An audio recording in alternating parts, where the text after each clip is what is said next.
Welcome to week 3 of 8. I think it's 8 of our coverage of the 4YMM 4 Years of Mario Maker Anniversary Celebration Project.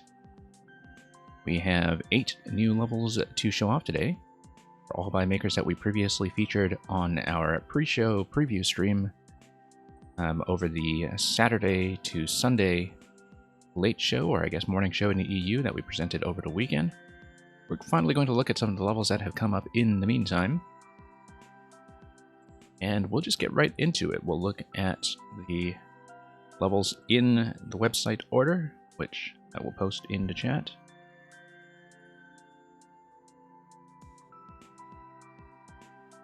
And yeah, we'll just go down one by one in the curated order, which of course there was a lot of effort and thought was put into that.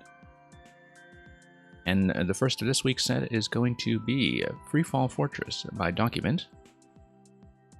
The short description here, of course, just tells you that it's going to be a freeform freefall from Flying Flotsam. But the long description on the website says the following. Plumbers plummet from precarious perches, perchance to be pit against a perilous, boom boom.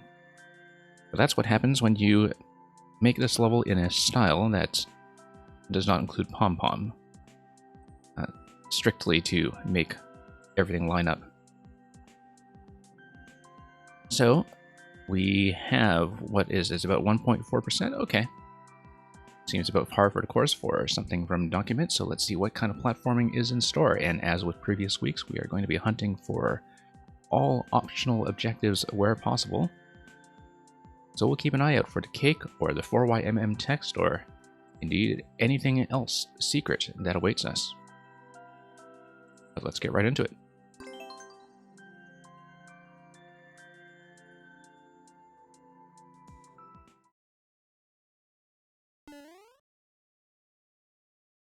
Okay, Freefall Fortress, here we come.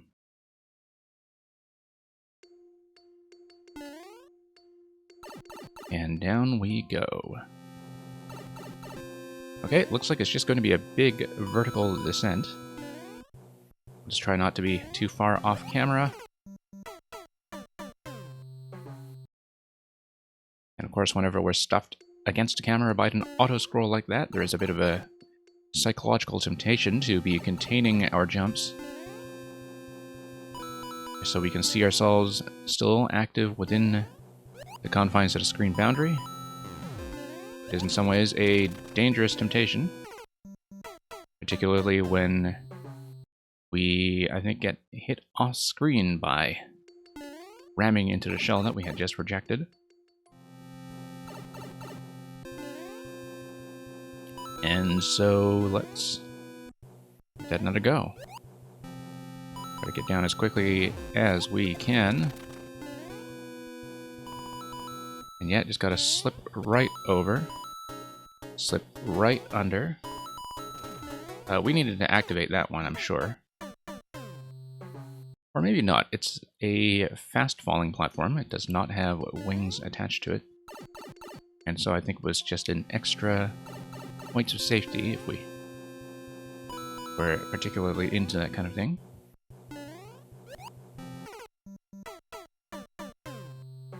And yeah, it'll just take a few attempts to get over each of these humps and just kind of get settled in with the first level of the day.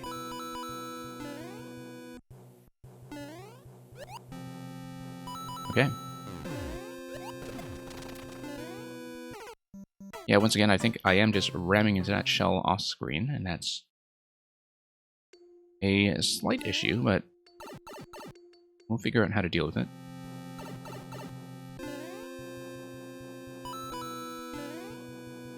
Quite possible that we just have to navigate everything a little bit faster. Of course, the falling platform there precludes us from doing much about it, but we'll just fall in, and yeah, so far so good.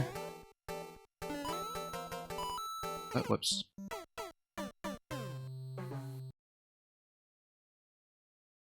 I And we see something going on with a skewer that is about to drop a trampoline to the left side. But we'll just work our way back there and see how that goes.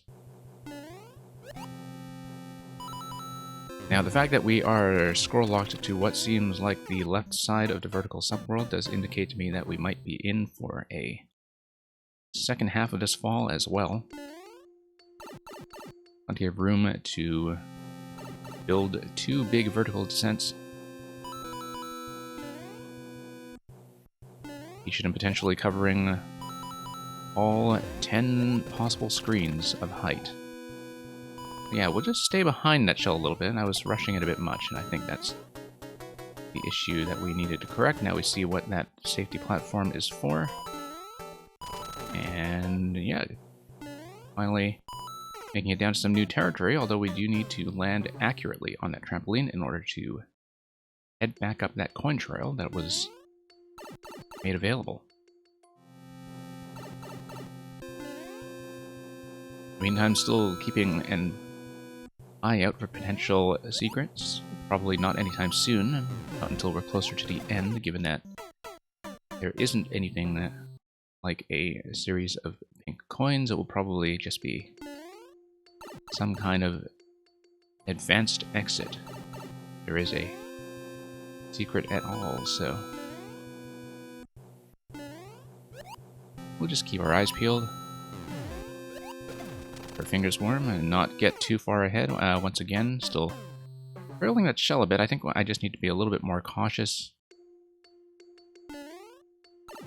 and accept that I will, in fact, have time to fall all the way down. Either that or we just make a big jump to the left and try to beat the shell, but it could be a bit of a tall order when we are that far off screen. Yeah, just... Oh, at that point, I think we're actually just getting squished by the screen boundary from waiting slightly too long.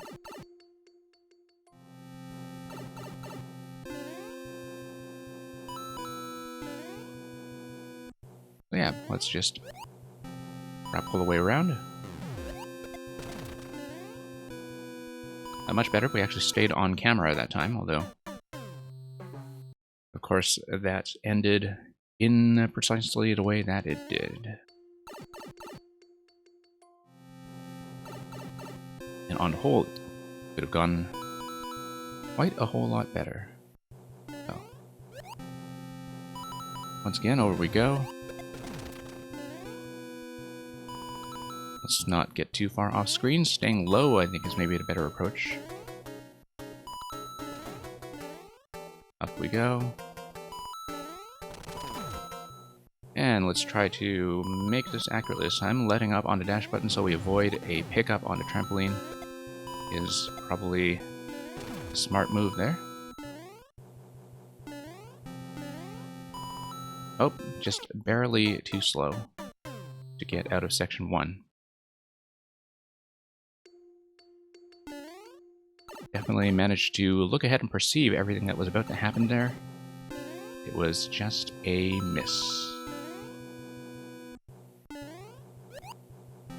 But yeah, pretty reasonable section. I mean, the only stress point really is right here, and it looks like we just shouldn't jump there at all. We can just dash directly down to the blue platform and trust that everything is going to line up in our favor.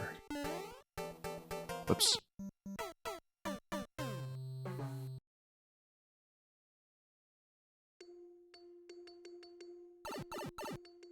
And yeah, just going to slip right down to the pipe. And going to line up smoothly for us there. And given that we're kind of constrained by that falling platform on the right in terms of speed, there really isn't that much room for flexibility. We just need to stay on camera. That's all there is to that spot that had seemed previously to be a little on the blind side, simply from the way that we had been pushed up to the top left corner.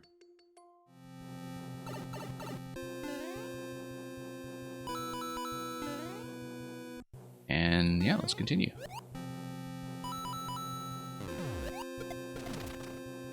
Just once again, yep, just have to stay behind the shell a bit and remain very much aware of our horizontal position the whole time.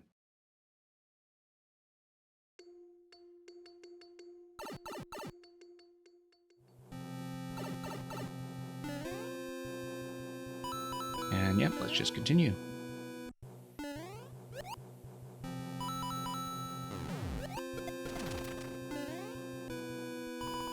Slip right down. We're pretty much out of section 1. And we'll just see, because there's obviously plenty of room, as I was saying before, for a full-scale section 2, just going down the other half of the subworld. We know, of course, precisely where this is built, just I think on account of watching the screen boundary to the left. Yep. It is the screen boundary on the left side of the subworld, and we know that because we have an open wall there that lets the shell fly away, but which is nevertheless going to enforce the scroll stop, so I do expect a drop along the second half fairly soon. No sign of a checkpoint built into the subworld, so we can kind of expect that perhaps in the second half when we get there.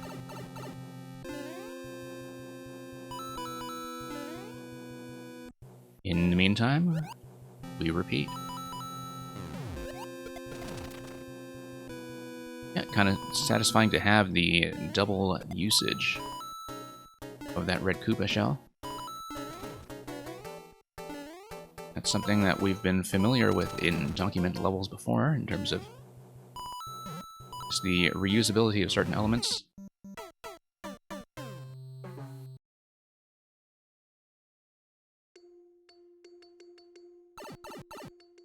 But everything here is going to be timed and aligned to be pretty consistent and accurate. Not much room to do things differently, except perhaps a subtle difference in timing on how that shell is dropped.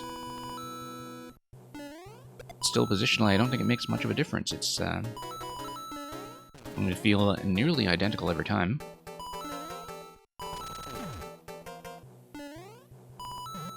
Okay, just gotta watch our head there. Watch our feet here.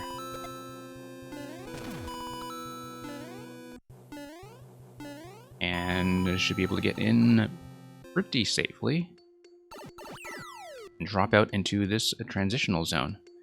Now, can we actually get into one of these clouds? I guess not.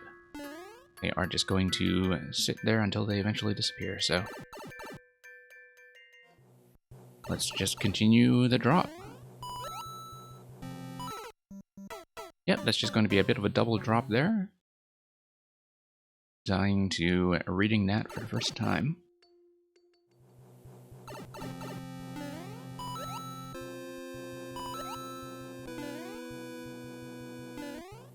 And yeah, we'll keep that shell.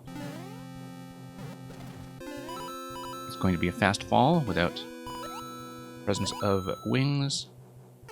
And yeah, we do need to stay on each of the successive red Koopa shells there to not only stay on camera, but give the entire left side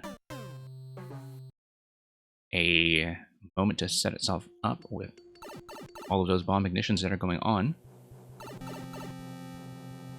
Yeah, I hope you are doing well from the Netherlands. Yeah, we just got started up. This is sometimes a bit of an unconventional time slot for how we run things, given that the core of the audience tends to be on the overnight session, where we've kind of cultivated them with time, so yeah, I hope you're doing well. Thank you for checking in. You'll gradually find, of course, you won't necessarily know this yet, but we actually have a very large contingent of makers who tend to show up here from the Netherlands. And quite possibly who knows, some of them may drop by, so...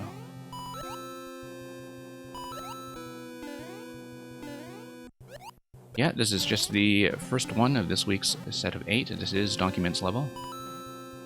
And we'll just see how they go. Okay, going to be a big muncher drop there. I see. Need to get on these guys.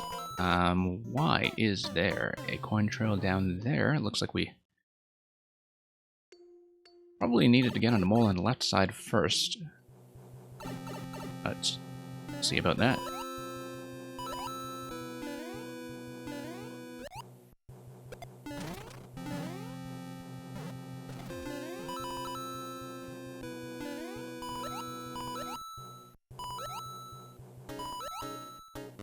Yep, kind of neat to see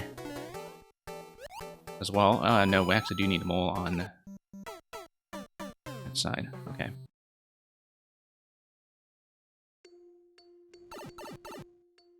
Kind of neat to see, and Dark Flash AB or Dark Flash AB, that the Dark Flash name has in fact stuck around all this time.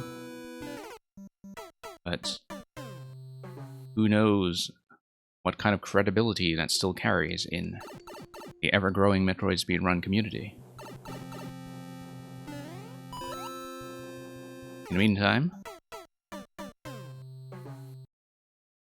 let's just think about what's going on with the mole and muncher stack down there, because it seems like we had not gotten as far as to see where the landing point would be once we managed to pop both moles. And what was about to save us on the right side, we followed that coin trail.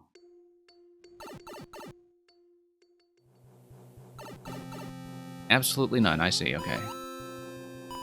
Well, you can say it has retained its value.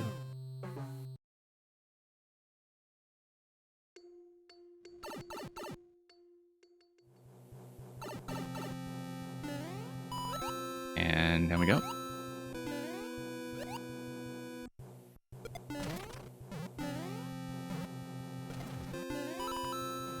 Yeah, hope the flight experience has been working out under current conditions. Oh, I see. Okay, no, I needed to drop the platform on the right. It's the intended path here is to get on Cannonball, drop the platform to the right. Something going on with the POW there, which I assume would have to do with taking out the muncher stacks. Okay, no, I see where to go. And then, yeah, the muncher stacks, that would release the moles, wouldn't it? Let's see what's going on there. Ducking under a little too low, probably just from the thing that one-way panels typically do to our perception of whether it's safe to go through or under. There is this way, I think, in which the 2x2 artwork of one-way panels and just distort your sense of where it is safe to travel, at least at first glance. And now we're just going a little bit too early. But yeah, fairly clear to me that we are supposed to get off the Cannonball, get on the platform on the right, probably grab that POW, and create some kind of safety zone, which will probably lead the moles to run around a bit, wouldn't it? That's the way I'm reading it, that the muncher stack is the main thing affected here. Oh no, the POW is just on the right side, because it will eventually give us access to something interesting. Yeah, just a bit late on that whole thing. That is where we are able to grab the POW, is after we get over to that Koopa. The POW would of course allow us then to clear the munchers off of the platform on the left and reclaim it.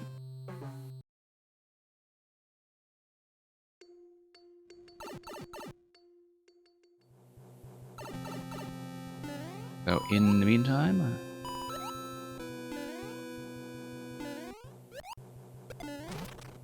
okay, a little bit late there. but not unrecoverable.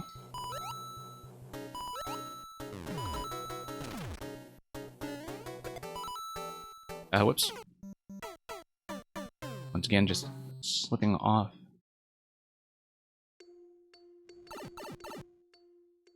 And yeah, there is a little bit of, I think, a distortion in one's perception that comes from one-way panels, of course, being an element that was so newly introduced to the Maker line of the series, and which I think is one of those elements that often looks a little bit hacked in. Whoops. Of course, I have to get up off the cannonball first. Hey, Awesome Lamp, welcome back. Hope you are doing well. Yep, currently running the first of this week's 8 4YMM levels. I will hopefully be able to get through all of them in this sitting, but if not, that will just set us up for some kind of continuation. In the meantime, hope you've been doing well and enjoying the game on your side as well. Let's drop down here. Mole, Koopa, yeah, just a little bit too late overall.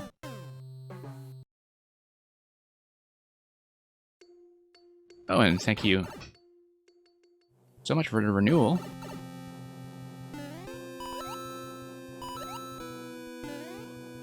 Very much appreciated.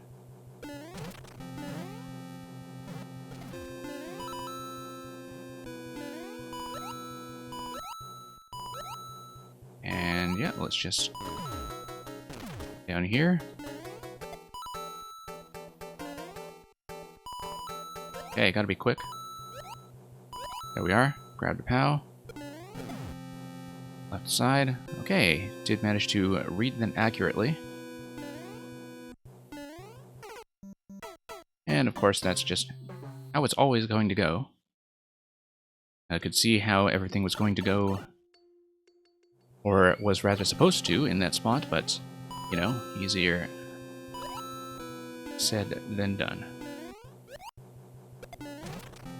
But yeah, Awesome Lamp, thank you for the support, and glad you continue to get some value out of that. Even if we are mostly through your entire supply of what you have to show me.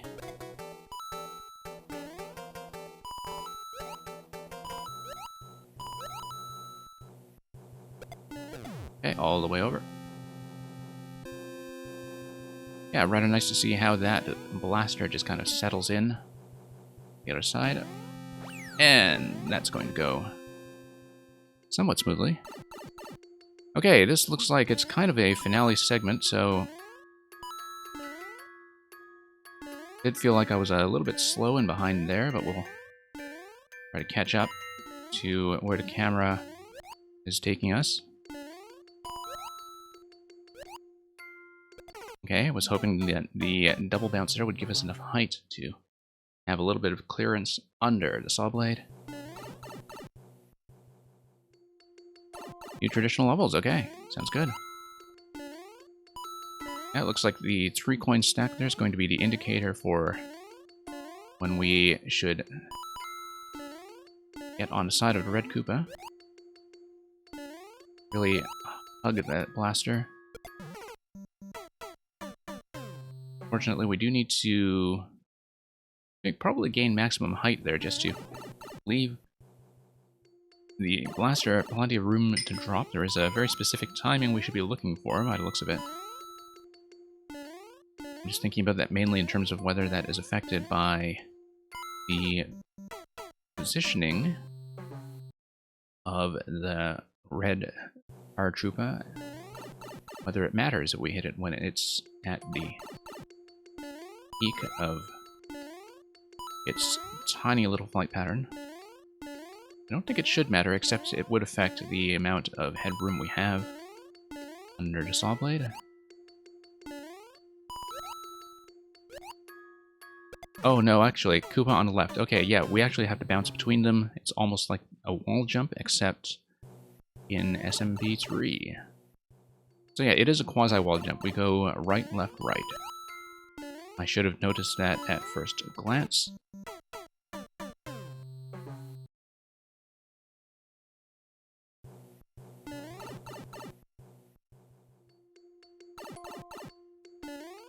And yeah, we'll just get back in here and expend another attempt.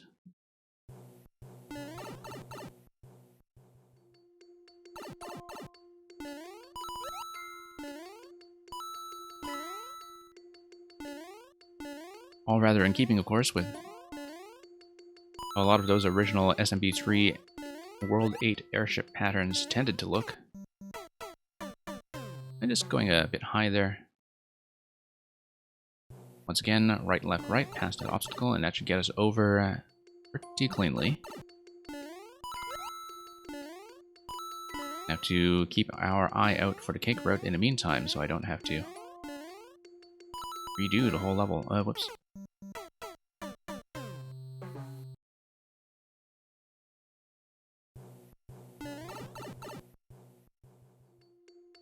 It's sometimes just a matter of getting the stranger attempts out of our system.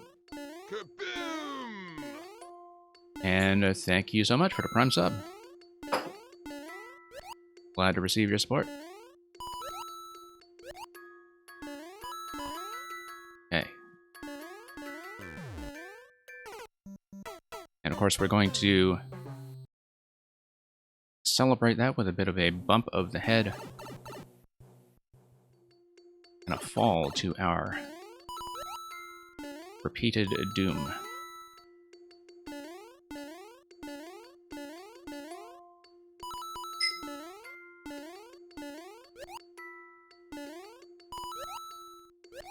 Nope, we actually don't need the third bounce.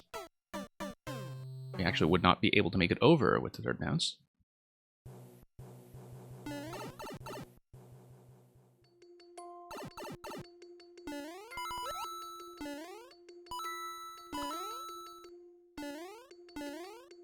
And let's see how this goes.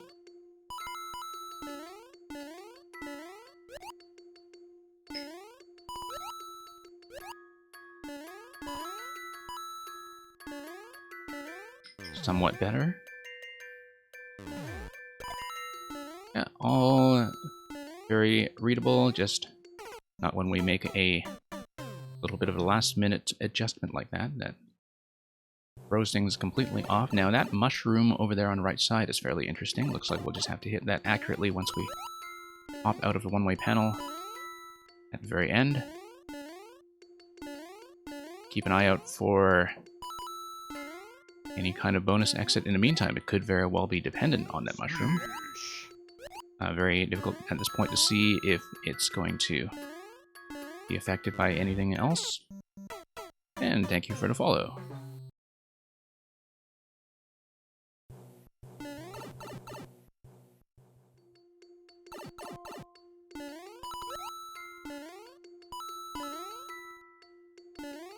Whoops.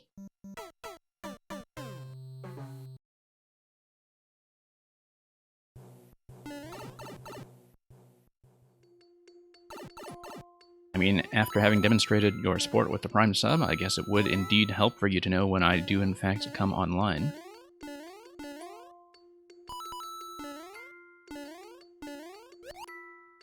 And yeah, here we go. Right, left, right.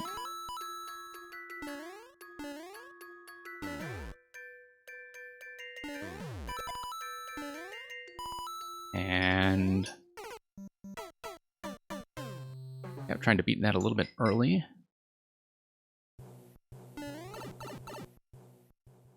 Does not look like that will be the way of things.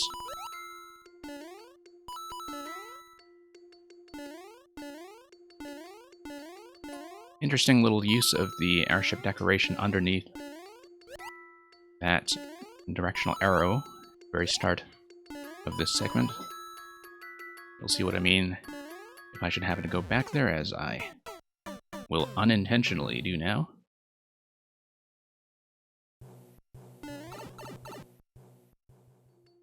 Yeah, the way that this is set up is a bit of a quasi signpost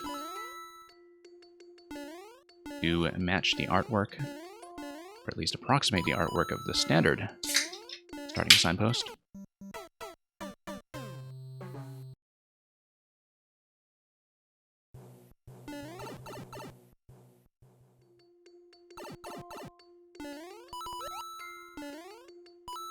Okay, let's get some of that sloppiness out of our system.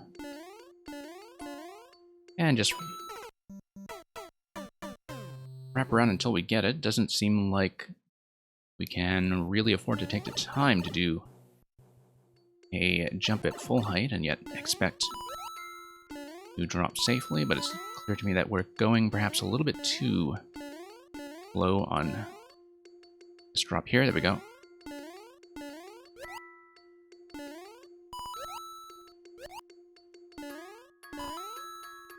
And up once again.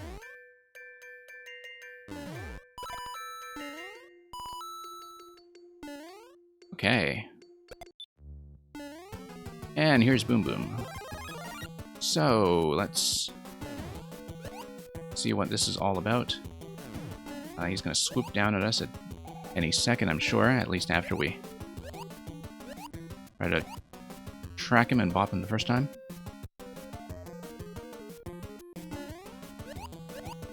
Probably best that we do keep the mushroom.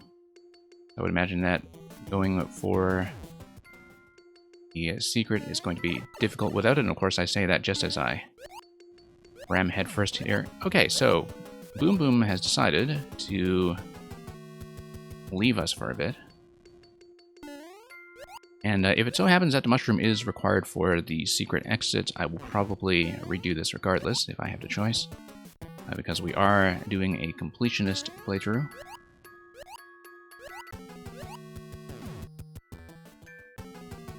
Yeah, Boom Boom is going to click quite a ways away. Just have to get him in position and take advantage of the fact that the wigglers are homing.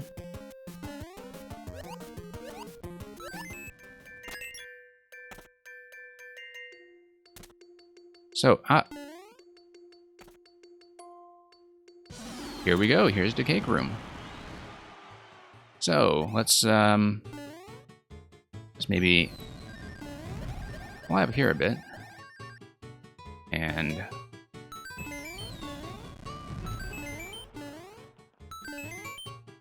yep. 4YMM. Now, let's think about what kind of comment we should leave here. It's not going to be something as extensive as if I were, of course, typing on touchscreen.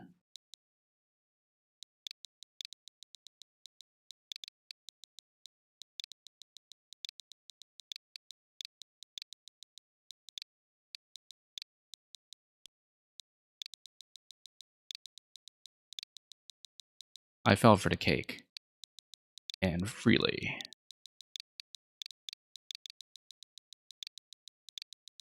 I'd like to write something a little more extensive, but maybe that'll take a bit more thought. But just need to mark our territory here as proof of accomplishment. We actually have the comment display off right now from what we are seeing, but I'm glad this was at least somewhat easy to hit.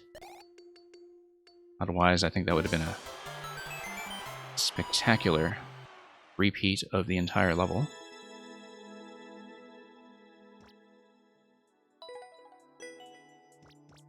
And that's number 1 out of the way.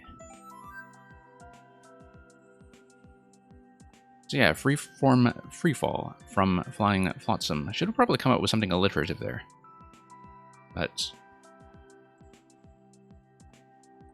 yeah, that's something that we'll just have to premeditate, I think, going into some of the other cake rooms where we are able. And in the meantime, let's move on to the second of this week's selections, which is going to be, if I can see it, Ra the Sun God by K-Dog. K-Dog, of course, is a maker that we featured over the weekend stream by way of, I think, his music platforming world. Don't know yet if this level will also have a music mechanism attached to it, but yeah, actually, yes, we do, because it says themed and music. And so we'll see what kind of background soundtrack we are in for as we play well, and Ra will shine upon you. He has the key to great rewards. I would assume that this would have something to do with the Angry Sun. The description on the website just matches this one exactly, so nothing new to mine out of that. Why don't we just dive right into it?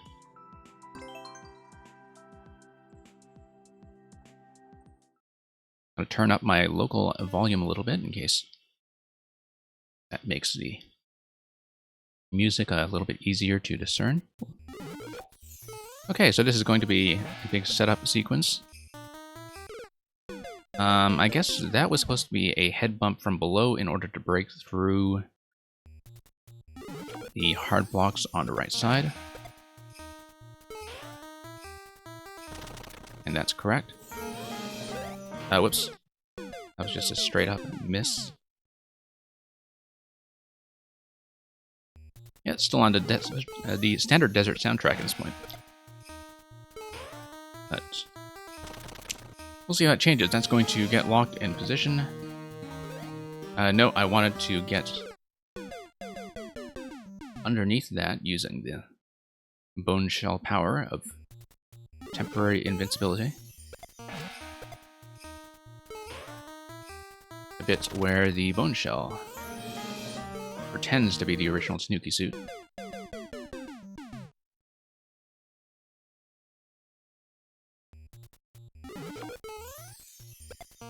Interesting that there was this column of standard bricks that was visible on the top right. No, that's just jump out of the shell. Jump out of the shell and continue. Okay, no, that was actually very readable. Yeah, you see the bricks on top there? It's almost like there's going to be a drop for a repeated segment later.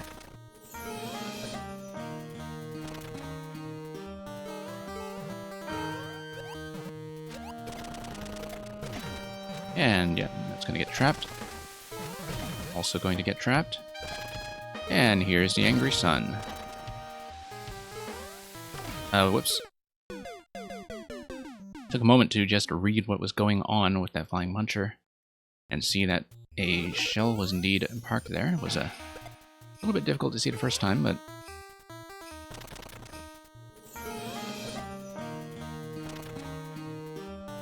under we go.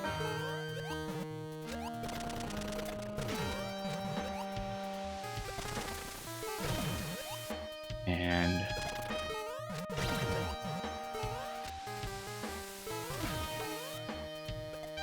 yep, just got squished.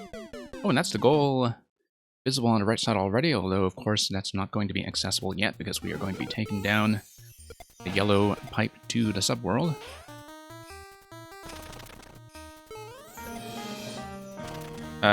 Missing the conveyor belt is not advised. I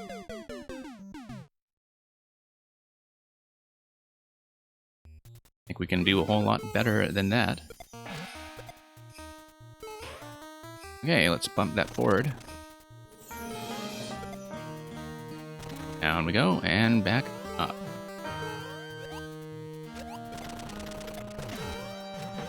Yep, just have to anticipate that one-way panel trap. And I think that's... whoops.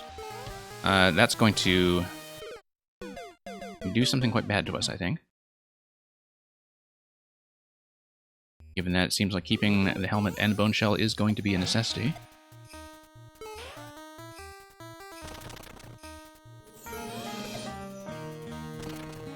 And yeah, let's just continue. We were just about out of the first session. Saw the flag fake out just ahead of us. Nope, actually have to land on that accurately for once. Yeah, it looks like it's going to be a bounce off of that spike ball and then a hop out of the bone shell once again. Some of these diagonal arrows doing double duty here. Down diagonals doing double duty.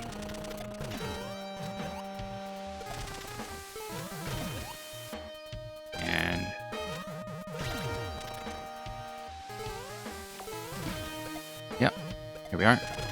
It's gonna be POW. I don't know if the sun was supposed to hit us in the face there, but at any rate, I think it must have been simply because this is a checkpoint. And there's no sign of reclaiming anything when it comes to the Buzzy helmet.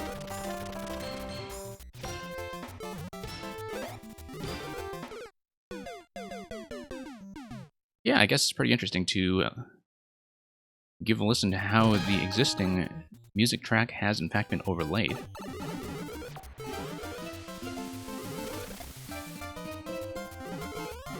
That's something I think we'll have to give a proper listen on recording afterwards. I actually can't pick out too much of it from my in-game audio right now. We needed to keep the bone shell. In terms of discerning how the standard music track has been enhanced by everything else that is going on. You do have to admire some of the synchronization.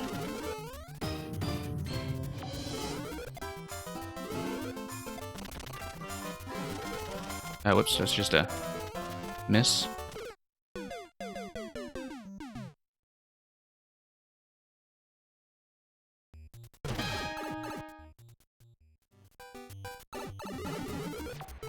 And okay. Rather celebratory orchestral hit coming out of the checkpoint respawn as everything just kind of bursts to life. Whoops, needed to keep the shell. That was going to be a problem all along. Ta-da!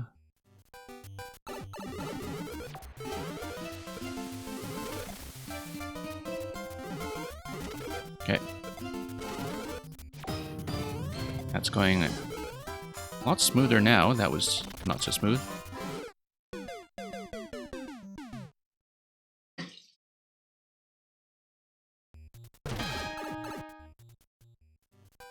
Ta-da once again.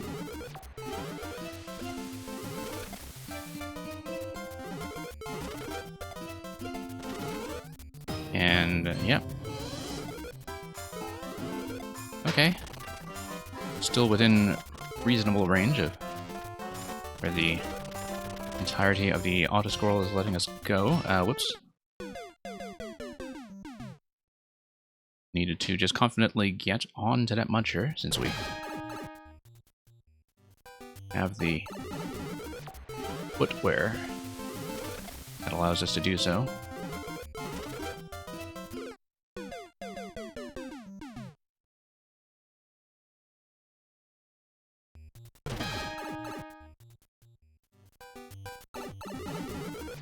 Yeah, that's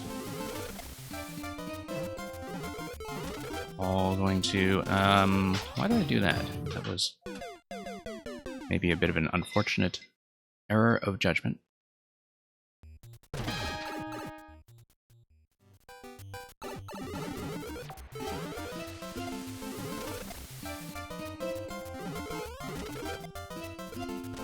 And yeah, I'll see what you said about the overlay in just a moment. Eyes are kind of on the platforming right now.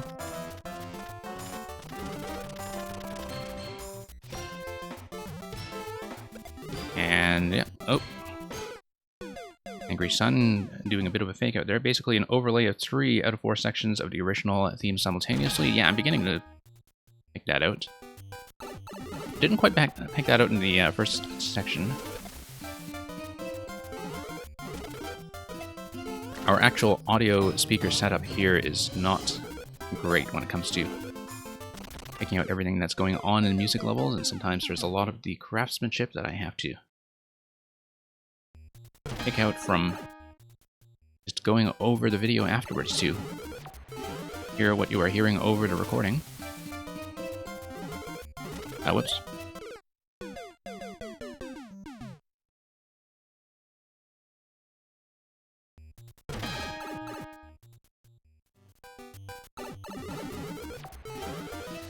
And yep. Kind of neat, of course, to see that happen in the context of these original themes to SMB 1 in Super Mario Maker 2, both the desert theme and this sky theme. Of course, having had new tracks composed for them, especially by Koji Kondo. Just kind of filling out the thematic space of the older games retroactively. And, you know, after you play enough Maker 2, you really become accustomed to taking these new tracks as part of the natural fabric of the sound of Mario, as though many of them had always been there. Kind of interesting that in the case of the forest theme, of course, was retroactively reworked from the melody for that in the NSMB series.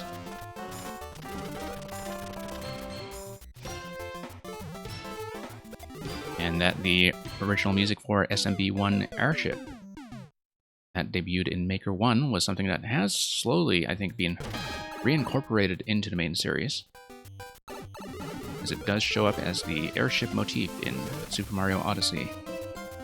However, the desert and sky variations, of course, are new to Maker 2, and we'll see what use they get in other Mario games that lie ahead.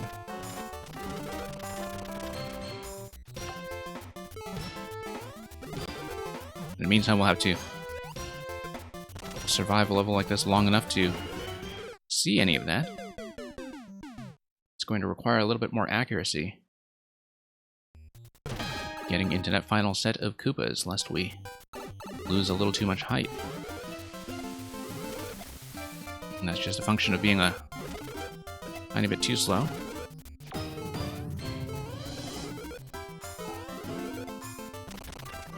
Okay.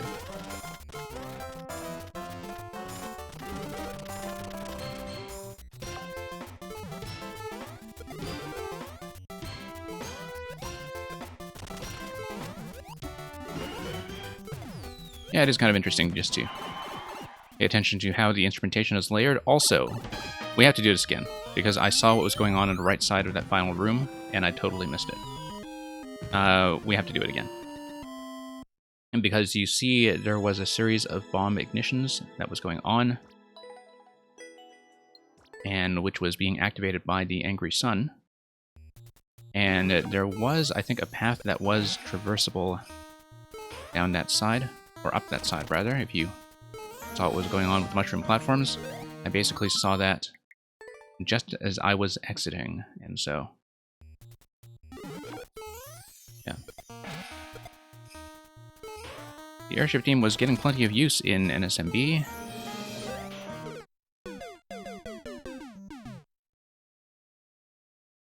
Yeah, the original airship theme from SMB3, if that's what you're talking about. I'm talking about the new one that was created for SMB1 in Super Mario Maker. I'm pretty sure it debuted in Super Mario Maker. But you're quite right that as the motif of the airship returned to prominence in the series, that the airship music from SMB3, if I recall correctly, and of course you do know this, I think, a little more intimately than I do. But, you know, from having looked at it in the context that was thesis length. But yeah, it is quite true that, I think, as the airship on the whole just kind of made a comeback to the series after a lengthy absence, that of course it had to bring back the sounds of SMB3 with it.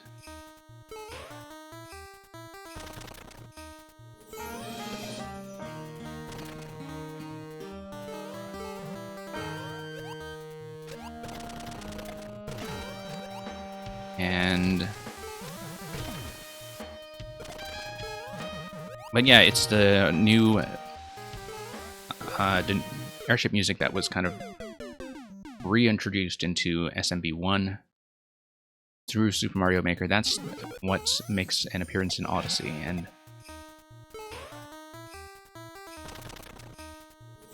yeah, it's a pretty subtle touch, but pretty immediately noticeable. Also, if you've been playing Odyssey,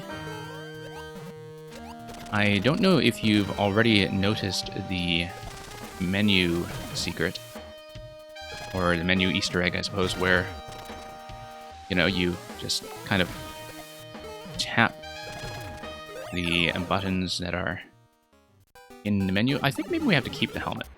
I think it's possible to keep the helmet if we just dodge the sun and survive all the way, and maybe that is required to get through this segment and over to the secret. We'll just get through it and see if that's actually the case. What I was saying about Odyssey is just the menu secret of just tapping buttons on the menu screen and listening to the tune that plays. Okay, good to have that work fairly consistently. Let's let everything blow up. Let's dodge the sun. And... okay, so what about that bomb over here? Does that actually ignite? Okay, perhaps not. I guess the sun is dependent on camera position, so I guess it never actually hits. Interesting, then. Because... oh no, it hits, it hits.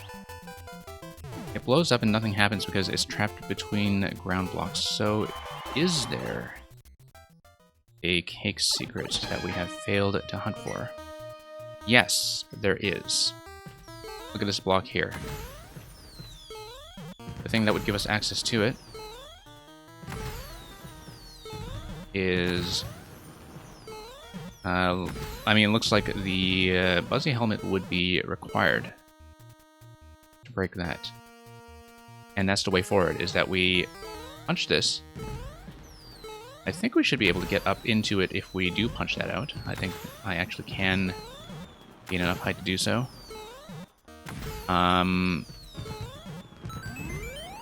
Yeah, so we need to keep the Buzzy helmet all the way to the end, and I think that might be where the secret is located. Whoops. Let me do that again. That was not an intentional exit. Play well, and Ra will shine upon you. Oh, you know what? He has the key to life, and so if he has the key to life, maybe we need to do something about that angry sun. But I think it is going to be something that is dependent on keeping the Buzzy helmet all the way past the ending of the first section. Of course, we do not get a refresh on it in the second section. No. Okay. I think that totally must be dodgeable. Given that the screen scroll stops here, if I'm reading that correctly, we should be able to bypass it. Okay, enjoy Wargroove. Hope that's going well for you.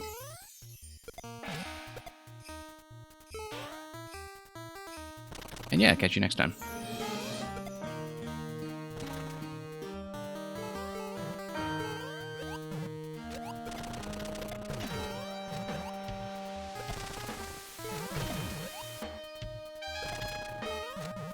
And let's try to see what's going on with it. Nope. Yeah, that totally is dodgeable. We have to come up here, I think. And...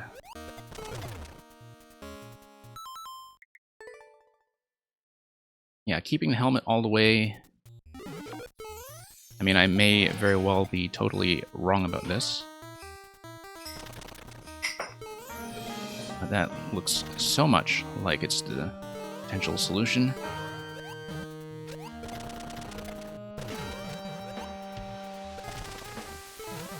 The other thing being that maybe we needed to keep the bone shell as well in order to get the secondary jump up to the secret. But we'll just retread this until we find what the real solution is. To my knowledge, we have not actually missed any secrets in 4YMM so far, and I should hope we don't have to start now. So we'll just try it that way for as long as it takes. It looks like it is going to be something that is dependent on no damage and keeping all power-ups. Whoops.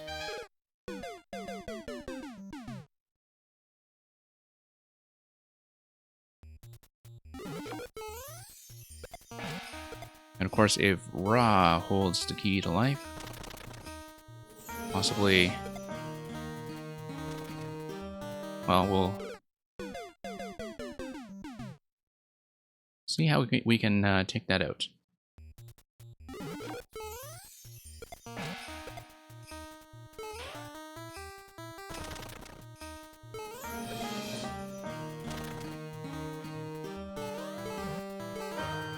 Yeah, I couldn't quite remember if the sun was vulnerable to the bone shell. Definitely vulnerable to the star.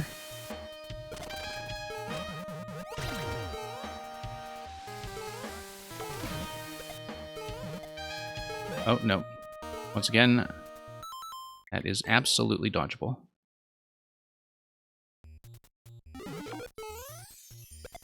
Or should be.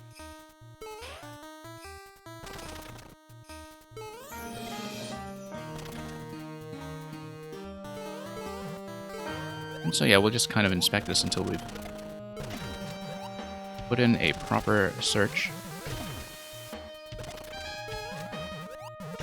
Certainly seems like it would be one of the more difficult secret paths, if so. But yeah, just going to skip right over that. Keep the helmet. And we'll try to keep the helmet through here as well.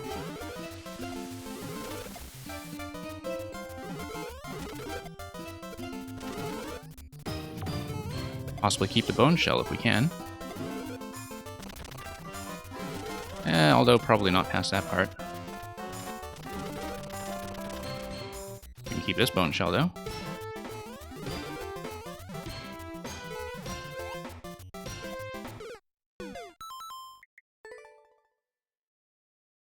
Although perhaps not. Yeah, it looks like it might just be keeping the Buzzy helmet to the end. I don't think we actually have a lot of flexibility with the shell from what we were seeing so far. Whoops.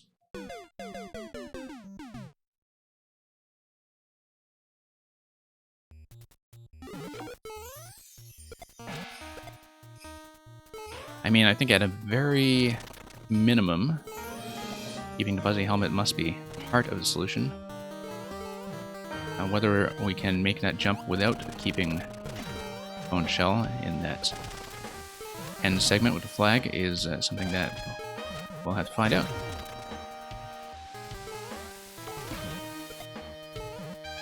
Oh, oh.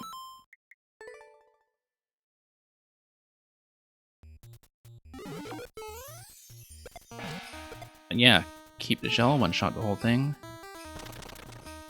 That'll take a few attempts, but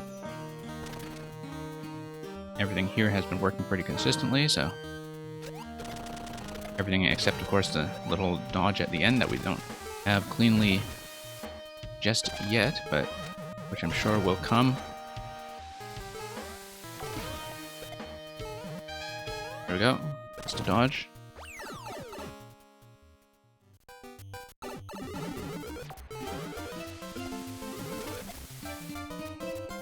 And yeah.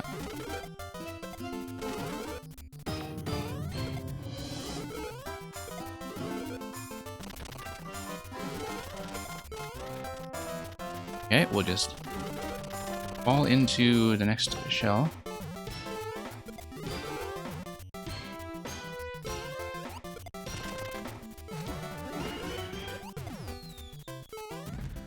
Oh, of course we made it all the way there just to fail. That's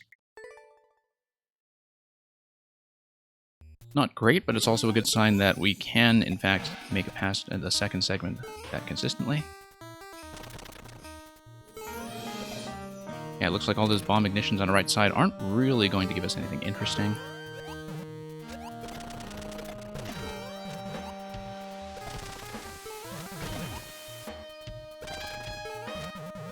Kind of wonder if the level description was giving us some kind of clue as to potentially being able to take out the sun. But if so, I certainly haven't seen any sign of how that could be done.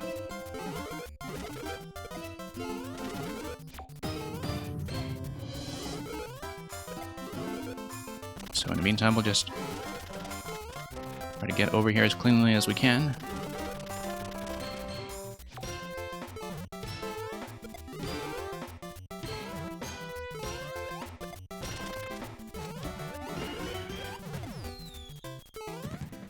Okay, so what's going on up there? Not much. So yeah, let's try our best to hit that brick and not hit the flag. There we go. That's got to be it. But the question is, can we get there without the use of a bone shell? And I don't actually think we can, but then how do we keep a bone shell? I think keeping a bone shell is absolutely necessary then, but then how do we actually get a new one? Because it looks like the final drop, unless we're supposed to bounce off the sun itself, instead of dropping out of the bone shell in that last little bit. Clue in the description, yes. Yeah, Mr. Laser, I don't know if you've kind of done this with Secret Path already. Certainly seems like that is the clue, that we have to kill the sun at the end instead of jumping out of bone shell. Like we have to jump off the sun, perhaps. And I'd sort of forgotten whether or not the bone shell is in fact invulnerable to that. So that would give us room to come up here. I mean, this is obviously the secret path. I think there's no doubt about that.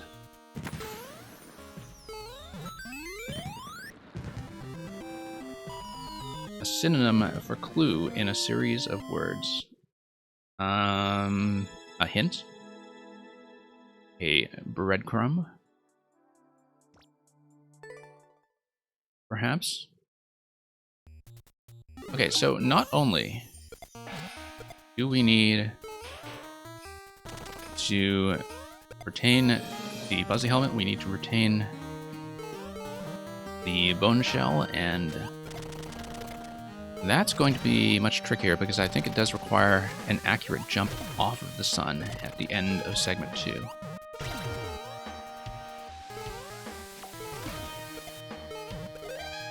Oh, whoops.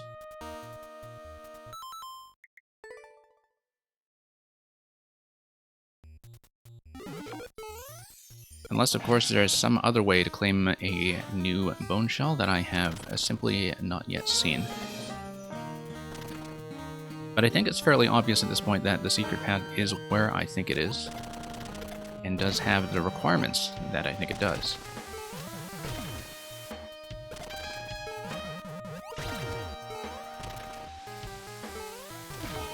Nope. Got to watch our headroom over there.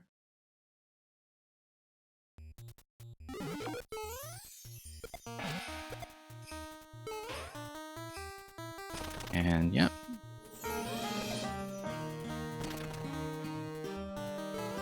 I mean, I think if it requires keeping the bone shell, this is definitely going to be one of the more challenging cake rooms in the whole set.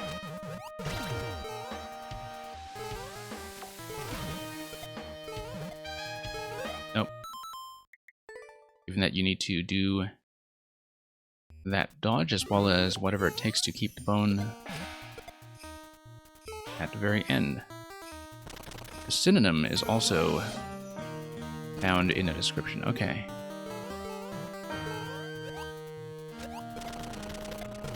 Well, it is something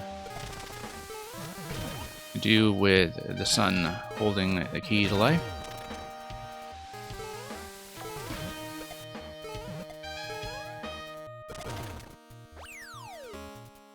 Okay.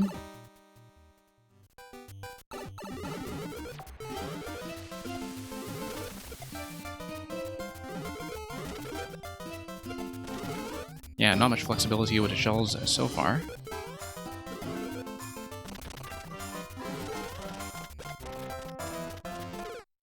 No, it's not going to be that shell. We have access to one more shell after that. That we'll definitely need to keep. Okay, you know what? I'm going to practice this segment first. This is not going to be enough to give us a secret route because we have lost a Buzzy Helmet, but I feel like I do need to practice this so we know what we are in for when it comes to the bone shell jump at the end. Just need to see how this interaction is going to work beforehand and confirm that we can indeed skip over the sun. Yeah, we would need to bop the sun right there in that spot. And I think that's the only way to do it. So let me just practice that a few times just to get the pattern down, and then we'll do it all the way from the start. I think we absolutely have to learn this first, or it's just not going to get done.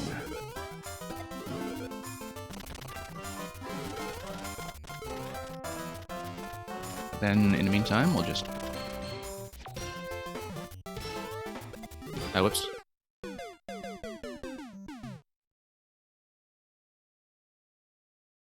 Yeah, that's going to be a bit dependent on the screen position, but then at the same time, this is an auto-scroll, and so since the sun is going to be screen relative, it is going to be in a consistent spot every single time we pass by there, so as long as we get a consistent jump off of the spike wall, we should be okay. Okay, came in a little bit low.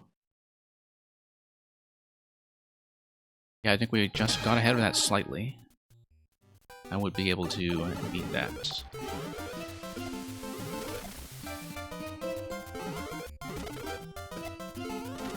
That's assuming I'm reading this correctly in the first place.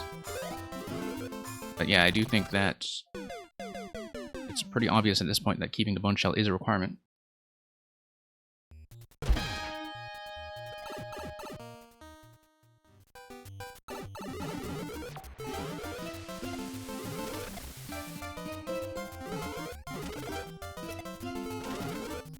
Okay.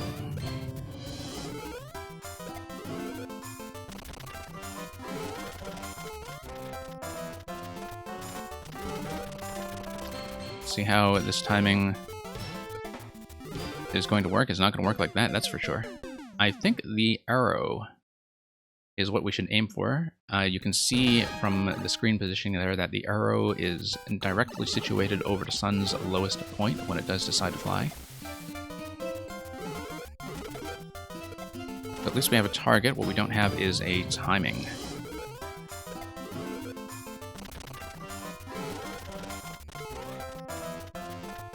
And we'll just need to figure that out way too soon. We'll need to find a very specific takeoff time. Very, very specific. And yeah.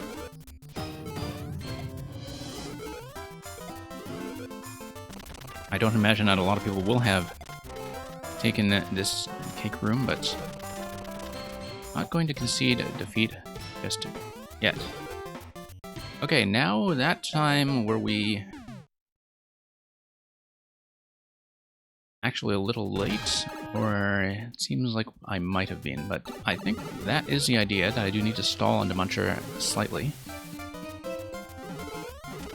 I have to find the exact timing window. And yeah.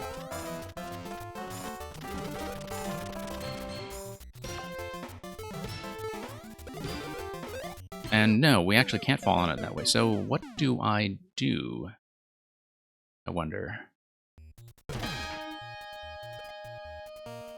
Because it seems like I may just be totally wrong about our ability to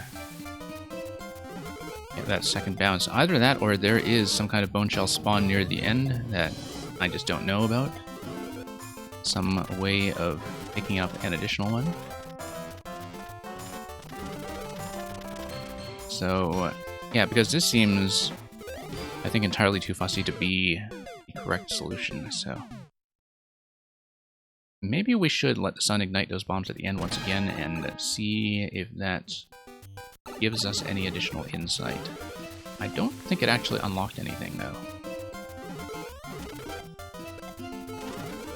Yeah, if we take too long on this one, I might just have to mark this one out as unfinished business for later. Although that would be unfortunate because we haven't missed a single cake so far, and really would prefer not to start now, but this point, very difficult to say how we can proceed without keeping the bone shell all the way to the finish.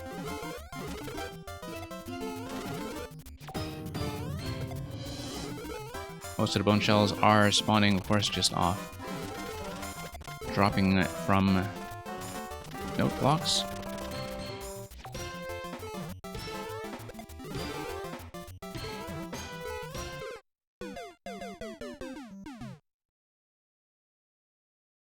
Yeah, given the way that your running speed and pattern is manipulated by the bone shell, I think we're just kind of barking up the wrong tree here. That keeping the shell at that point is probably too fussy to be a real solution that we're looking for.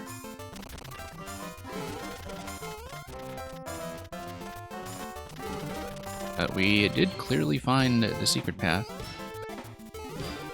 and I think it was set up to fire the bone shell for sure, so the question is there a way to activate it at the end? And it looks like that note block that is hanging over us might have been part of it, were it not for the fact that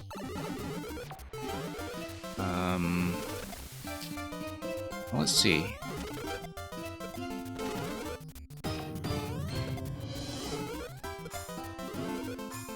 Maybe it's obstructed by that final big red Koopa.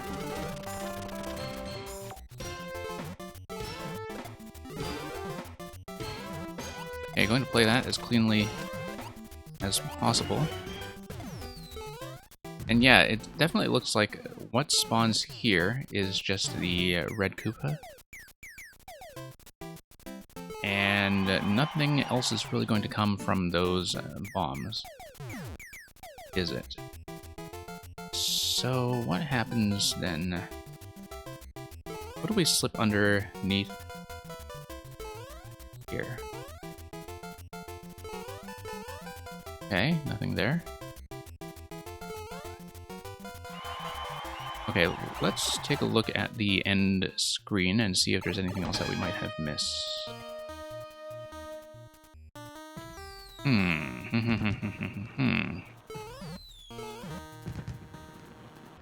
Quite possibly there was something I was supposed to hit. And yeah, we have the P, we have the POW. Wonder what it was going to be. Could be that I was also just wrong all along about my ability to get on top of that donut block, and that we just didn't try hard enough. That maybe we do only need to keep the Buzzy Shell, but let's have a really nice edge jump off of that slope and maybe bump our way up to that donut block. Yeah, let's just try it all over again, this time the way that we did it before, just keeping the Buzzy Shell all the way to the end.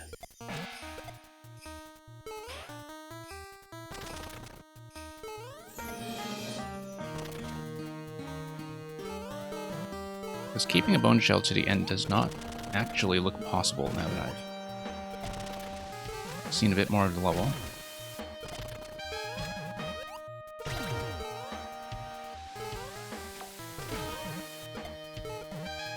Nope. And it looks like keeping the Buzzy Helmet is going to be enough of a difficulty check already. So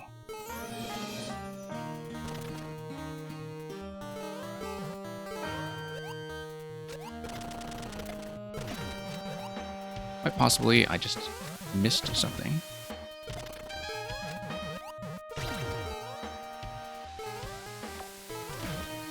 Whoops.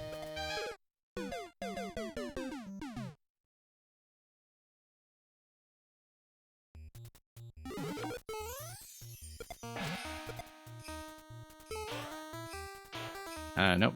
Mistake.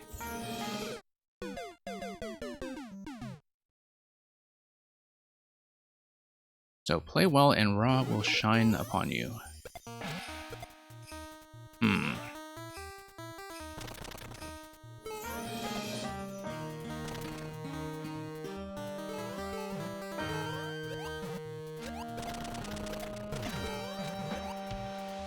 Yeah, interesting clue.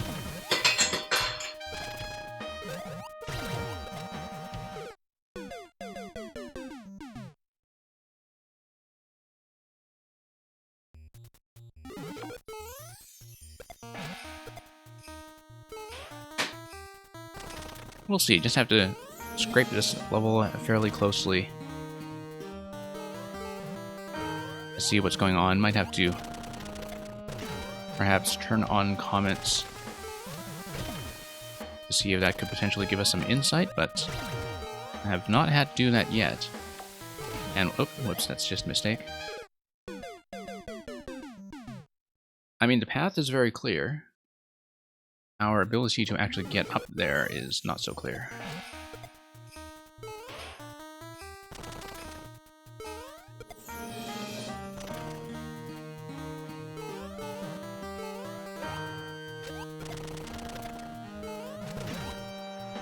Had a fair bit of practice with this at this point, so at least everything is working very reliably. Most of it, I mean, the headroom there is always a bit of a shock, and we were a little bit slow. Just have to get in there quickly.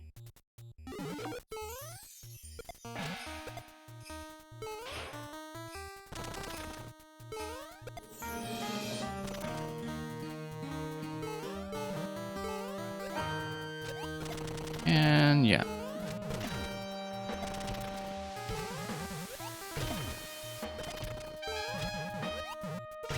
That final red Koopa shell in the second segment looks awfully suspicious. I don't know at this point what it's for, although maybe I just haven't thought very hard about it. Oh, no. I think I do know. So if we keep the Buzzy helmet... Well, no, let's get back to that screen and then we'll look at it properly and carefully. And... because I think that is maybe one of our vital clues here.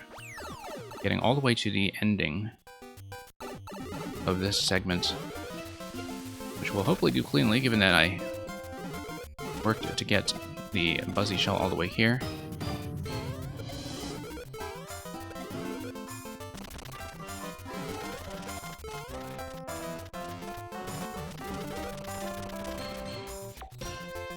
You know what? There are a bunch of Goomba shoes. That's... like, I don't know if any of them are actually accessible. Because... I mean, they're not really over donut blocks or anything that would let us drop down, right? Let me just take a look at that. We need to recover the Buzzy shell, of course. But I'm just going to make another attempt here to see what's going on. On the other hand, I don't think the Goomba shoes are really going to be much of an interesting part of the solution. Just given that... yeah, I think they're just there as musical instruments. Because I don't see how any of them could be accessible, or any of them could be kept long enough to really matter to us. Yeah, it looks like it's just instruments all the way.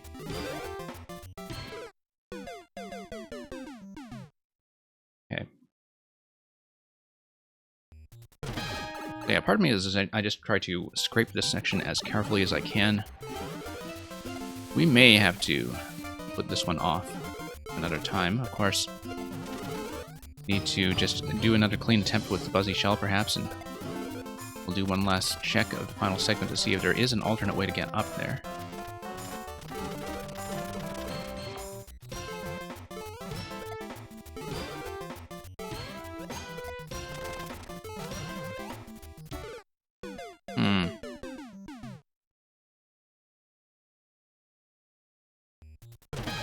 Because what if I get to the final segment here, bump the red Koopa from below, using the Buzzy helmet if we have captured it and kept it up to that point.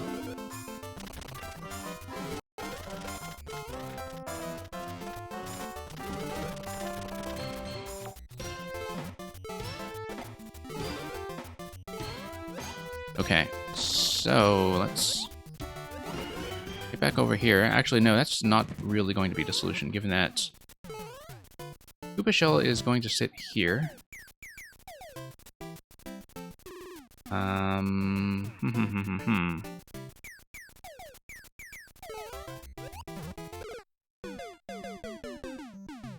Really going to break anything for us. Let me just try to do one more run than the standard way that we did it before, just keeping the Buzzy Shell to the end. Seeing if we can just make that final jump instead of giving up on it so quickly in favor of the flag.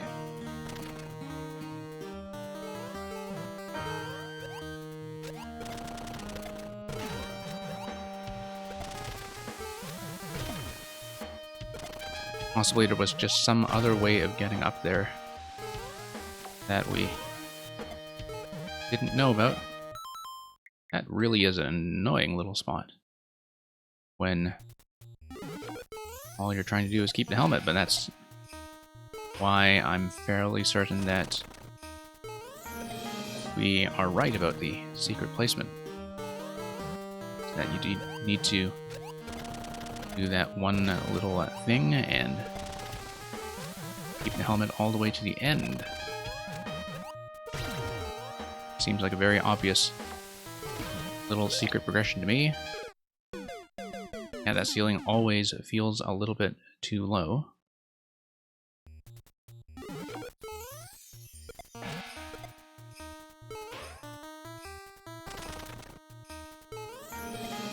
Could of course be that we are barking up the wrong tree here, and that the method to get through the end is something totally different from what I imagined, but at this point it's very difficult to say what that could be. Yeah, there is a bit of an expectation, I think, of an edge jump or a controlled jump off that muncher.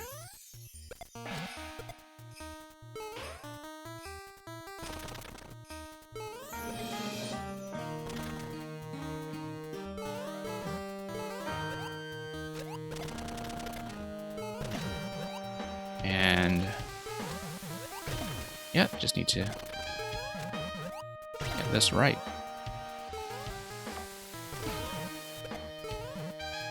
There we go. At long last. Okay, let's not lose it. Let's just try to make it through cleanly. And I didn't make it through cleanly. That was an absolute brain fart. So.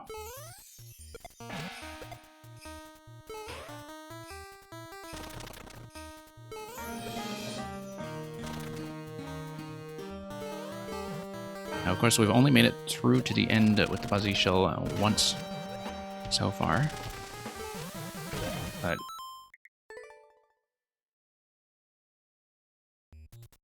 meantime, we'll just have to tank the clear rate of this whole level to see what that's about. Now, if the Buzzy Shell alone does not suffice, and the Bone Shell is required to make that jump up to the final donut block, I am not going to stay on this and attempt that. That's something we'll probably have to save for another hunt. Just so we can get through more of the list. Thankfully, the clear rates so far on this week's set of 4YMM levels is overall, I think, actually on a gentler side compared to some of the previous 2 weeks. A lot of them are kind of in that 2 to 5% mid-expert band.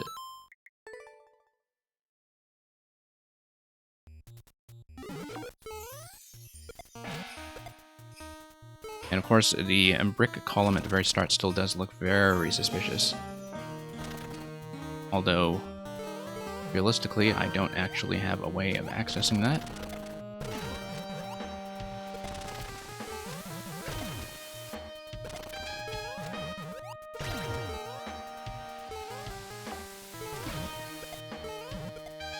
Okay.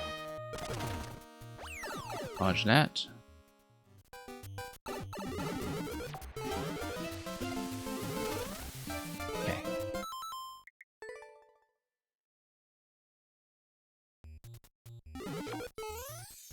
be choking on that quite a bit, I think.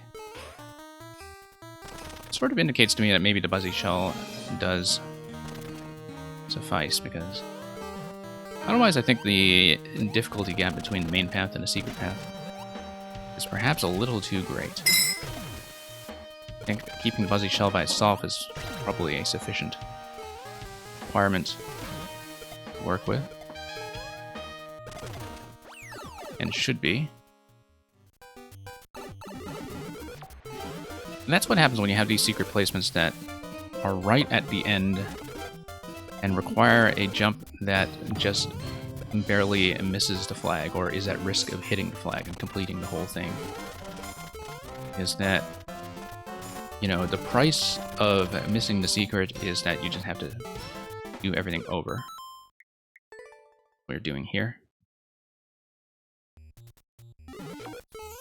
And so maybe I should have just checked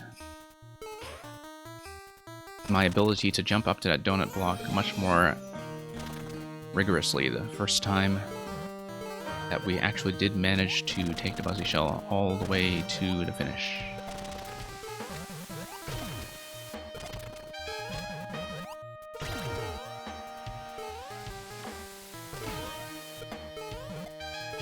Okay. Hey, Terminator. Hope you are doing well. We've been on this level for quite a long time, not because it is hard, but because we are doing a secret hunt. And the secret hunt seems really quite tough. I know the location, I know what is almost certainly the location, but I don't know if it requires me to keep both items, and I don't know how to keep a bone shell. I can keep the Buzzy Shell, of course, I just need to not fail at the very end of the level.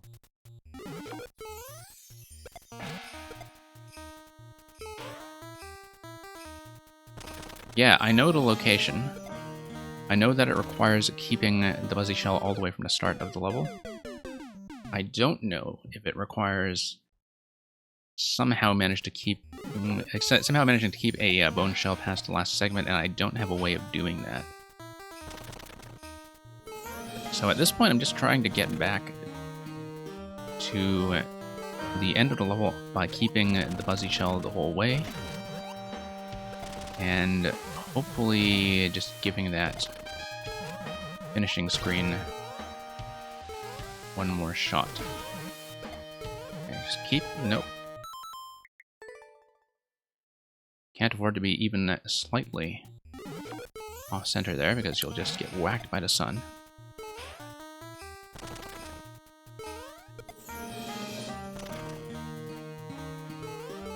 And...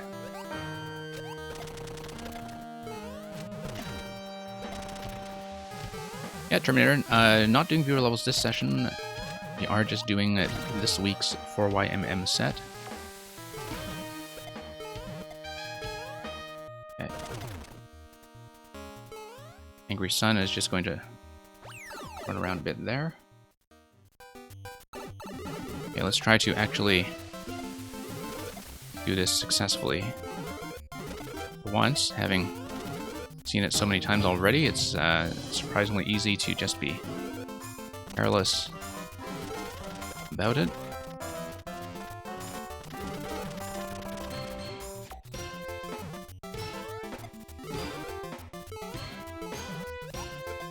Okay. So, we know the sun is able to ignite all the bombs if we just kind of move the camera position up as far as we can. I don't know that it's going to give me anything else. I think that's pretty much all it's capable of doing, unless there is some kind of activation involving the right side of the screen and that muncher. I don't think there will be. I think it's pretty much locked into place. Okay, so let's just check it. Yeah, Terminator, we'll take a look at that the next time we're actually running viewer levels.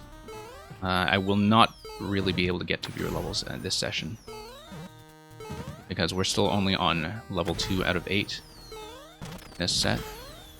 And I'm trying to figure out whether I am allowed to get up to that donut block. You can see that one-way panel placement right there.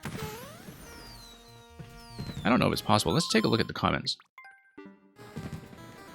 Taiwan #1, yeah. Okay. Somebody clearly did manage to get up there for the cake.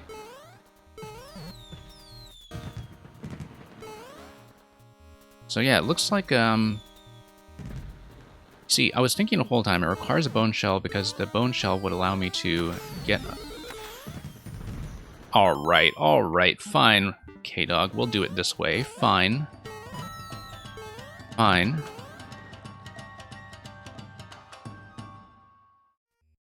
Okay. I think this calls for a comment. Well, that was something we probably should have checked in the first place half an hour ago when we got there the first time with the shell, but I think this is going to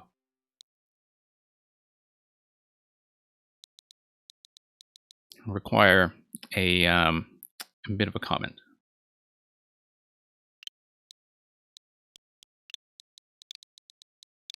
Oops. Attempt to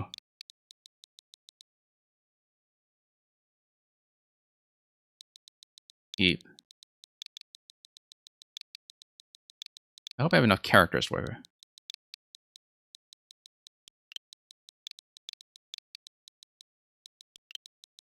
Dry bones.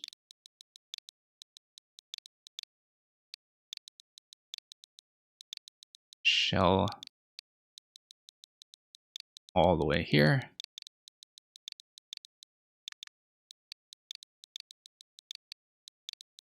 I don't think I will have enough characters. And the sun.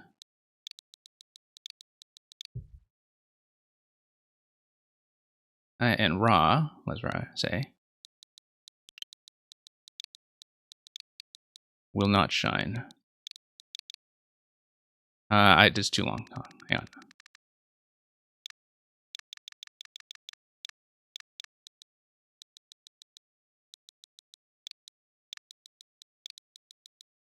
And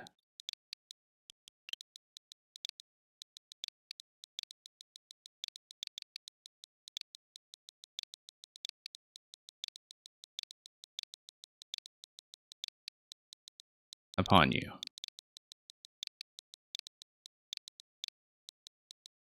Now, can I actually... Whoops. Navigate with the cursor. That's the thing, that the typing is really unfortunate in that it's very difficult to edit a comment once I've gone most of the way here. So we'll just have to be happy with that, I think. Select. What is select? Okay, no, select is just... Yeah. And let's leave a bit of a dismayed face, sad face. Sometimes the best answer is the simplest. I think very often the best answer is the simplest, which is why I don't always see the answers. So, Master Sword. Master Sword, and this is only secret 1 out of 2. You're absolutely correct. That there is a key, and, you know, the sun holds the key. Of course the sun holds the key.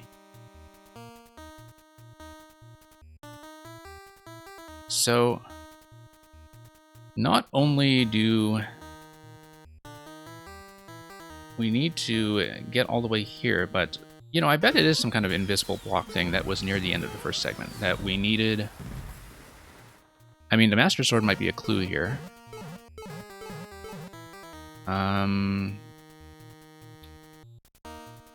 Yeah, because we obviously need to come through here, grab the 50 coins up top, get into the pipe, and see a second hidden secret. Synonym for clue, keyword, key found in the description. Well, it seems like the key is held by the sun, right? I think that's fairly clear. I know that the clue said that Ra has the key to life. But we don't actually see a way of getting him, do we?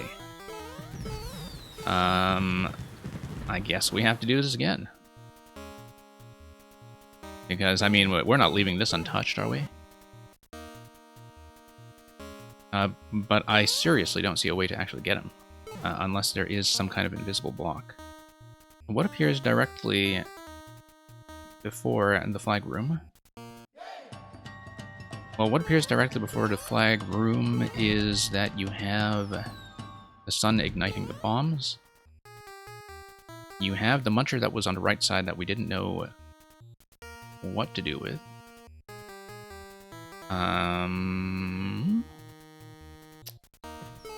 We might have to just kind of take a look at this all over again.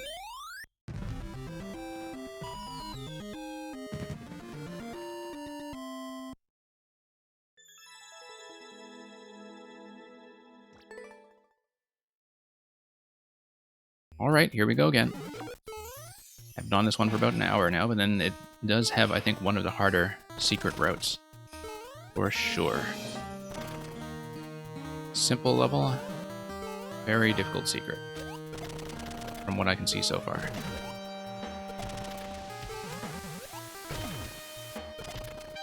I mean, it's gotta be something fairly elegant, like killing the sun, right? Whoops.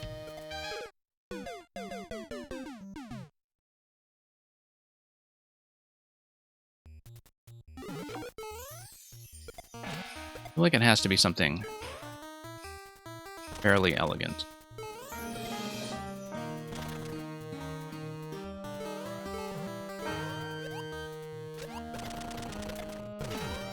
The other thing being, just as a game knowledge question, I just could not remember if the bone shell allows you to stomp the sun, the way that it allows you to stomp just about everything else. I did not think that was the case, that you could do that. I thought that would require something like the star.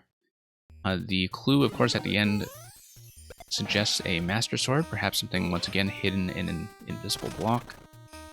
Given that we know that invisible blocks are kind of this level's thing when it comes to secrets.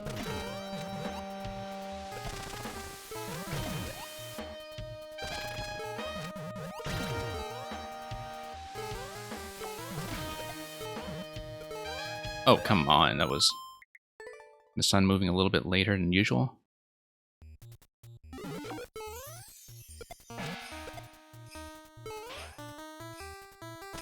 Seriously though, we are not going to leave that unfinished. No way.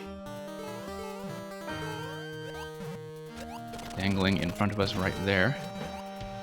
Good thing I still have a second comment to spend.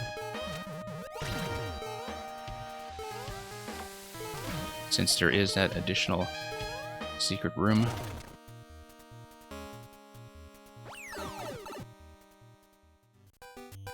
Lurking for a while. So, we got part 1 of the bonus, Remmers. We got part 1, but there is a part 2 that requires a key. And so far, no leads on the key. I assumed that it was held by the sun. We just don't have a way to deal with that. Okay.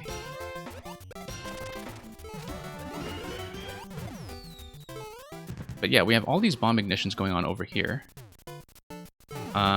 We have the muncher on the right side that just looks incredibly suspicious.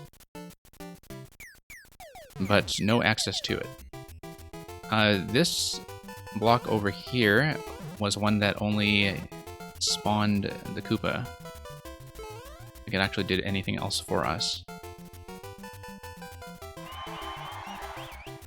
What could I possibly be missing? I'm afraid that we're going to have to see anyone else has reversed this.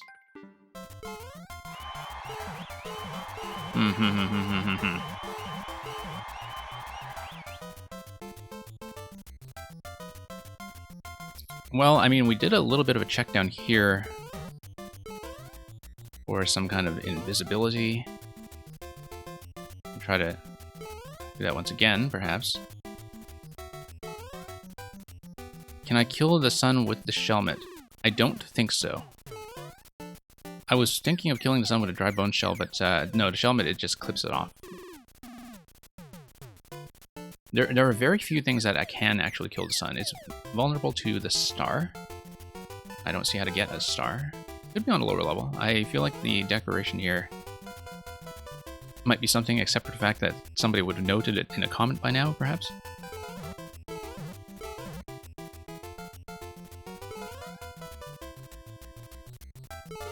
Whoops.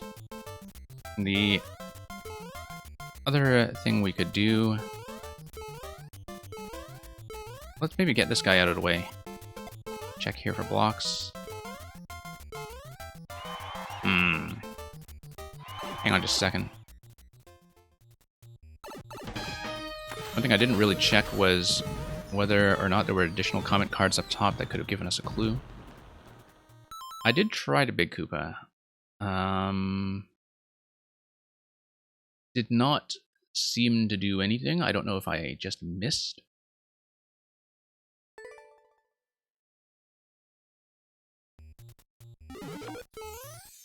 Like, I think the bone shell is probably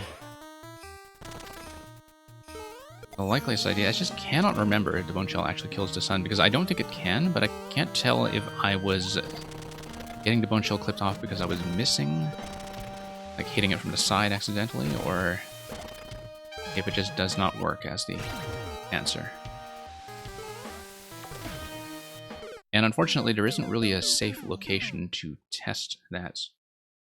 In this level, checking the editor? Yeah, that would be useful, thank you.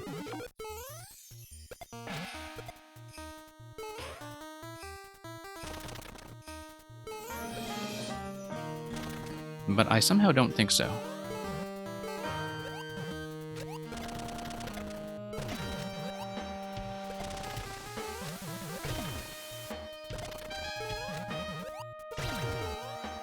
Okay. Okay, miss.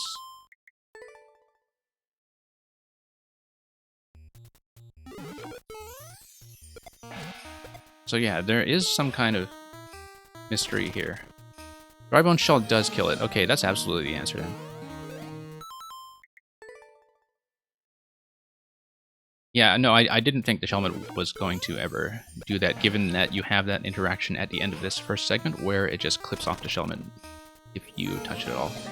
The fact that the dry bone shell does kill it indicates to me that that is, in fact, going to be what we want, which I think is going to be difficult because of the timing involved. Because the only location in which it would be vulnerable to Shelmet is in the last Shelmet jump right near the end, I think. Although you can kill it at any time. You don't need to kill it with the last Shelmet, you can kill it with any Shelmet. Any one of those would work. So it's a matter of finding a vulnerable location.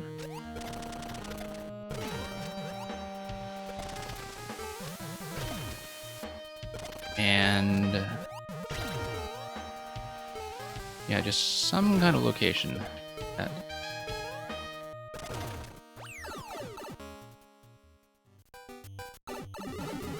okay. Yeah, because I was thinking a while ago that, you know, stopping it would be the solution. Now, however, okay, the one piece of information that has changed is that we do know about that invisible block. And therefore, that even if we kill the sun with Shelmet, we can do it in a low position, such that we...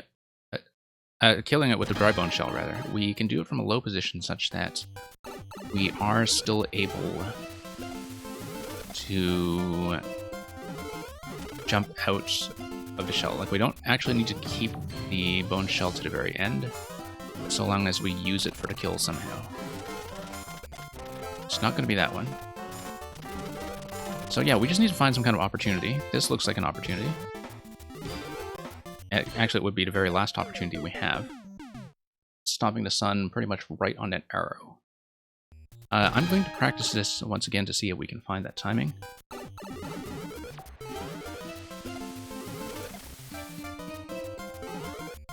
Yeah, because we've been on this thing for ever and ever now. Okay.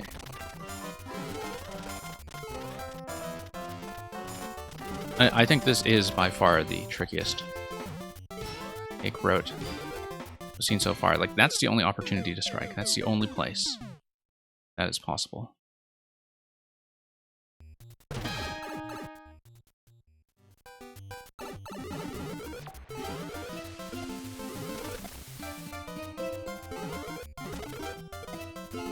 Unless, of course, there is a way to get an extra bone shell at the end, and I just don't see it.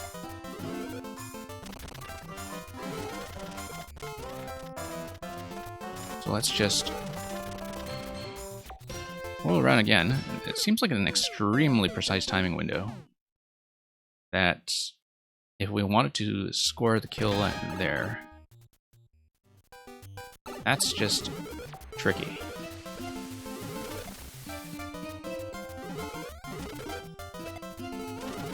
Okay.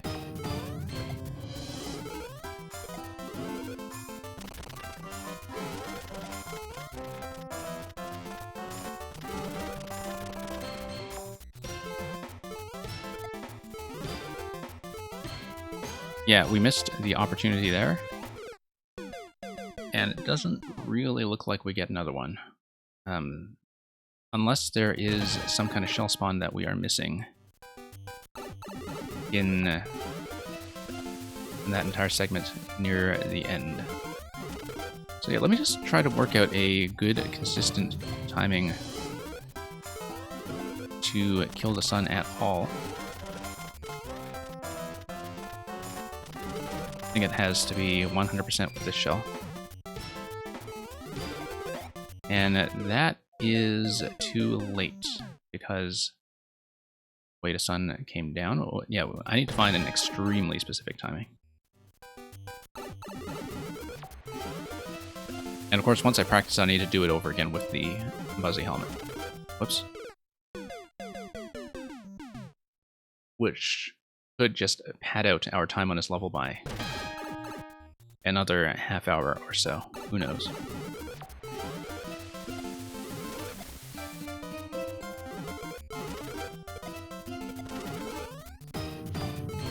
So yeah, we'll just try to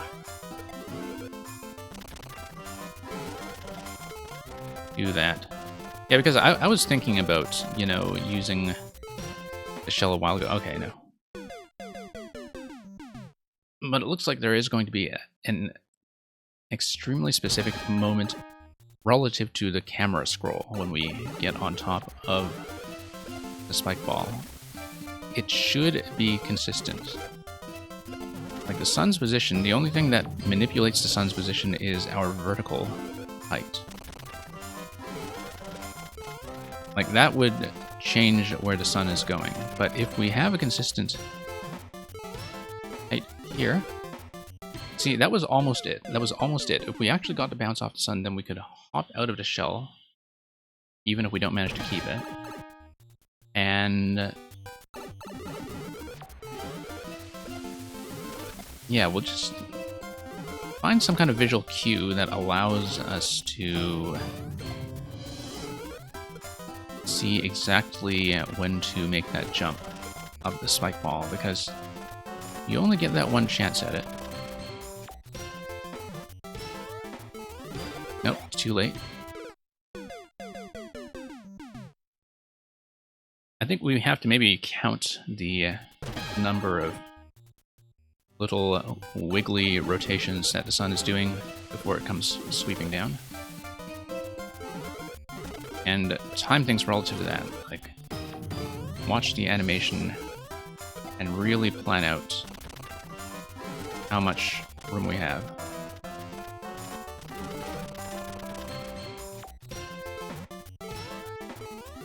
No. So the sun kind of makes 4 rotations or so before it comes down.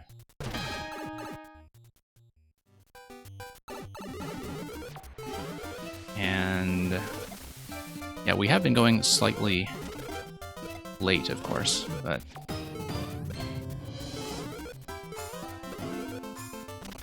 that just something we'll have to fix. 2, 3.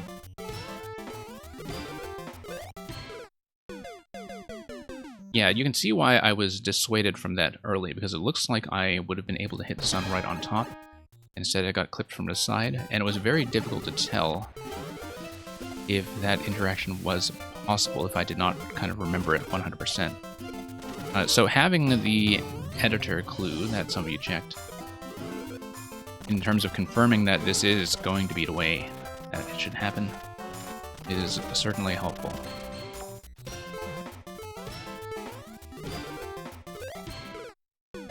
Because look at that, it looks like I'm falling on top of it. And maybe that interaction doesn't work as planned during sweeping phase. I don't see why that would affect anything, though. Oops.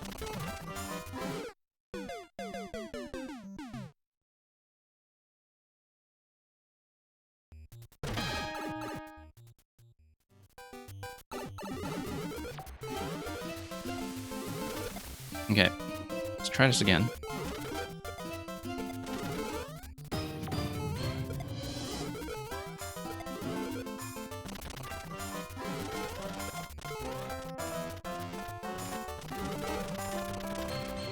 And nope, no.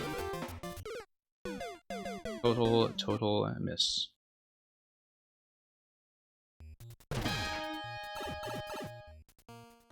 Wait, that doesn't work.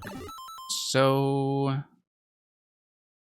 is it because while the sun is in its sweeping phase, it can't be hit by the shell? Like it can only be hit by the shell when it is in the corner?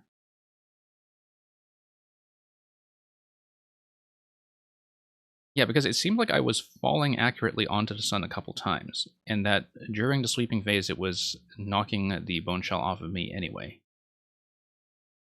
Right?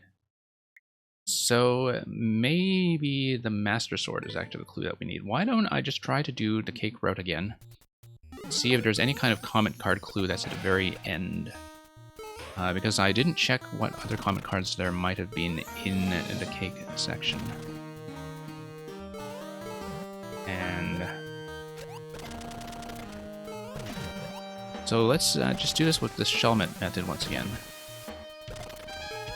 Because the Master Sword clue is the one that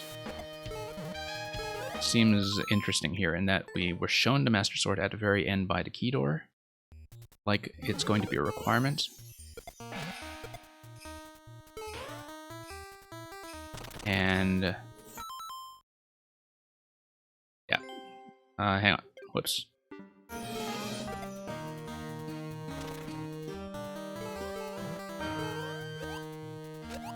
And I haven't seen a Master Sword anywhere in this level.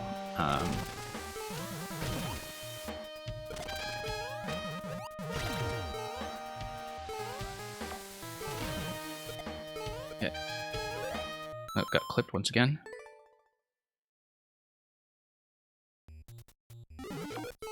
So it seems like we have perhaps been chasing a number of dead ends.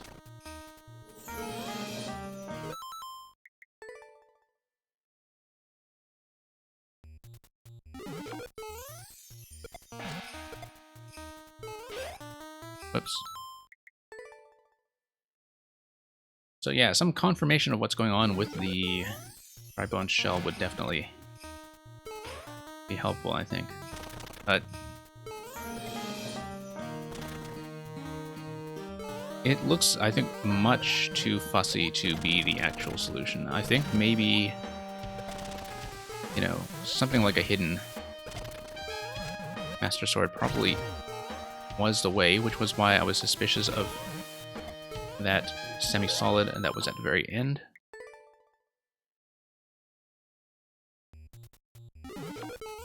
No go on a dry bone shell, yeah. So I think at this point the next thing to check is simply whether there is something like a hidden Master Sword and something like an invisible block. If I do manage to make it through all the way with the Buzzy helmet, I am going to check just the comment cards in the cake room. If there's no insight from that, I am going to move on from this, I think. Because it's just something that I might have to probe for properly, you know, maybe when we run the backlog stream, and we'll see. Oh, I don't know if I'm going to do the backlog stream this week. That's a good point, because we do have Paper Mario coming in. I will at least be doing the preview of week 4. That for sure I will do, but streaming plans are going to be possibly a little bit different over the course of this week. Okay, so what I was thinking is something like Hidden Master Sword on the lower level here. We did check a number of these spots before for potential invisible blocks, but that seems unlikely, though.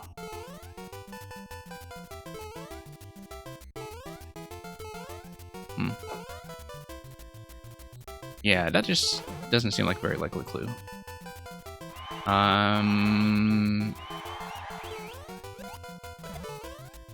Okay, let's check the cake room. Let's check the cake room.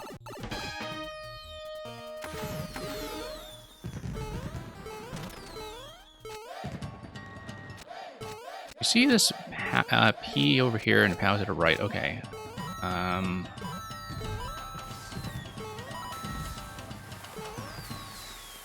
So you see Master Sword, you see POW. Well, we gotta check the comments here, for sure.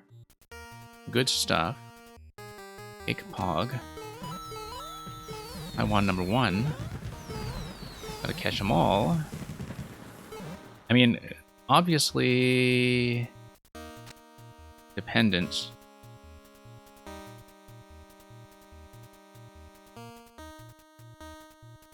On some kind of kill on the sun in a previous area.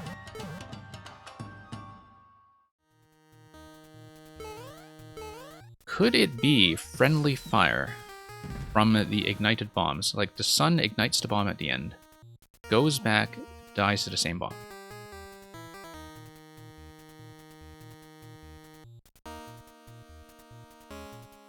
That's the only thing I can think of in the final room, is the sun sweeps over, it ignites a bomb, it sweeps back, and basically takes itself out. And that's literally the only thing I can think of that would be possible. I kind of want to try it. The only thing...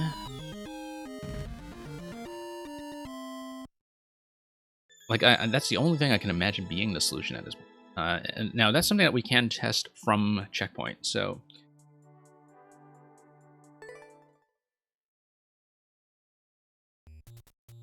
We don't necessarily need to keep the Buzzy Shell on every attempt until we confirm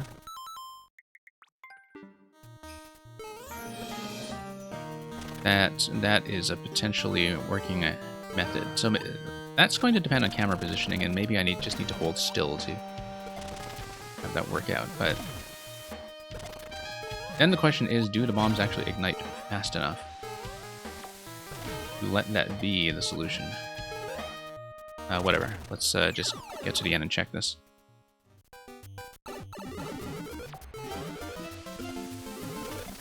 Yeah, okay, we may have to move on from this one, unfortunately, then.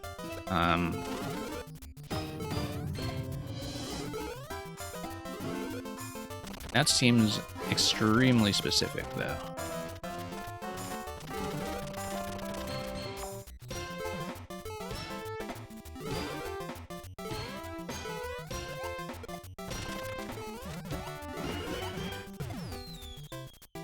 Okay, bomb is going to go, and it blows up before it is able to get back. However,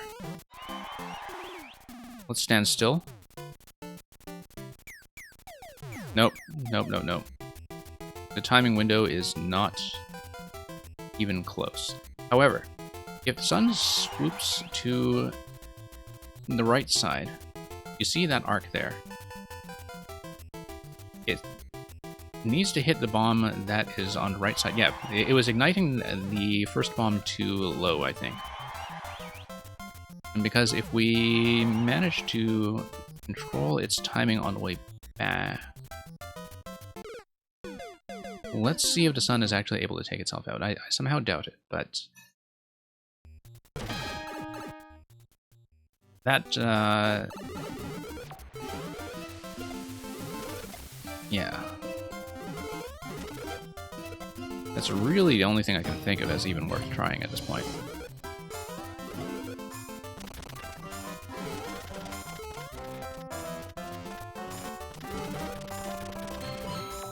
Okay. Checking a couple of the jumpable blocks in the meantime. Oh, no, that's gonna be wrong. Yeah, here's the issue, is that I want the sun to sweep up like this. Watch, because on the way down, it would hit the rightmost bomb. No, it's actually much too slow even then. Yeah, the bombs kill it, but it basically needs to die to its own bombs.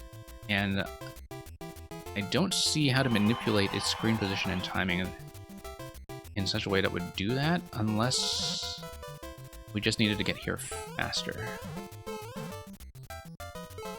Or perhaps jump here to the lower level, because... hang on.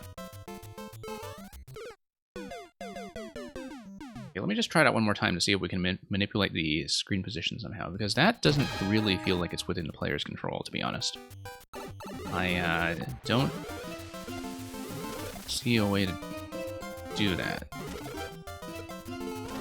And again, the only other thing that would be perhaps in the player's control is if the Master Sword clue at the end is telling me that a sword somewhere is the answer. Kind of paying attention to a lot of the jump block spawns in the meantime.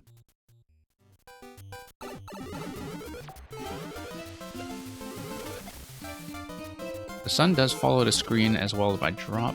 Yeah. Yeah, I know. Like, the sun is always dependent on screen position. It is one of the few elements that does so. The cloud does so, like the Lucky 2 cloud. And Charvard kind of does so.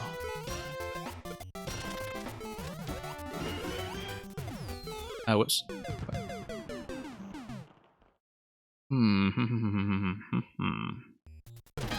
Did you see what was going on with the Muncher drop at the very end? That's interesting. Oh! I think we're just too slow. Because the Muncher drop ignites a bomb at the end. Did you see that? This is an auto-scroller. Yeah, okay. But then what is that Muncher all about then? Because it seems like we need to manipulate the sun's vertical position by kind of moving it up as soon as possible. The Muncher drop should put it within bomb range somehow. Yeah, we need to get it within bomb range of the Muncher in the final screen. That's it. That's it. Because I've been way too slow and sloppy about that. You see? You see? That's gotta be it. That's gotta be it. But I basically need to go fast, and I need to make sure the sun is high up, I think, in order to kind of intersect with that vertical position. That is very specific. Yes, I can influence the vertical position, and I do all the time. The auto-scroller is only auto-scroll from left to right. The vertical position is still dependent on the normal camera logic. I know this for a fact because I actually have been trying to manipulate the camera height and the end screen in order to get the angry sun to ignite the bombs. Like, I have been scrolling it up and down depending on my position. So basically, if I move the camera up high as soon as I can, and a way to do that would be to hug the right side of the screen boundary as closely as I can in the final segment.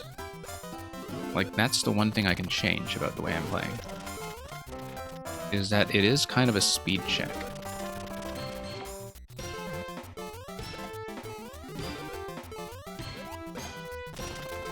Whoops. That is an extremely specific bonus, but I can't see any other way to do it. Like, I think it's clearly the Muncher and Bomb Ignition at the end, because there's nothing else that that element is doing other than setting off fireworks. Whoops. Well, I mean, clearly somebody did leave a comment card on the other side of the key door. I think some people might really have just discovered it accidentally if they were particularly fast players. Now remember, if this actually does turn out to be the secret, we need to do it again with the Buzzy Shell.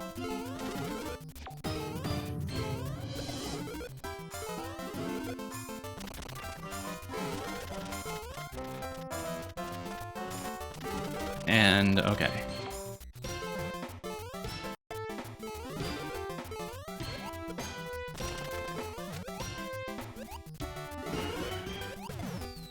Oh my goodness.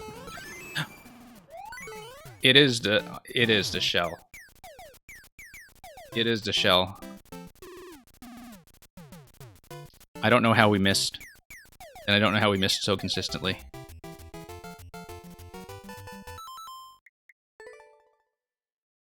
It is the red shell. You see, this is the thing. Sometimes I tried red shell very early on, and I think I just missed slightly, and I just never checked it again because I thought, okay, no, there's no way. I guess we tried it. And so it's those near misses that sometimes set my progress back by an entire hour.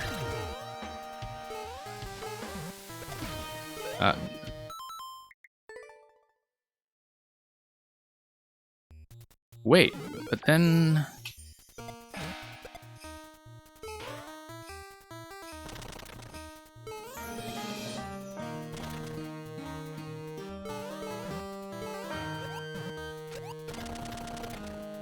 I wonder what was going on then, because we actually did have the key that time. It looked like it was a shell, it didn't look like it was reacting to the bomb. Yeah, maybe it has to hit when it is overlapping.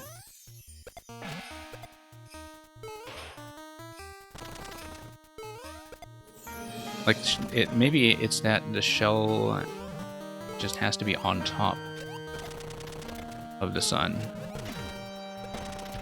Like, you don't hit the shell into the sun, you kind of whack it when they're overlapping. It took me a moment to register what was going on, because I did not expect I would even get the key that time. Wait, hang on. I have to remember to actually keep the Buzzy Shell.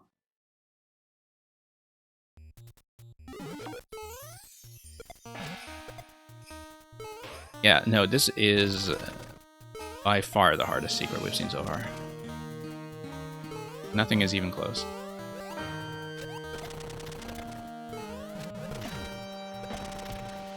I mean, the Mang secret path in Super Bumper Jumper last week took me a long while as well. That was mostly just from searching in the wrong place, though. Bufflin's secret in week 1 was, again, just a case of my trying the wrong thing for ages. And once we actually did the right thing, it fell very easily to just standard platforming. This is just tricky. And kind of obscure. But I guess it explains what the Koopa Shell is for at the end. That we're wondering the whole time what it was going to be useful for, and...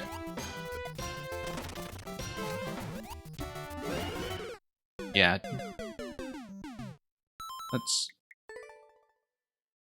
I probably should have tested that out at the end one more time just to make sure we absolutely know what's going on with that Koopa Shell hit.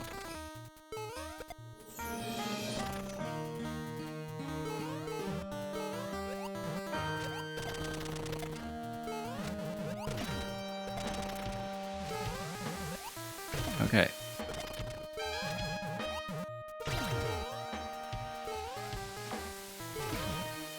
Anyway, becoming increasingly clear to me that we, thanks to this secret alone, we'll probably not be able to do all of the week 3 set in one sitting, but if so, I'll continue it in a bonus stream probably later today. I was hoping to do it all in one sitting simply because we saw clear rates and it looked encouraging, but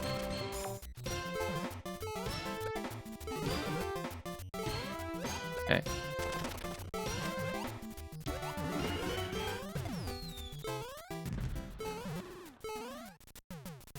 Okay.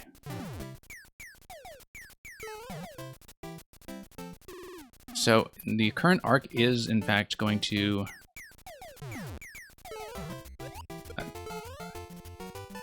be a complete shambles. Let's try this again. We have to redo the segment again. It does work, but it has to be at the correct height. We need to practice this. There's no way that I'm going to escort the Buzzy Shell over every single time. I actually need to find a good position.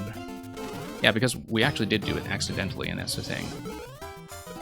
I have not actually been able to take it out intentionally.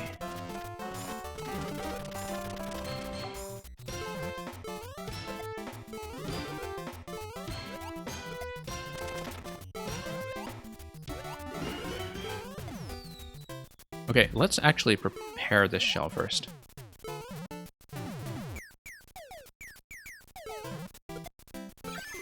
Okay, that's a nice and easy way to target it. I have the exact camera height I want. I want to get on a higher platform in order to shift the camera. If I shift the camera like that, then it's just a timing challenge.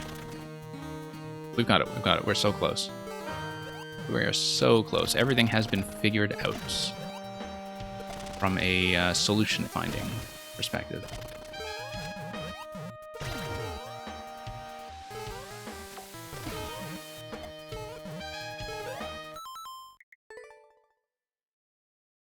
But yeah, no, I have a very specific pattern that I think I can execute safely and hopefully consistently. So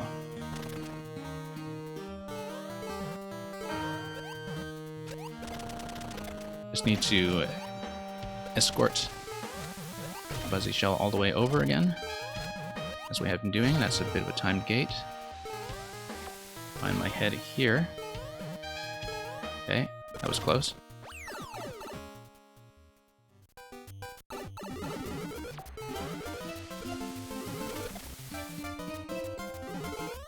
Okay, we just need to not choke in this segment. Pretty gentle so long as we don't choke.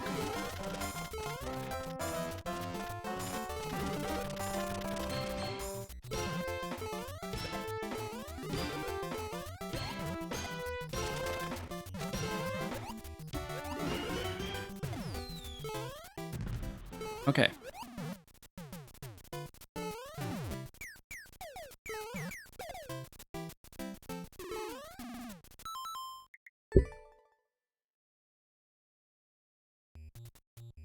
We choked.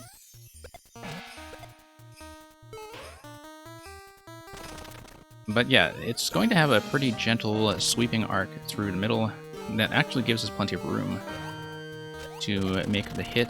That time, of course, I just fired a little bit too early.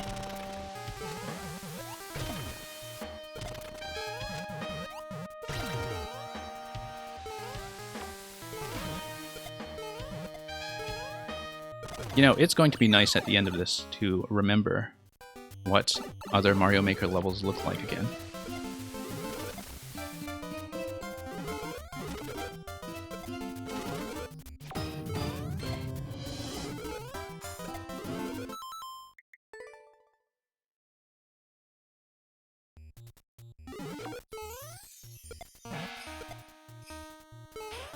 Yeah, because this one has taken some time.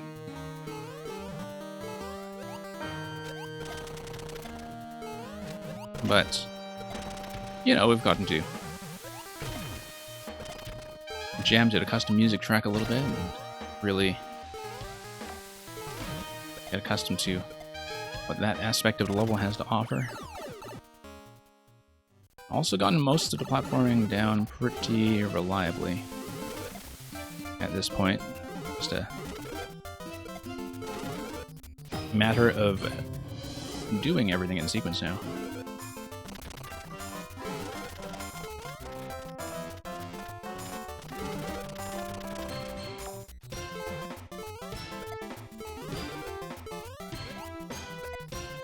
Okay.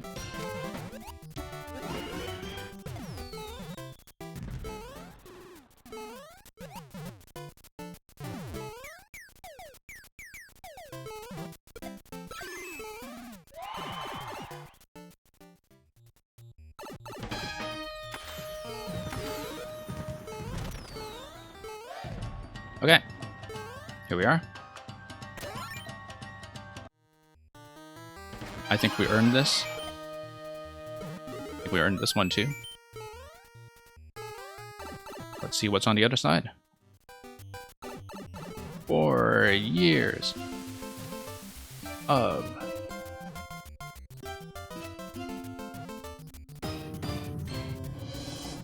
of something, that's for sure.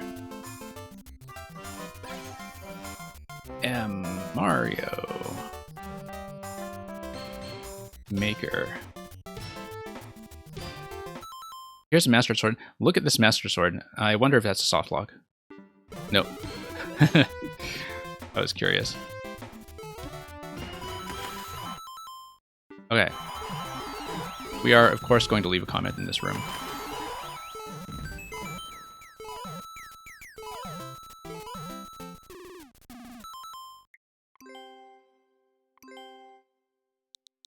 And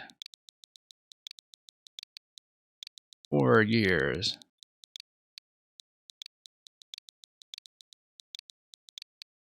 of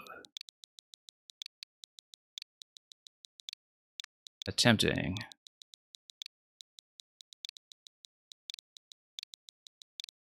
to nuke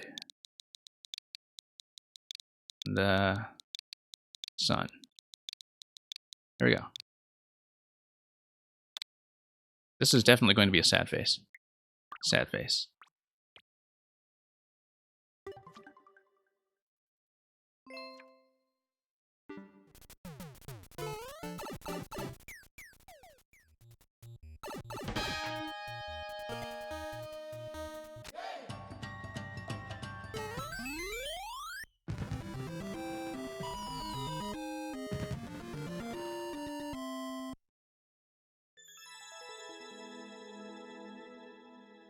Okay, let's move on to the next level. Thank you for the GGs.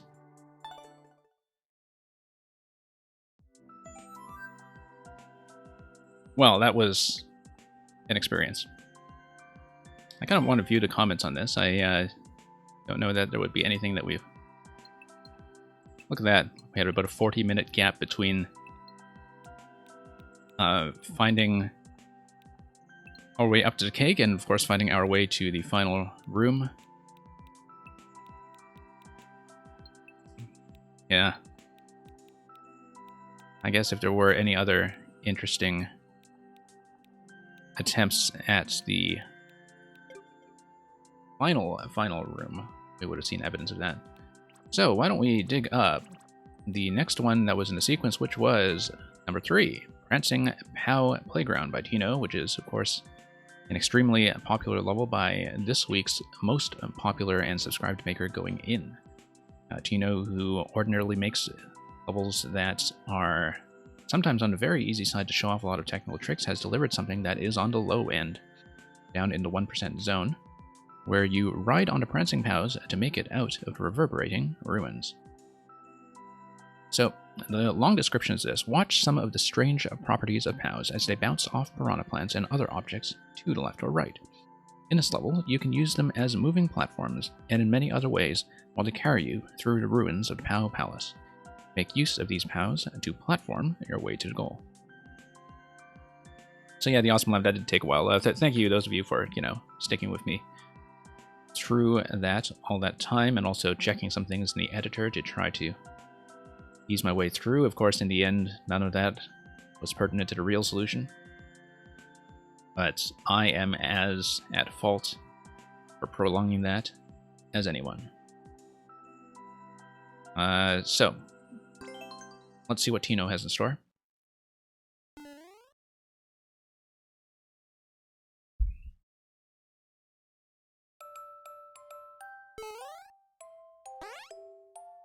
And yeah, I'll probably only be going for another hour and a half or so, whoops. Read that initial hard block as we watch the POW bounce mechanic. So it's very likely that, yeah, for the 4YMM levels, I will break it up into a second segment. Okay. Sort of interesting to finally be back in a level where we're not constantly being pushed by auto-scroll.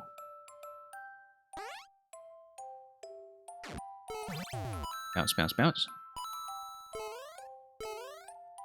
We got on, I just jump out of it.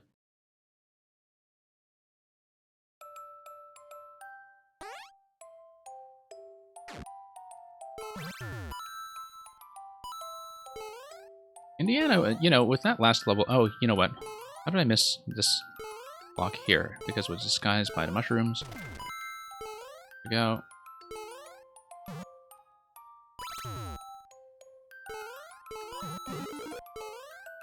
Okay. So the POWs are going to prance around. And that's going to get me through. What's going on the right side here? It does not look accessible.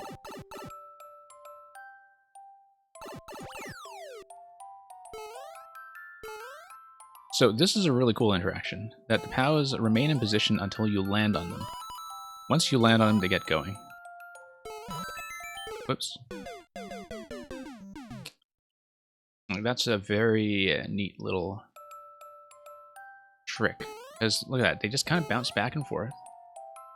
Oh, I guess maybe it just takes that one little bump there, but...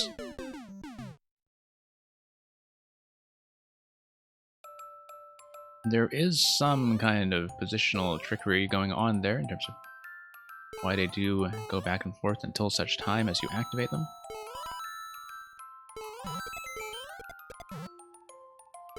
Okay. That's pretty straightforward. Notice that upper door that was on the top level. This is SMB1 and we can't pick anything up, so... don't know why I was trying to run into that from the side. It was clearly a mistake.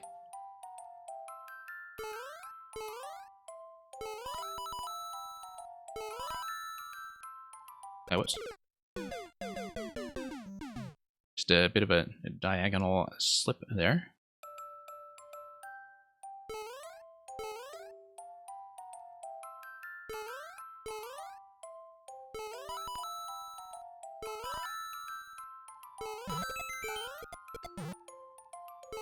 Whoops.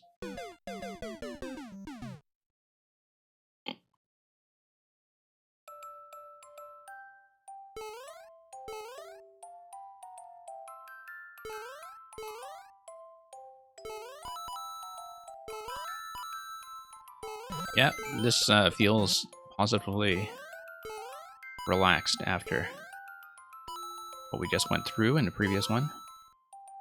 Gonna bounce.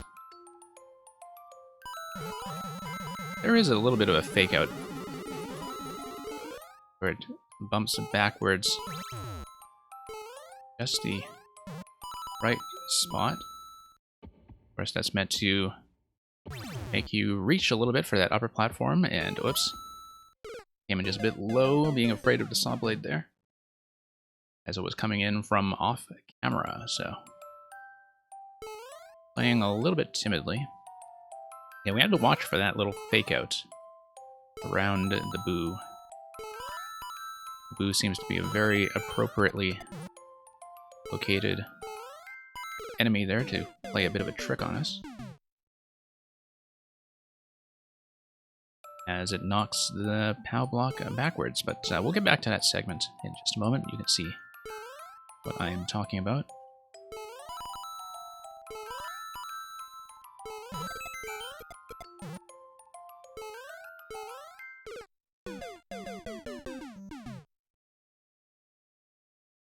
And yeah, in the meantime,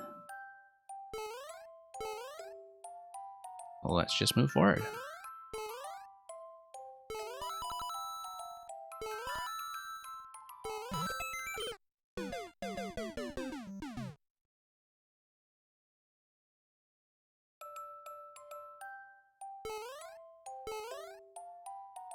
Oh yeah.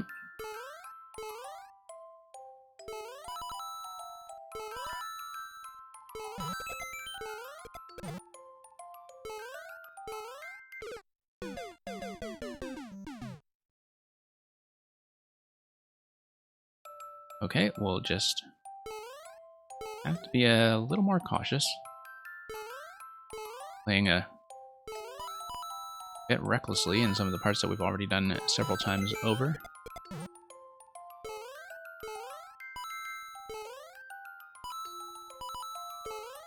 And we're just going to drop, let that bounce. So here's the fake out Bada Boo. That does kind of enforce a slightly tight landing zone. Getting back to that POW.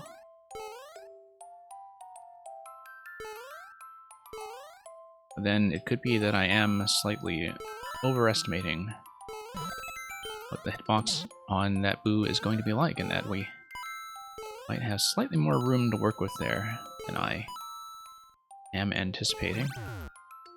Yeah, bounce back. Getting on here. Using a block spawning pattern to give us tons of piranha plants there. Which is nice, because of course it allows you to exceed what would ordinarily be the entity placement limit. As well as having something that generally looks much nicer than spike blocks. Much more aesthetically distinct. Whoops.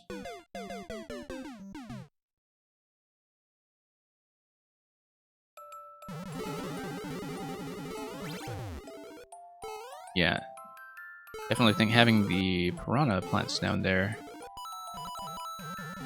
as the bounce platform just looks much nicer all around.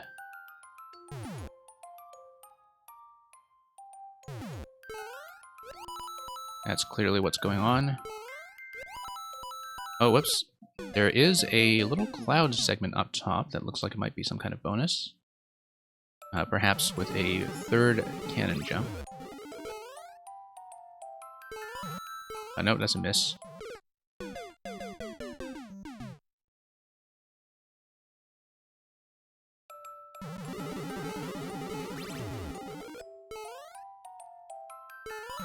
And yeah, we'll just drop that over and react far too slowly.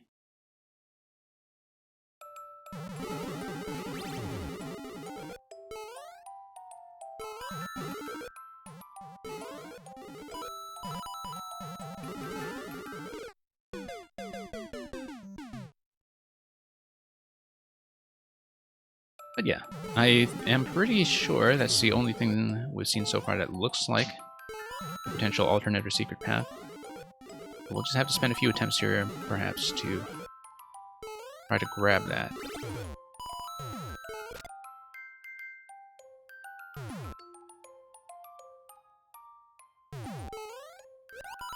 Yeah, it looks like letting a cannon fire once again will beat away for it. Look at that. Or maybe that's just a standard path. I think it is just a standard path. Now that I look at it properly.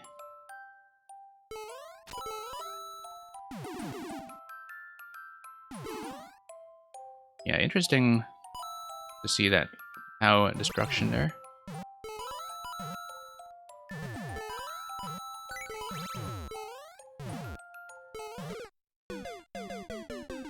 Okay, fairly simple to see what to do there. I think that's actually surprisingly reasonable to do, you know, for an early attempt at seeing the pattern.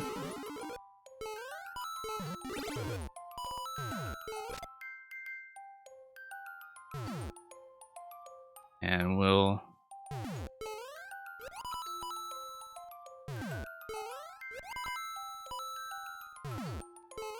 Just kind of hop in here.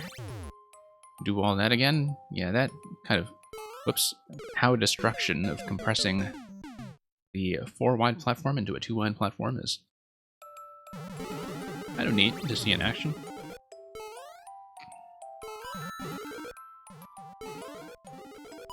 But yeah, this level just looks so much nicer all around from using all those block-spawned piranhas in place of spikes, as I was saying earlier, just to add a great deal of visual variety. It doesn't continue over this segment, of course, but I think maybe there were just a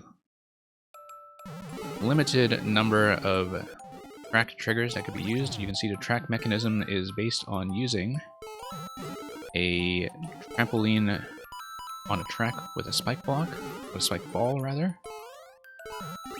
So it would be something that's dependent on the timing that's just calibrated by those objects spawning in at the very start of this room.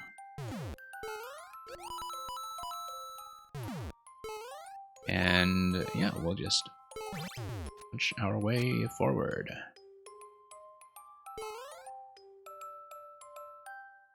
Up we go.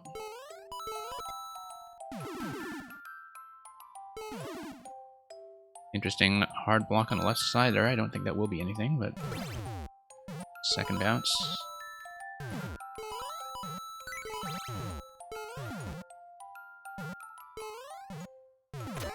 And in we go. Now, here's the flag. Here is a 30 coin. Where then is the secret? I don't think we know yet. It's not going to be down there. I thought I would check anyway, but probably should have just gotten the flag first and then done a big secret check as we made our way back through this level. Okay, let's keep our eyes peeled then. I will actually grab the flag for the completion next time, I think, but it's kind of keeping my eyes peeled for where the secret path could possibly be. I may just have to restart anyhow, so let's actually just grab clear, perhaps, and then scan for it properly.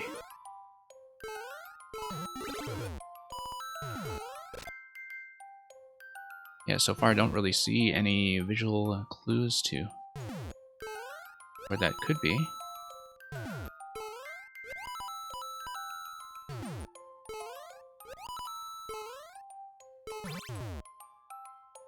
Okay. There is that on-off switch spiny shell at the very bottom. We didn't ever activate that. And so that might be... Oh, actually, no. The spiny shell just activates the mechanism for when you are down there, because it affects the conveyor belt. Okay.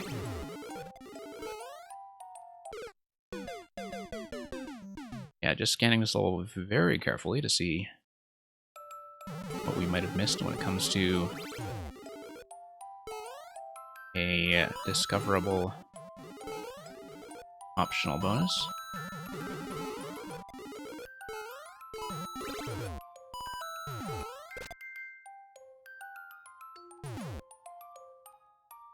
Yeah, we'll just ride this part out once again.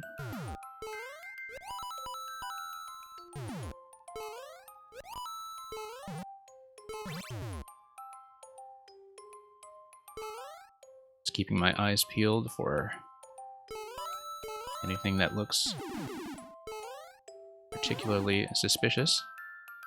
I love how this drop back onto the POWs is timed. I think that's kind of satisfying to watch that in action pretty much every time I see it. Whoops.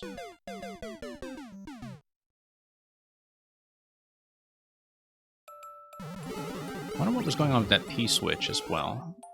If we actually saw it, I think the P-switch is just kind of there to bounce everything at the bottom of the stack. I don't see anything threatening to activate it. Okay. Figured that a little bit late, perhaps, but we managed to get that in position and get all the timing here to line up properly.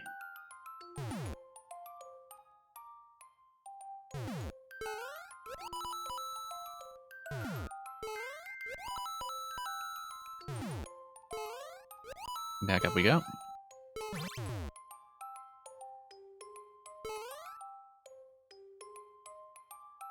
And up we go.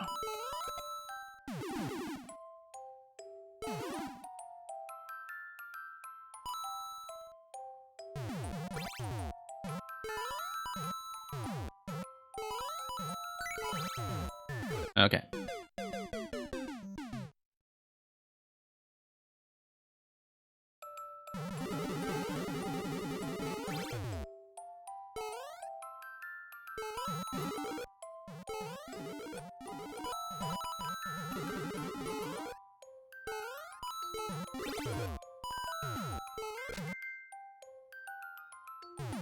And yeah, let's just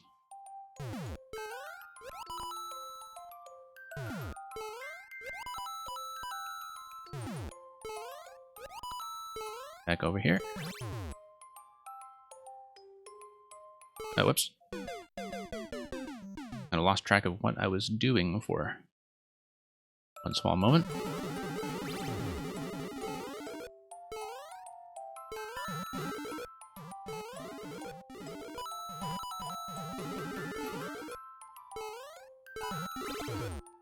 Okay.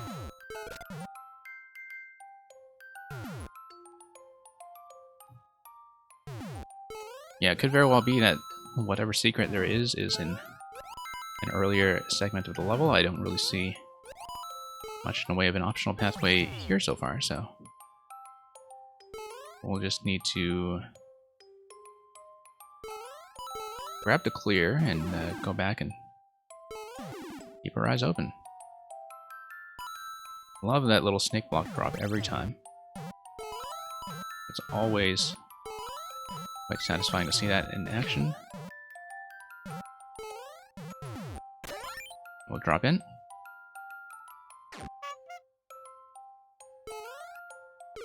Of course, we had already proven that we could get the 30 coin. That was probably quite needless.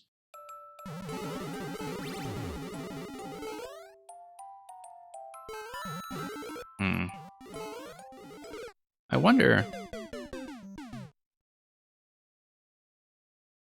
Well, just looking at the drop of this first POW here in terms of the slot that it's going down. No, nothing down there. Hey, Redox, it's going well. We had an extremely long secret exit hunt in the level that we played just before this one. The level itself was not that hard. The secret hunt took us probably over an hour because I was trying the wrong thing for quite a long time. So we are on number 3 out of 8 of the week 3 set of levels that was introduced with 4YMM. We'll almost certainly have to continue this in a separate segment. Axeman coming in with a party of 5. Let me just give you a shout out very quickly. Also very convenient for Paxman to bring over that whole crew because we have not yet gone on to Paxman's contribution to this week's set, which I think is actually going to be coming up fairly soon. We have Kanan's after this and Paxman's after that. Yeah, we'll hopefully be able to get to them both. Welcome Megatefid as well. Yeah, as with all of our 4YMM showcases so far, we've been doing every single cake and secret room, which was a slight problem because the one with Ra the Sun God in K-Dog's level took me, like that whole level took me about an hour and a half to do in total, I think, because for the longest time we were just trying the wrong thing with, you know, trying to take out the shell at the end or trying to poke around to see how to get up to the cake at all. Like, we just spent far too long with that for something that was really not a very hard level. So yeah, that's why we are still on number 3 out of 8, and so hopefully we will be able to see Paxman's level in this segment. If not, I am completely expecting that I'll have to break down our coverage of this week's levels into 2 different sittings. And for that, I think our performance on K-Dog's level earlier is pretty much entirely at fault. So, I hope your stream went well on your side. I know that Paxman was also running this set of levels today, and yeah, Megatefit, we actually ran the entirety of your world on one of the weekend streams earlier this month. So I've had a pretty good and solid run of covering some of your creations as well. So glad to see you stick around and drop by.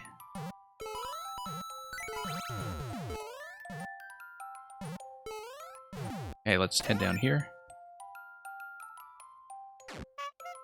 I was part of the 4YMM team. Yeah, mine is not out yet. I cannot yet disclose where I am in the schedule, but there will be something. Okay, let's actually grab the clear before I play around with this too much, because I obviously did miss where the secret was located here in Tino's level. So we'll just comb through this once again to take a look. So, Megatefit, you were saying before you went to bed that you put the cake on the way to the goal in the level? Yeah. And, because we were wondering about the little fake-out exit at the end of that 3D world level that Megatefit had made. And yeah, Bren321, hope you enjoy my creation when it eventually does come out. Let's just go back and comb over this and see where we might have missed a secret. Oops. Yeah, Megatefit, I was completely trolled by the ending. We actually did have to poke around with that a few times to be absolutely sure that the final pipe was actually nothing. I was not totally certain of that even then, although it certainly looked like that was what was going on. Sometimes I just have to learn how to trust my intuition for the level. Okay, so still no sign of where the cake route could be here. This looks like a bit of an interstitial transition room. Really well decorated on either side. Has this natural look to it that... of course, I'm just taking some silly in-depths here because my eyes are running all over the level, seeing if we can find any spot that I might have missed. You found a cake in this level thinking it was the main path. Okay. That is a very interesting observation because it does maybe give me a hint to where I should be looking, because there was one particular spot where I was wondering about that. That was a very needless death, but that's what happens when I'm also thinking ahead to a different part of the level while I'm looking at this part. Did I ever actually hit this block, or is it just something to jump on? Thank you for the follow.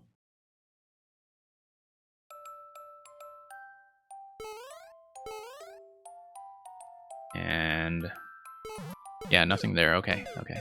That's just something to stand on. And it would not really have given me anything interesting anyway, given that the ceiling is completely closed off here.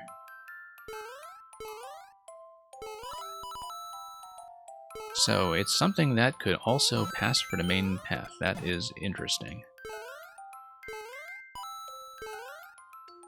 Yeah, you see that door that is on a top level at the very top of the part that we just passed? That looks like a clue for at least where you drop in after you have found a cake. So that tells me that we should be looking in such a way that treats that top door as the cake exit.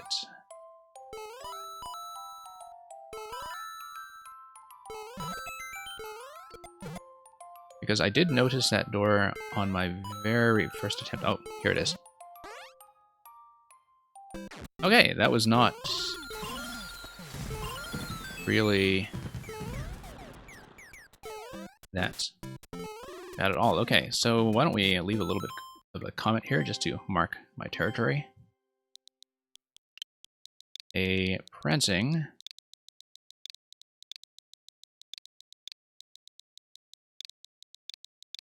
puff pastry.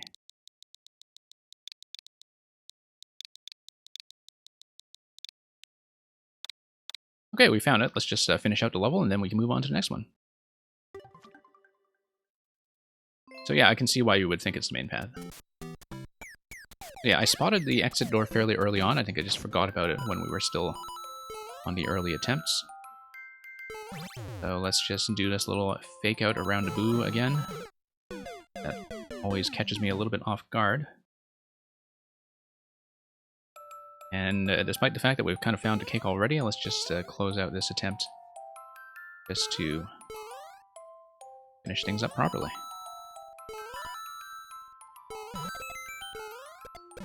Yeah, I guess we'll be looking at the skewer level next, and then followed by X-Men's Aquatic Adventure shortly after that.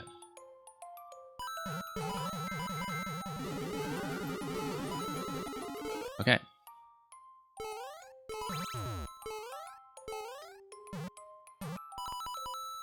Everything here is fine as long as we don't hit our head on the saw blade.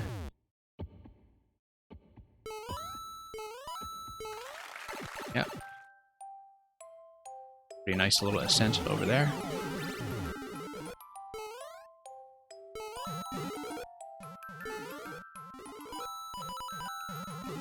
And yeah, how else did your stream of these levels go otherwise? Was it a fairly good time that you had with this set? I mean, I don't know how exhaustive you have been with the secret hunting over on our side. We've been pretty merciless about it over here, but that's why sometimes things take quite a lot longer than expected.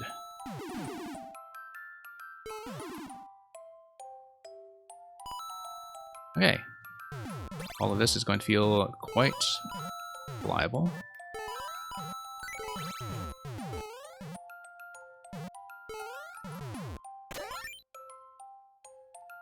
Okay, haven't been forcing any paths and just accidentally found some. Okay. Yeah, I have definitely been trying to pry open every single one, and I do think that the secret within a secret in the K-Dog Angry Sun level is by far the hardest one that I've seen in 4YMM so far, in that it is a huge jump over just playing the level the standard way, although part of it was that it took me a long time just to realize what to do. And once I realized, it was not that bad. Because it hides things very deceptively. So let's move on to the next level, which is going to be The Lost Ancient Skewer by Kena, who is a very technically accomplished and interesting maker. Been playing a lot of their levels lately and pretty much been impressed by every single one. I think the skewer mechanic in this one, looking at a preview image on the website, is one that we actually have seen in one of their previous levels, because we did play their Super World over the weekend as well as part of the preview stream. You've been doing a drawing for every level though. Okay, yeah. I'll have to keep my eye out for that. Let's see what drawing you did for this one just now. I mean, there are tons of comments here, so maybe you're fairly buried deep down, but... Aha, here's Paxman. Okay, that's a very cursive POW. Very cursive indeed. So let's take a look at The Lost Ancient Skewer, where a skewer without crushing is not a skewer. Behold the true Super Mario World skewers.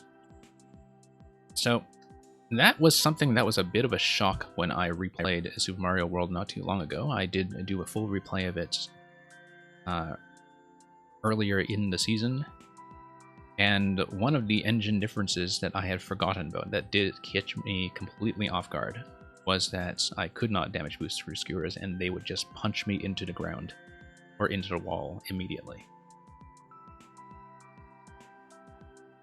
Yeah, I mean, I suppose the Curse of Pow may not have been reflective of your usual artistic abilities, but then, you know, that's what some of my text comments have been like as well, so it comes and goes, and as long as the standards that we set for ourselves for the levels themselves remains fairly high, I see no reason to object.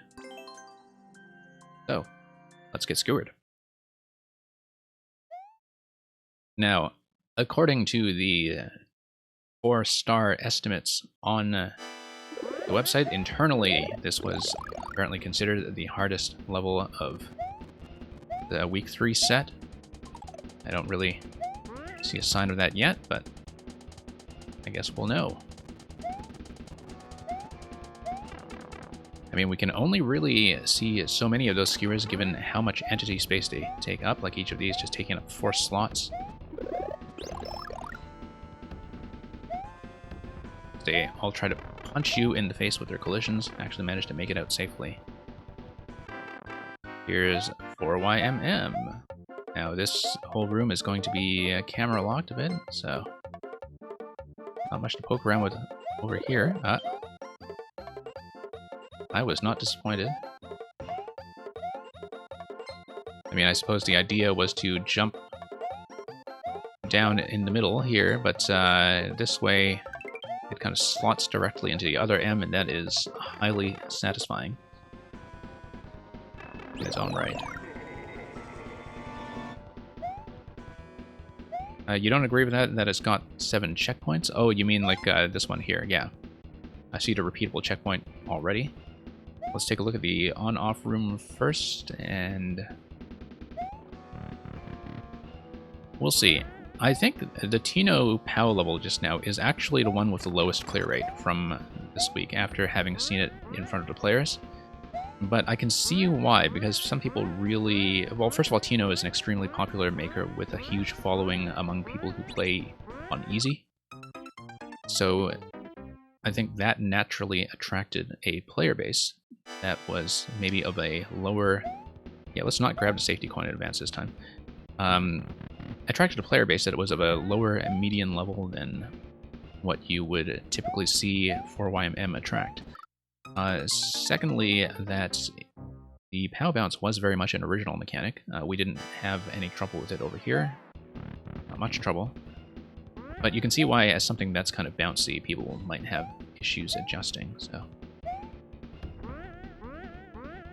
And yeah, that was totally a safety coin. Sometimes we just run into that stuff blindly. I mean, that's the risk with every safety coin, and like, no possible setup will ever really satisfyingly address that. Looks like the blasters are completely entity blocked from firing any projectiles. Okay. Okay, no. I knew what I was supposed to do there. I just kind of backed out of it at the last moment.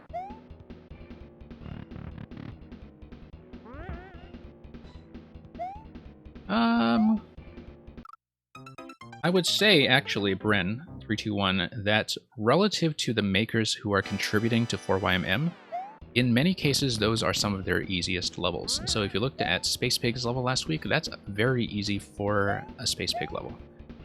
And that's true of some of the other makers as well. Like, you know, Meng, who made the bumper level, tends to have often some very strange momentum mechanics that are hard to grasp. And most of her clear rates tend to be like around a 0.5 range or even lower. So for a lot of the makers who are involved in a project, the kind of mid-expert level stuff that is around, is around the kind of 2 to 5%, you know, low expert pocket. A lot of that stuff is some of the easiest stuff you will ever see them make. And that's not the case for somebody like Tino, or indeed somebody like Mega Tefit, because they tend to make levels that are for the very high percent easy crowd as well. But I would say that most of the tuning of 4YMM has been done with the kind of player in mind who isn't necessarily doing like super expert community stuff, but feels very comfortable with standard Mario and is able to do expert content or stuff that's like right on the very top end of super expert, depending on how it's classified in game. So I think for a lot of players who don't play community levels often, that perhaps some of this stuff will feel hard. I think that for a lot of the makers who are actually in the project, many of them have sort of forced themselves to go easy. Okay, let's let this sink, and that grabs the coin. Let's get out. Yeah, and Paxman, the thing about the super expert classification is that if it is something that works like it did in Maker 1, then it's not actually based on the clear rate. It is something that is based on the clears relative to the number of unique players or footprints instead. And I know because I saw this tested in Maker 1 by people who tried to manipulate the classification, you know, by taking lots of deaths. So for example, if you had just one player try to die 100,000 times to a level, that is not actually going to manipulate the classification, or at least it didn't back in Maker 1. And so when it comes to this, oh, we missed the opportunity. No, actually jumping would allow me to survive that skewer. Okay.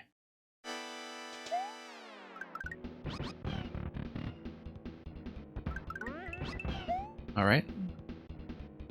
Gotta jump. That's okay, that's fairly relaxed. Oh, no. Let's clip that spike on the end. Yeah, I just need to jump very quickly and expect the Muncher on the right side to catch us. But yeah, I do know that as a lot of the 4YMM levels were being uploaded, that a lot of them, we need to just sit on that spike. I don't know why I'm rushing that timing. A lot of the 4YMM levels were kind of topping the super expert charts, even if they did have clear rates that would normally be associated with expert instead. I think that is because the level of attention given to the project is attracting a lot of players who might otherwise not play in this difficulty range anyway. There's something going on there anyway.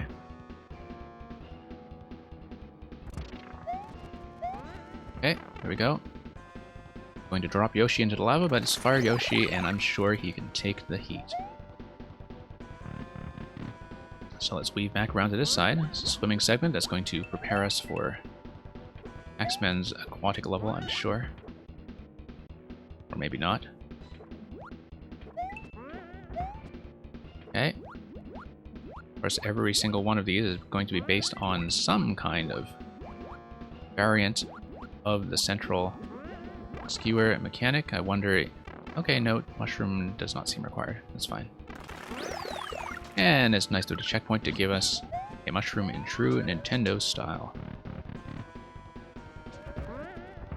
Okay, so this is just going to be a E-balloon challenge.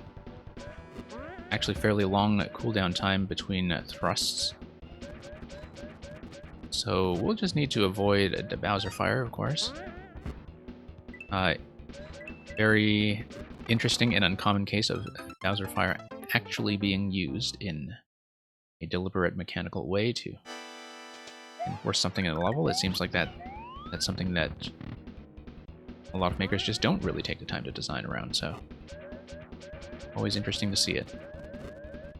So let's mine the Podoboo that comes out the column to the right. Oh.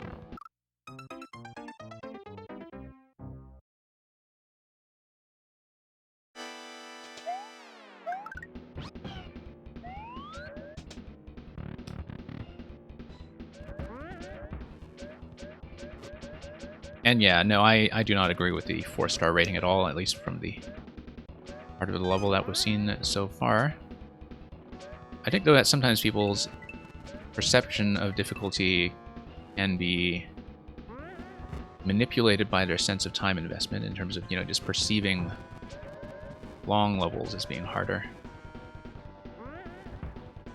In spite of the fact that each of the individual segments really aren't, and that this is, as you were saying, pretty heavily checkpointed. Okay, let's not get nuked by the fire right before getting into the pipe. That's going to cut the P-balloon.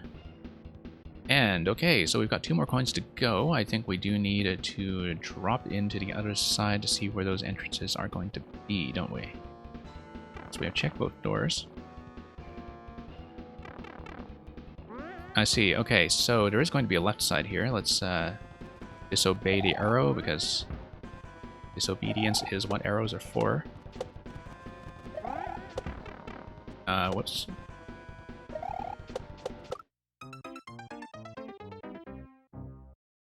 Yeah, of course we're going to take that door. Of course we are. Wait. Was not paying attention.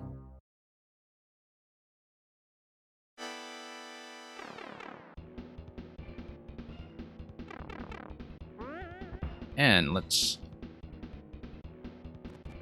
just drop that in. Just gotta find a much better timing window, I think. Next one should do. There we go. Oh. What did that do for us then? I feel like I missed something there. Like, oh, that must have just been the exit to that room. Okay. Never mind. I guess we were supposed to go all the way to the... Oh, no. This is different.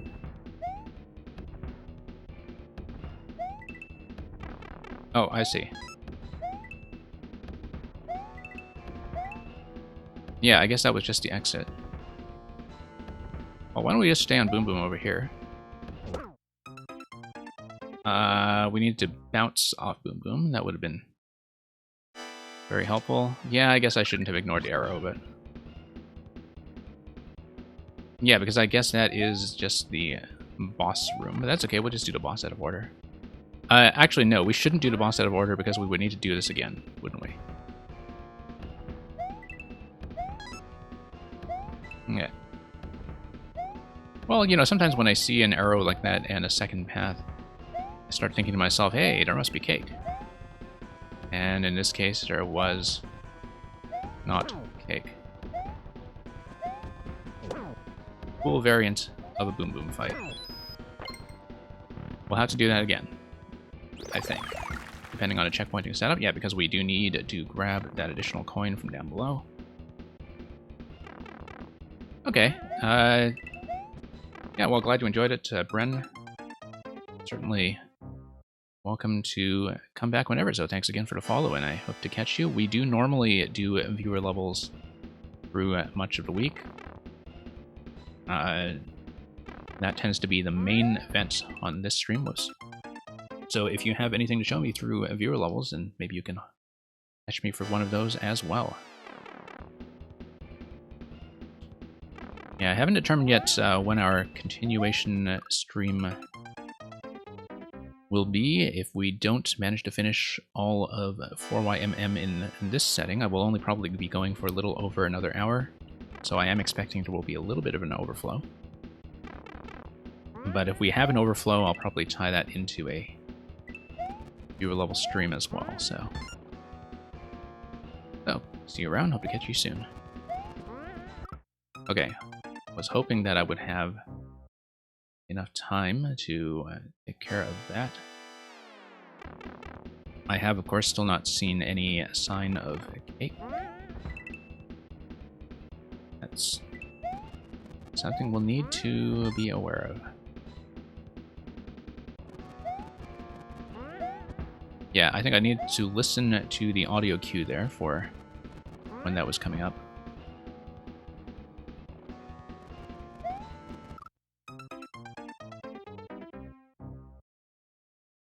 And yep, just redo that a few times until we grab that coin. Interesting how that coin pattern over there looks basically like an exclamation mark, although of course it allows you to get that coin down below to persist and mark that spot necessary. Okay, that's a bad idea every time. I still think at that point that the Muncher artwork has gotten out of my way, and it hasn't. It's a pretty gigantic range when it comes down to it, in terms of exceeding its little 2x2 box and protruding into the side. Let's just wait for an additional cycle. I think that would be much smarter. Okay, no, I should have just done a spin jump there.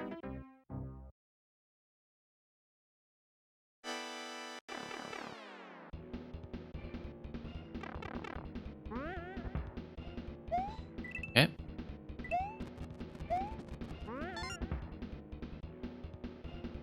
Yeah, I guess the lower coin was kind of meant to give you a safe timing for when to proceed.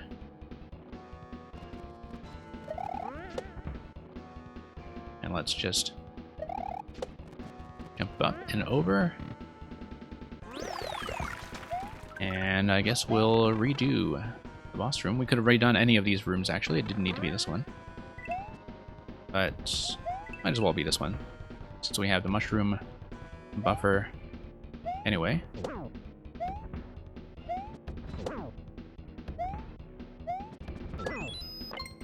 That was fairly simple and straightforward.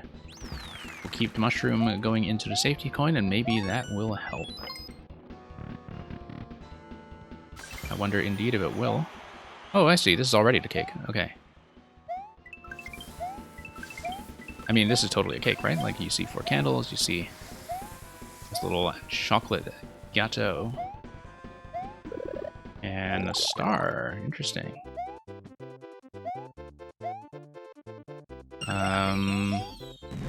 Wonder what that will give us then.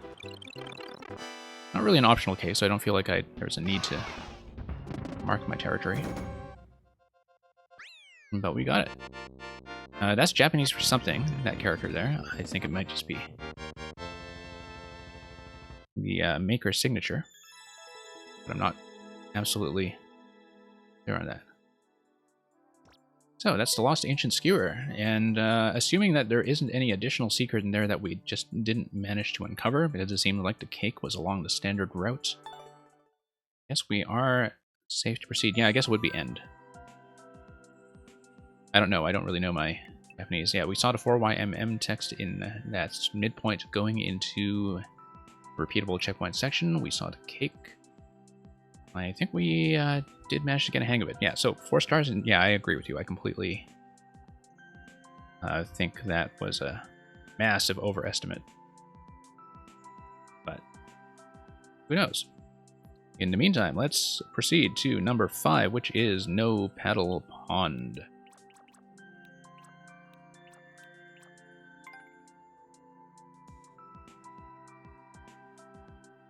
Long but super forgiving. Yeah, that's great. That tends to be a pretty good fit. About 2,000 plays on this already. That's pretty decent level of success. These sunken skipsqueaks really hate it when you paddle in their pond. So I guess this is a level that is about skipsqueak reaction to your actions underwater. The long description says, these sunken skipsqueaks will really hate it when you paddle in their pond. Platform without hitting jump to navigate these squeaky waters, and so I guess we'll do that. Nice to see a 3D world again. I think it's in many ways underrepresented, not only in this project but just across the game, considering how versatile the style really is and how original many of the mechanics are.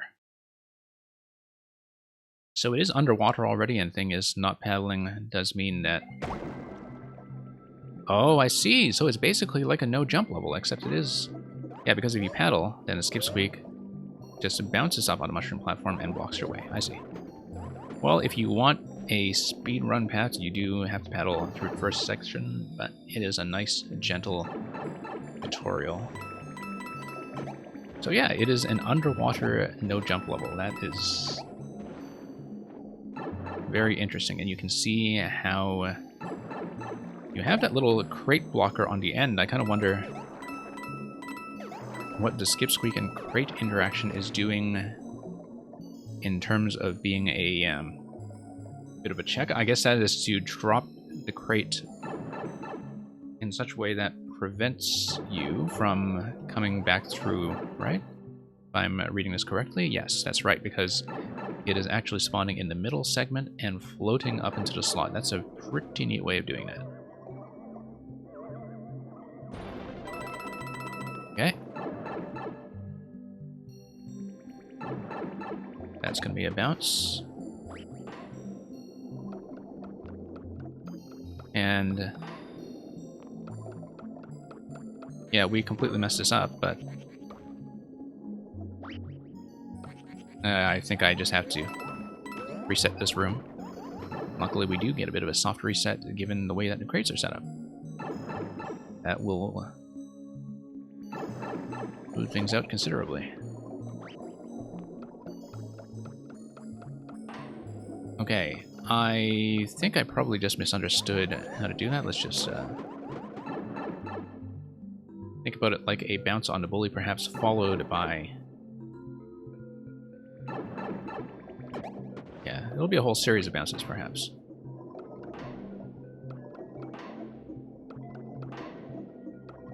Right, because you bounce it on the lower level, and then you bounce into the middle there. Yes, that's right. That's right.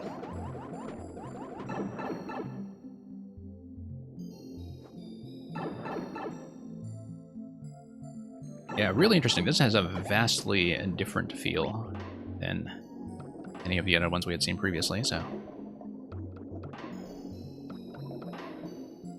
kind of nice to have it scheduled in here in the middle of the set.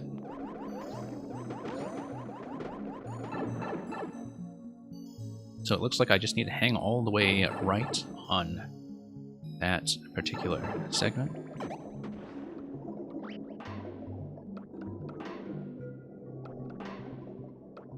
And yeah. Pump it. And we are through. And it's a warp block that's going to enforce a one way, but that's okay because we have a flag. I am, of course, going to check the tree. Very satisfying, of course, to be rewarded for that kind of thing. Okay, the POW is just going to let me swim and ultimately get through... Wow. Okay, no, I was hoping to take out the Porcupuffer by having it within POW range simultaneously with the Thwomp. That was perhaps not the solution. We do need to come up here before... Yeah, there we go. Not going to manage to get all the coins there. That Skip Squeak is going to turn and break the fourth wall and look at the camera.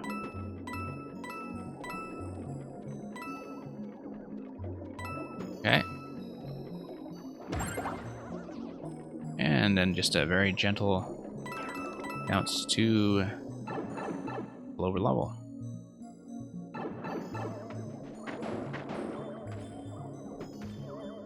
Yep. Let's have to use the POW to control our elevation for as long as possible. The POW is going to break the crate as well as fire the exclamation block. Exclamation block is probably going to punch the blaster gate out of the way. And that it does. Also going to enforce a bit of a timer. And there we go.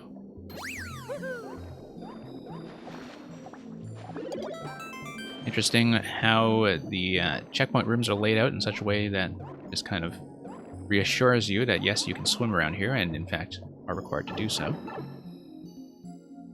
Just to imbue them with a slightly different mentality. Okay, we have to pull them back on that dash. I was pulling back, but I was pulling back much too late.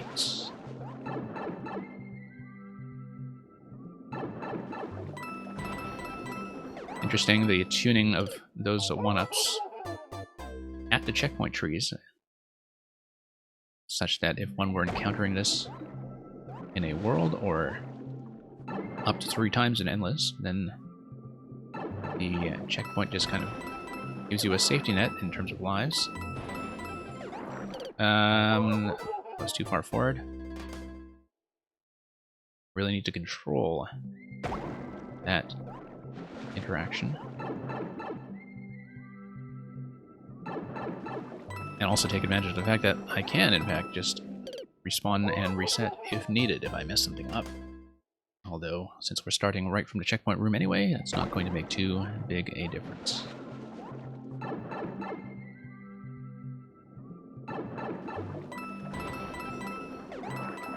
Yeah, I really have to pull back right away then. And yeah, just some gentle targeting there is going to be more than sufficient to get me through. Now it looks like the tree climb is going to be necessary here. I see a key down below. I see a cow up top that is going to break the various bricks up there. That will probably be a secret path, I think. Although, yeah, I'm looking at this and thinking, okay, the yellow pipe looks like a standard exit where you just have to bop your way across the bullets using the mushroom platform at the start. This here... Well, I mean, a jump off of the tree would raise the skip squeeze, though, right? Yeah, of course it would. And then that would gate it off. So you would basically want to bounce like that, bounce like that, bounce like that across. So let's, therefore, reset this room.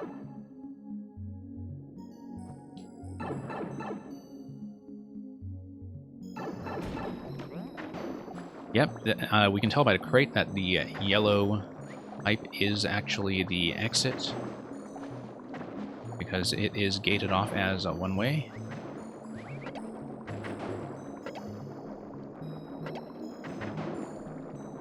Now here, we bump that, and what happens? That's going to fire something. Okay. And we don't need to worry too much about the skip squeak blocking, because we'll be respawning into this room anyway.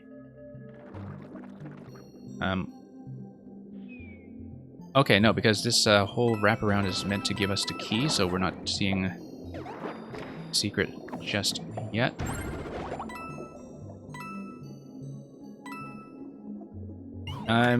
It's kind of more like a don't jump level, Minimana. So not really puzzly in the sense that I'm not doing anything from a logical perspective, I'm doing things from a pathfinding perspective. Okay, so what do we have to do with ourselves here? It looks like we need to grab the shell and escort it. And that we need to not lose the shell to the POWs.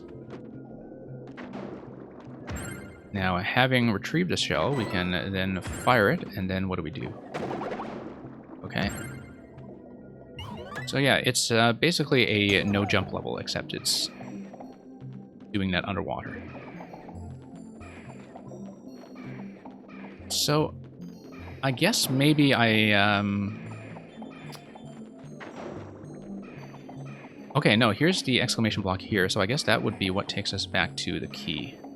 So we're basically doing hard mode, if I'm reading this correctly and understanding it. And it must be hard mode because of the way that the secret door was being revealed. So it looks like the way we should do this is just use the POW to punch the exclamation block. Exclamation block is going to take out the blaster and probably give us some kind of lower path. I mean, without being able to see the pathing on the exclamation block, I don't actually know where I should be shooting, but that's correct. And that should give us the key. And we are past the skip squeak, so we don't need to worry about jumping up. Yeah, it is a very cool concept. Okay, so here is kind of a neat little way to do the secret path in that you hit the key warp block first. I guess how we're going to do this, we're going to do this by bouncing. Can I do a ground pound? Or do I need to do something else?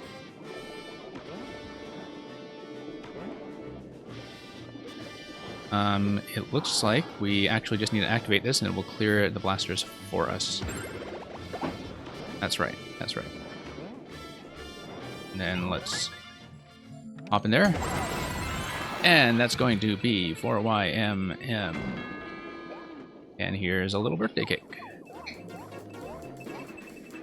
So let's mark our territory here before we scroll over. Now we can scroll over. It's fine.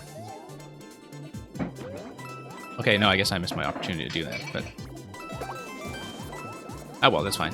You saw that I did it. We have proof of cake. And of course, proof of cake, that gives us the star to not deal with the don't swim mechanic at the very end.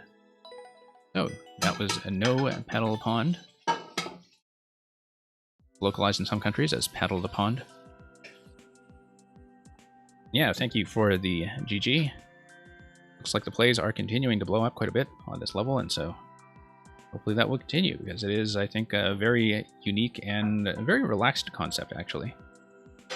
A very different sense of pace compared to everything else that we've seen, almost everything else in 4YMM so far, apart from the puzzles that are outright logic puzzles. So yeah, glad to have Paxman, the creator, in the audience for that one. I'm sure if we missed anything specific about that, you can grace us with some director's commentary. In the meantime, we'll proceed to number 6 in the set, which is going to be Ice Cold Ice by Bracky. Only standing still in ice cold ice. The lengthy description says, a very simple platforming level in SMB1 style with thwomps, Goombas, Goomrats, and a lot of blue platforms, which definitely sounds like a Bracky level. That is exactly what he does. If you've ever seen Bracky's Jump King series, you kind of know how this sort of platforming is going to go, and I expect it's going to be something very similar. Oh, if I reset in the last 2 secret rooms, it shows you the thumbnail. Okay, that's not something I would have necessarily thought to check, but thank you for that little detail.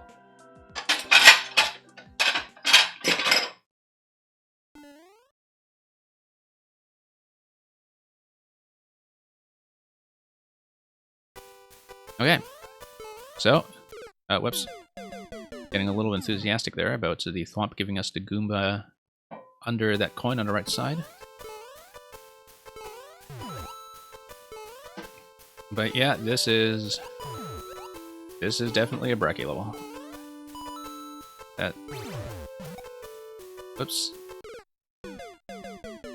There is a very well-defined style to the setups that he has, and yeah, thank you once again for dropping by Paxman and also bringing some of your audience over with the raid. And I will see you next time.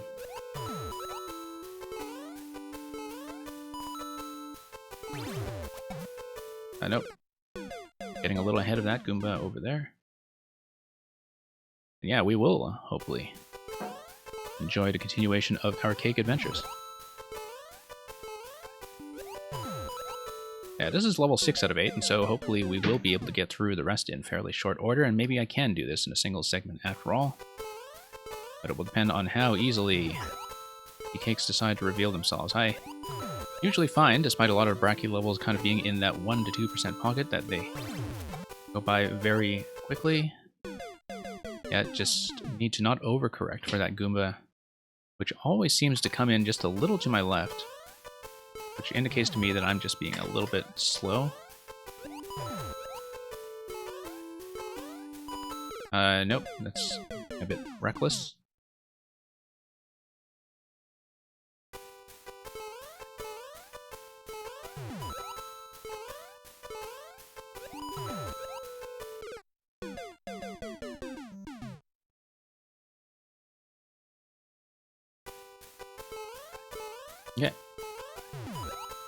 just need to get our Goomba positioning right.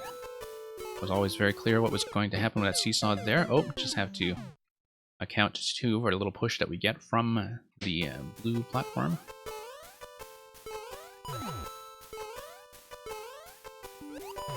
Bracky, you'll see, is one of those makers who likes to use tracks to make it appear as though all of those protruding platforms and bridges are properly suspended with trusses. Not suspended, I guess, but supported with trusses. Very familiar kind of aesthetic approach. You can also see that happening with the way that the tracks are being used as suspension points for the saw blades, so they're not just hanging in midair. It's not overused, it's used just enough to give the level overall a very clean and unified look. So, get over. And over. Whoops.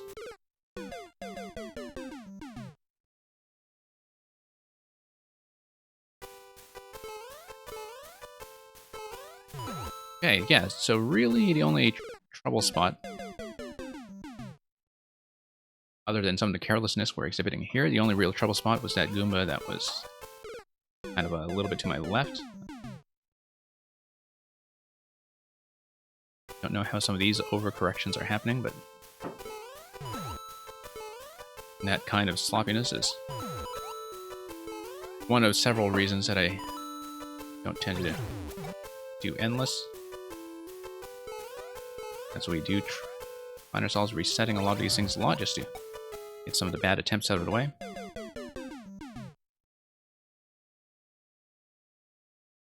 But yeah, having played a lot of these, as I was saying earlier, I do expect that when a good attempt comes together, it will come together quickly, because the nice thing about Bracky levels is that they generally are very doable blind.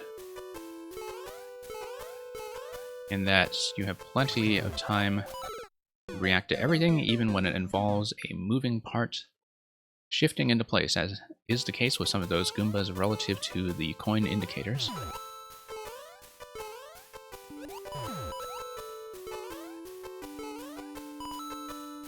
And yeah, let's give that a look. Bit of a weird slide there, but we did make it in the end. Slipping off that jump.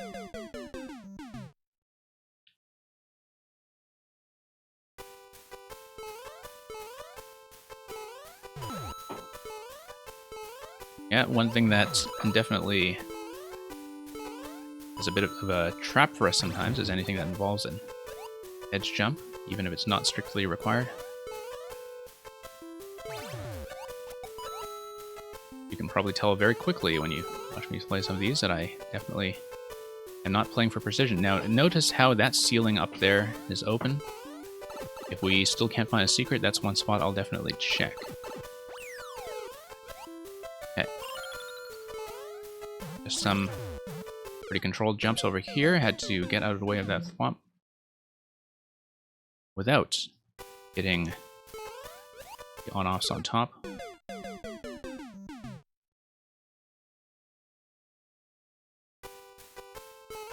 And yeah, let's continue. Nope. Second jump needs to be controlled. A controlled spring jump is going to be the way of things. I actually feel like it should be a short jump first and then a jump into the on-off switch, because yeah, we want to trigger the thwomp first and we want to hit the on-off switch. Actually, no, we don't. We need to hit the on-off first because we need to let the thwomp through. So yeah, I just need a better controlled jump on the second pass. A controlled jump that does not hit the on-off.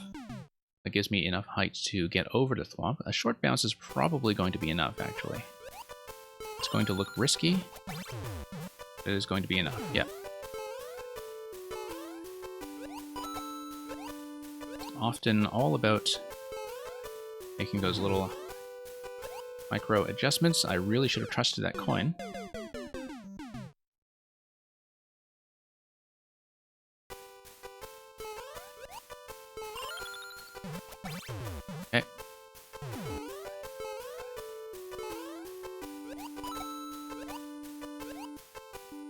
Okay, nope.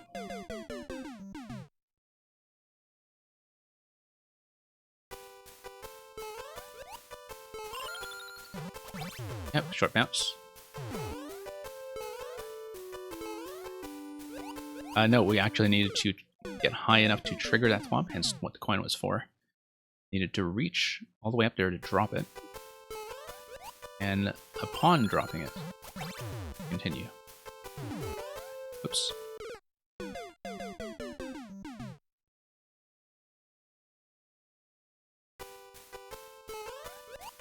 Okay.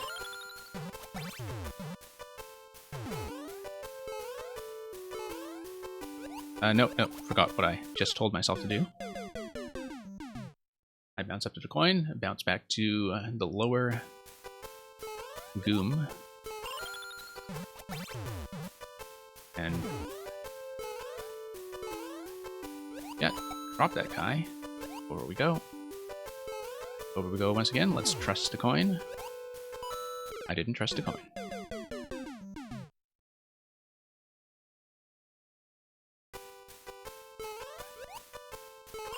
I know.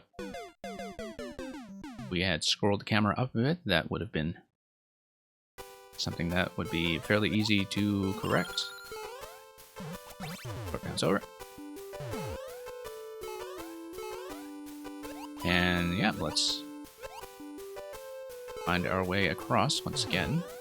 Trust the coin, trust the coin. Almost trusted the coin.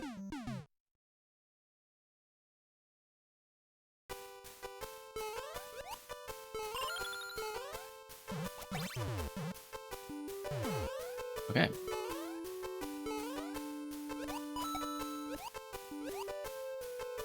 And then over we go. There we are. Interesting reuse of that thwomp. Look at how it went all the way to the right, loaded the next Goomba, and was starting to swing its way back. That's a very interesting doubling up of that thwomp.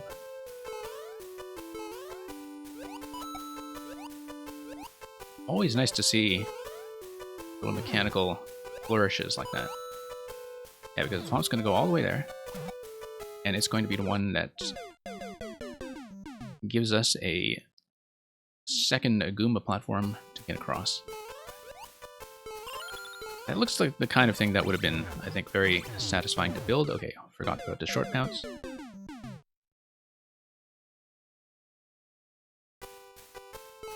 But yeah, it's those little flourishes that really tend to elevate a level like this one. Because, you know, after a little while, you can kind of start to believe that you've seen everything about what this particular kind of expert style has to offer.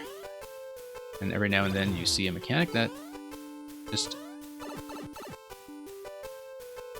pushes it a little slightly further in terms of its overall distinctiveness as a level. So that's, yeah, that's fall in, one off. Okay, we still have not seen a secret path, so that's something we'll need to keep our eyes out for. We're going to get off the Goomba that is on the Big Muncher, and then we need to, once again, trust the coin. Oh, it's...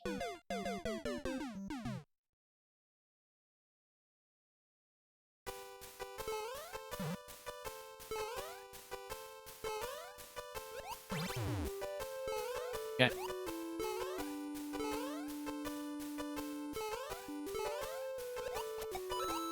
Everything's fine over here.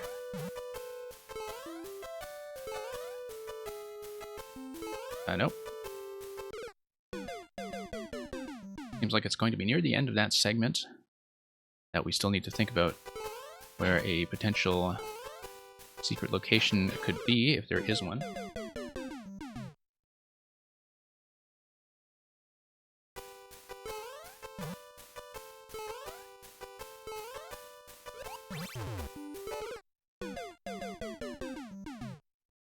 And yeah, just need to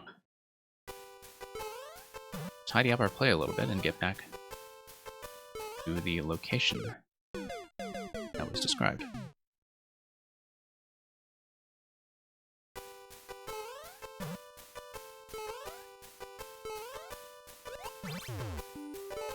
Nope.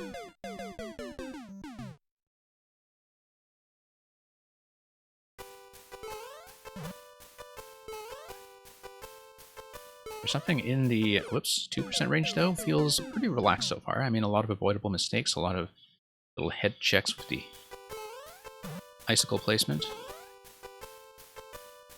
But overall, pretty gentle, and it looks like we know how reliable the Boomerang after the on-off activation is going to be, simply because of the way that it is trapped in one tile before it is released. It's going to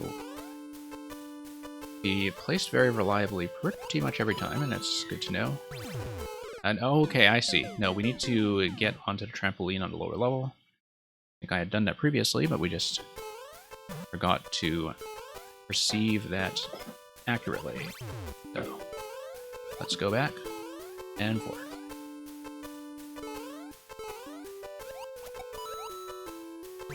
And yeah, that's going to be Thwomp activated.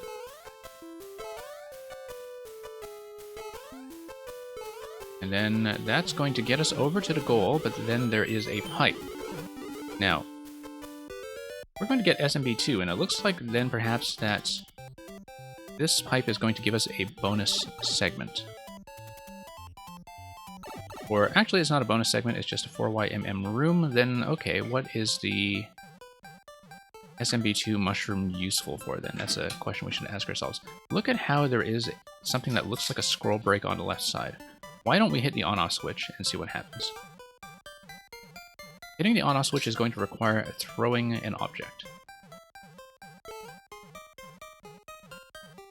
Okay. Let's clear out first.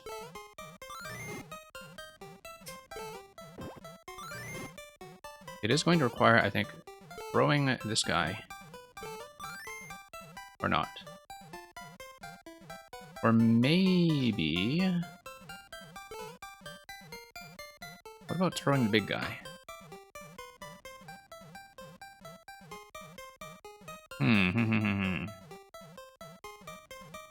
Unless there was something like an on-off activation that we missed. Unless it's also something by proximity. Okay. Oh, snowball, yeah. There we go, that's the scroll break.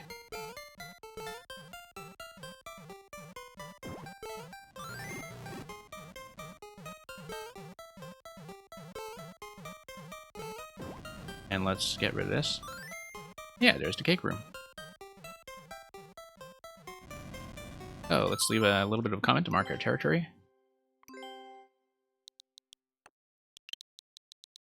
Nice. Gold. Ice. Whoops. Cream. Cake.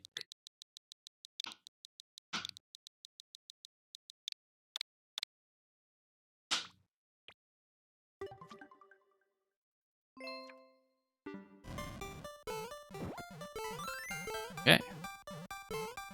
Let's pop back out. Yeah, nice little bonus challenge that acts pretty much as a dessert.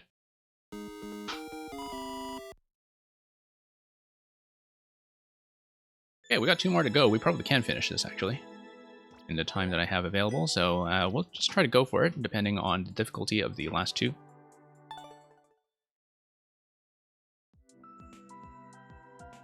And there are only 2 remaining. And both of them, I think, are on the easier side. So let's take a look at Castle in the Sky by Birdhair, which I don't think has any relation with the Miyazaki film. But who knows? As we explore a long-lost world hidden above the clouds, red coins are optional. So this looks like it's going to be the easiest level of this week's set for sure, with a clear rate that is up in 6%. And the lengthy description reads thus. In an empire, thought to be lost for eternity, many have hunted for a mystical treasure. Some have made it out alive, but a treasure has never been found. Collecting all the hidden coins might open an ancient gate, but in these dangerous lands, surviving is the main objective. So it looks like this will be something that is based on optional pink coins. Let's take a look and grab everything we can.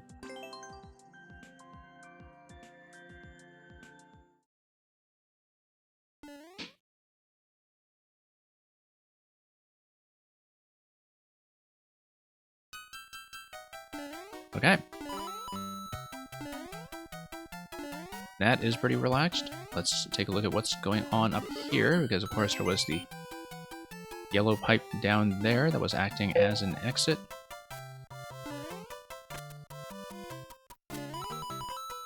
And that's coin number 1 of 7. If they are split across checkpoints, of course, I would expect the 7th and final one to merely be a safety coin, but it looks like this level is going to be mostly about the optional content. Oh, bomb, okay. Well, let's obviously bomb that door open. It looks like we only have one opportunity at that, which kind of indicates to me that that is the optional path, and that going up is the intended path. I may be wrong, but we'll see. Yeah, it looks like it's going to be a wiggler bounce all the way across. Let's maybe redo this door just to spawn everything quickly.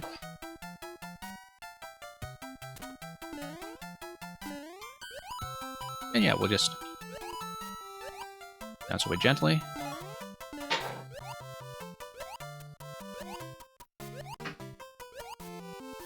Yeah, it looks increasingly like pursuing each of these optional coins is going to be effectively the main content in this level.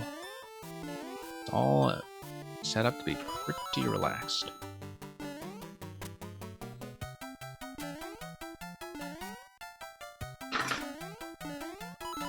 Okay.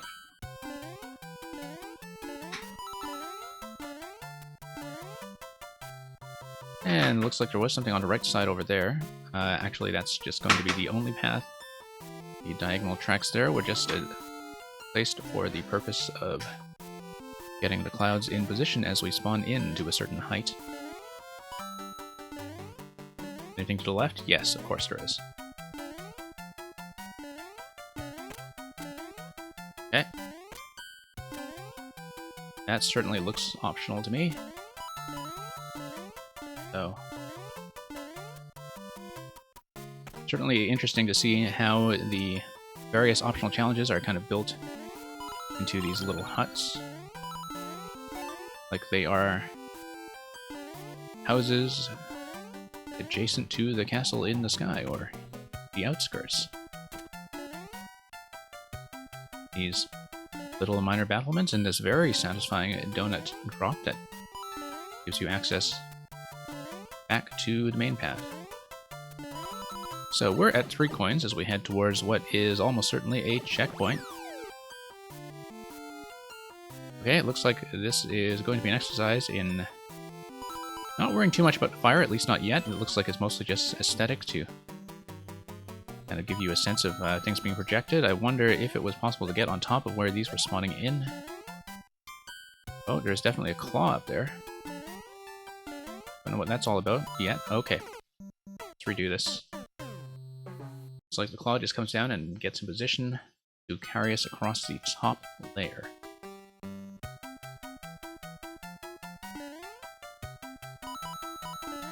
Okay.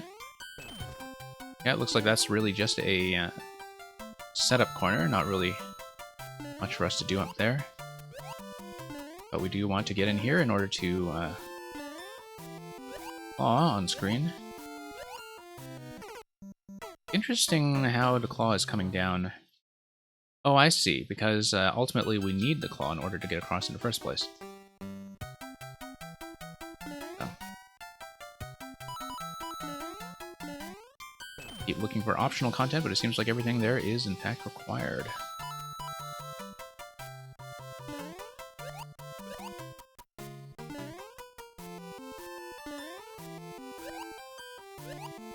So yeah, we'll do a bit of a bounce all around, and then probably get on top of that. Oh, that was a very satisfying little backswing. Oh, whoops. Oh, I see what the photoboos are for. That's ultimately something that we got a little bit complacent about, since they were safe when we were on top of the clouds, but posing a little bit of a challenge there as we try to get back on from the claw is something that we had plenty of information to anticipate, so definitely player error there as we get back here. I mean, I was certainly thinking that if I got ahead as fast as possible back on top of the Wigglers, that would be the likeliest path to an additional coin.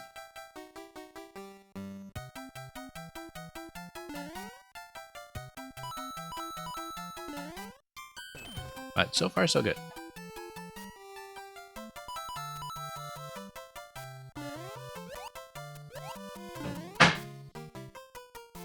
No issues.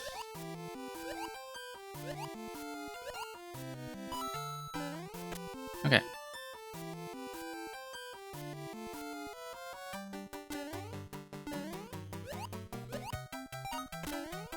Okay, a little bit late that time.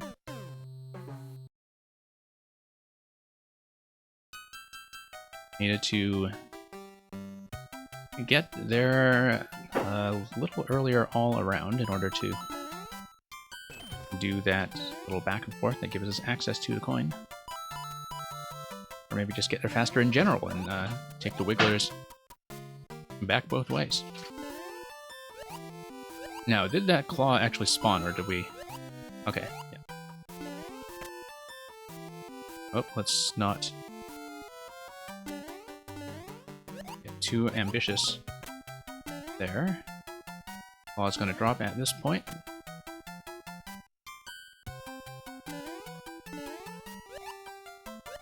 Okay, looks like there was an optional type back there up on the left side, and I wonder what that's about. Because I couldn't see a way to get up there even with getting back upward and the Wigglers right away. That could always be some kind of exit. It's a little hard to tell, didn't really get an accurate read on that whole room.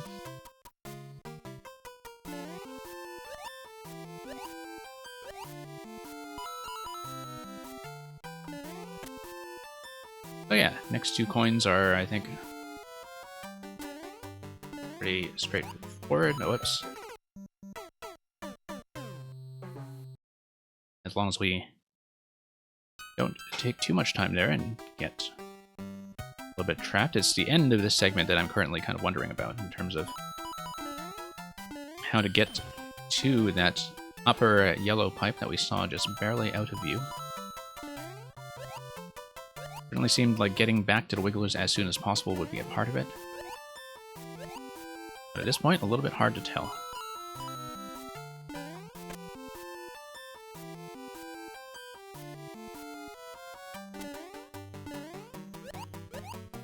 Okay.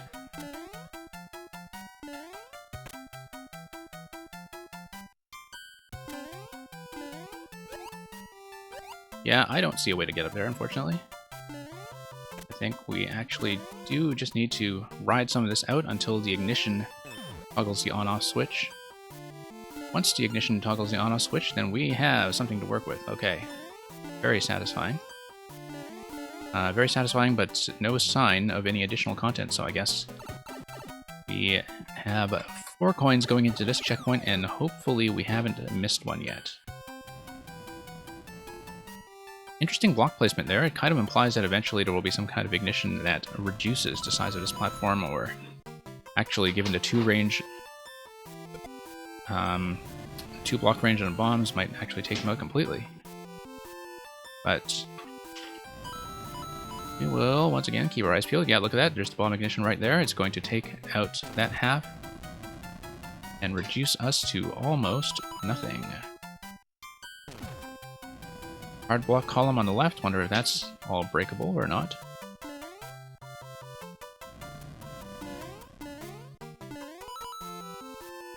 Interesting. Oh. Okay, no, we should have taken that down to the door in the lower corner. That would still put us 2 coins short, so I get the feeling that we missed something, perhaps in the previous room.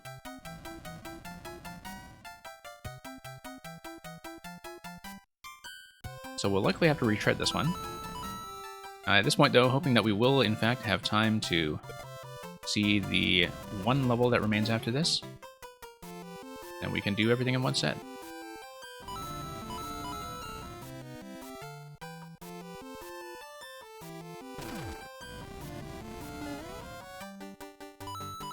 Okay, let's get ahead of it. Yeah, pretty interesting series of variations on what you can do with track platforms.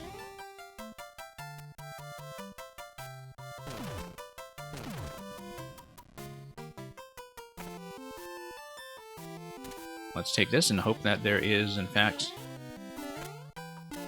additional coin that awaits us. Here's a bit of 4YMM text awaiting us. I guess that's just the access to the cover image. Wonder if there's anything on the top level. We're checking. Let's go back there. Okay, once again.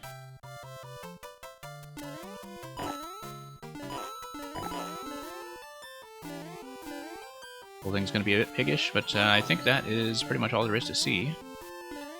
Just a little pig sound effect there. We'll pop back through here and head back. Now, hopefully we do actually have enough room for 2 more coins. Looks like this up here could be something. Possibly a landing zone that we need to wrap around to.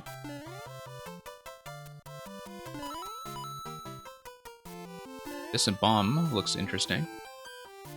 Like it's something we need to potentially obtain. Yeah, that looks breakable, actually. Let's see what we want to break with that bomb. That's a safety coin there, so yeah, we have one additional challenge, I think, when it comes to what to do here. Not very clear to me where that's going to take us, but quite possibly...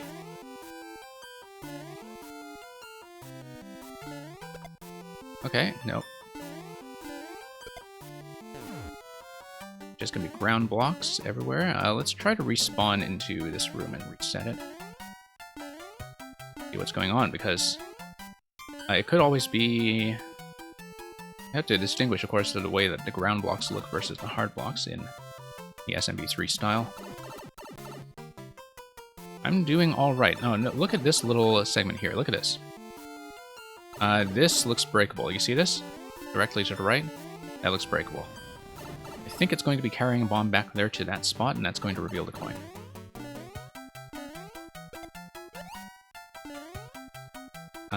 That's not the way to do it, but... that certainly looks like it was supposed to be the solution, so... Yeah, I'm doing fine. I hope you're doing well on your end. We are on level 7 out of 8 of this week's 4YMM set. Thank you for believing. Don't stop believing. And yeah, I think we have found where all the remaining coin locations are, so it's just a matter of redoing this segment, not dying to silly things. And it should be fairly simple. So thank you for the follow.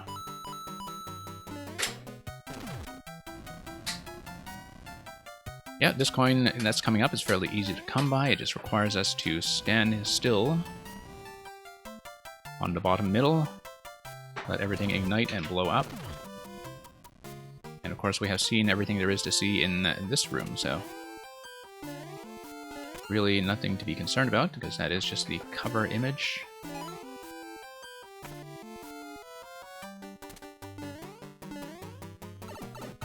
And yeah, once again, thank you for the follow. Most of our streams do tend to be viewer levels, if you have anything to show me. Not this one, but... Okay, we have to reset.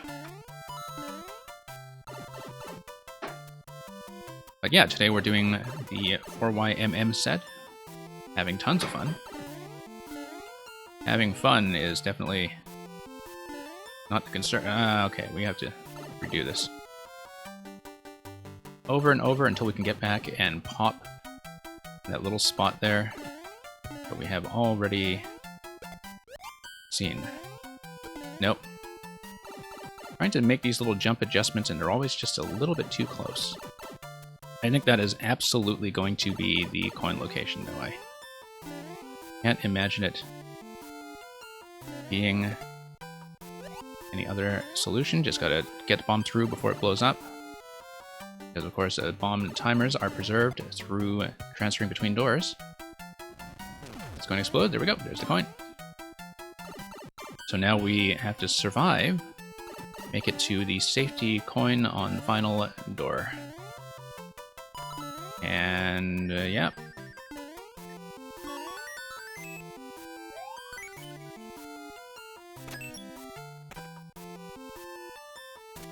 And that's going to give us a little bit of a heart on the right side. I see a heart anyway, but it's just barely out of view. We might have to wrap our way towards it. Back and around. Look at this little cut here. And yeah, here's a heart, here's a cake, and we'll mark our territory with a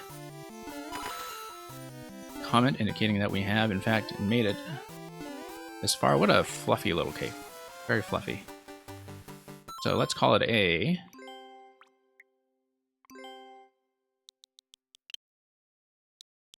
infection. Oops. Don't want to do all caps. Cannot type with controller at all. Infection in the sky.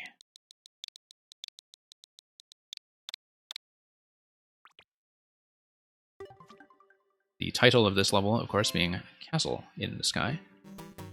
Let's grab that 50 coin, and I think we actually can safely drop down because this is the goal area, and that is it.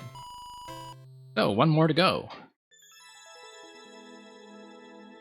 And yeah, we'll absolutely do the last one. The last one is, as with every week so far, going to be a music level. And we'll, of course, do a coin hunt there as well. And we should hopefully be able to do all of this fairly quickly and wrap things up. So, last one is going to be a level entitled We're the Robots by The Call. Featuring We're the Robots from Mega Man 9. Ludwig von Wily is added again. So, the lengthy description on the website is that this level recreates the most famous track from Mega Man 9, one of the best iterations of the franchise. Catchy music, fast-paced platforming based on Mecha Koopas, and Ludwig cosplaying as Dr. Wily. Trying to stop you in many different ways are the main ingredients of the level. So it's about 3%. We should hopefully be able to do it plus the cake route in a reasonable amount of time before I have to get off stream. And yeah, we'll just dive in and take a look. I don't know if I'll remember this track, Mega Man 9 having come out in 2008. I did play it at the time, but I haven't actually looked at it since. I do remember it being an extremely successful revival of the classic style. So let's see if we remember the tune. And which robot master it was associated with. Or if it was just the ending sequence. So yeah, gonna have a catchy time of it. No pink coins in this level, so the cake route will be some kind of... Oh, spin jump, spin jump. So the cake route will have to be some kind of secret exit that we look for. Assuming that it is going to be some kind of secret placement.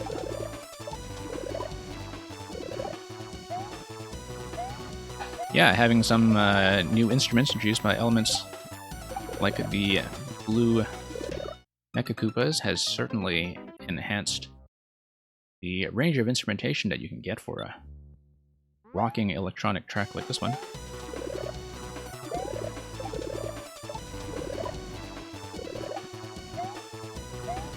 Okay, whoops. Bit of a head bump there, spin jumps. Have to slide very aggressively across the snake block that is underneath the Ludwig drop.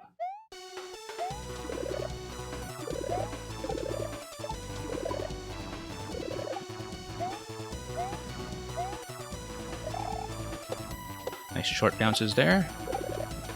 Let's... okay, no. Needed to run all the way across, didn't need to slide. It looked like I was going to be a little bit late there, but in the theme that we're working with, the slide would certainly not be the answer, so that was just a bad habit there, I think, from playing too many ice levels. It is absolutely rocking. I'm going to have to watch my video again afterwards and just listen to this, because my local volume is not turned up very high, and so I don't fully appreciate everything that is going on with the mixing of the music track right now from my end. But hopefully it's a nice audio experience for you watching at home, and that everything is coming out very clearly. Always good to check, because sometimes we do have sound problems on the stream, and that would be a very unfortunate thing to happen on a music level such as this one. Ludwig going to fire at us a couple times. Very clear what was supposed to happen there, just bouncing from one mecha to the next and escaping the thwomp.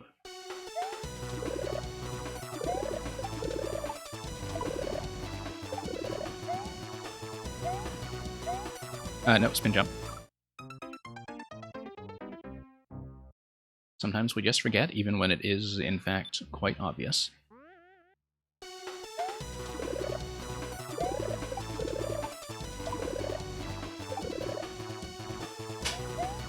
Okay.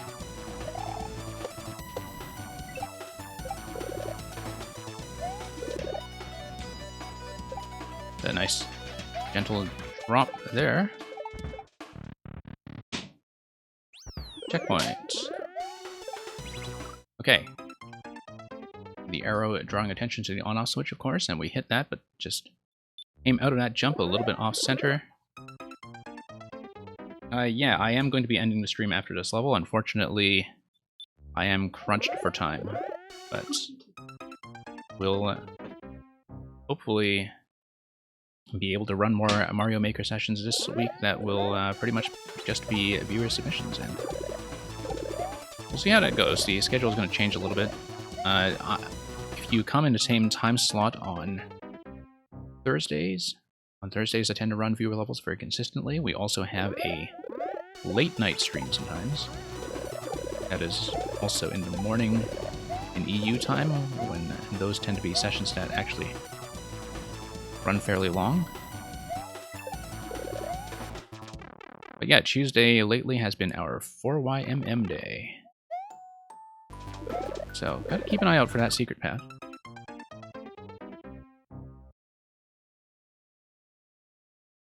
Yeah, this will definitely be the last one that I have time to do, though. That's assuming that the secret hunt is not something that is extremely technical. We did have one level earlier in the stream, which was about the same difficulty as this one, but where the secret took us about an hour to an hour and a half, simply because we kept searching in all the wrong places. Oh, whoops. Okay, I have to pay attention to this and get the easy jumps down.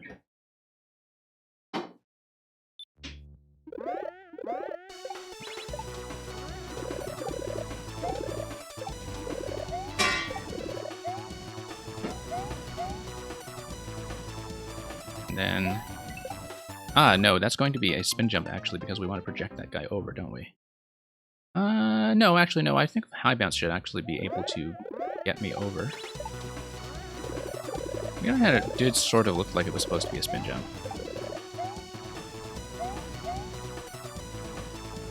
Just to... yeah. Oh, wait. That looks like something potentially optional, then, if it is a spin jump. Let me go back and look at that. I didn't want to enter the pipe yet because that looked like it was something that would give us a secret to work with.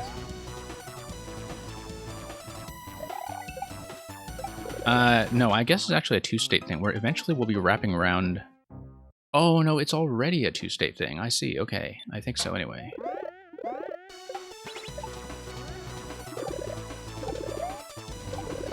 Yeah, just trying to follow the logic of this level a bit. Let's just do the main path and see it. Obviously, that Koopa is not actually required. 4YMM is the 4 years of Mario Maker Anniversary Project. It consists of 8 very high quality levels that are released every week. This is week 3, so there are already 24 levels that are by 24 different makers. And they all involve some kind of really interesting technical flair. So there are multiple music levels like this one. There are also a couple of puzzles and some advanced sort of mid-expert level platforming.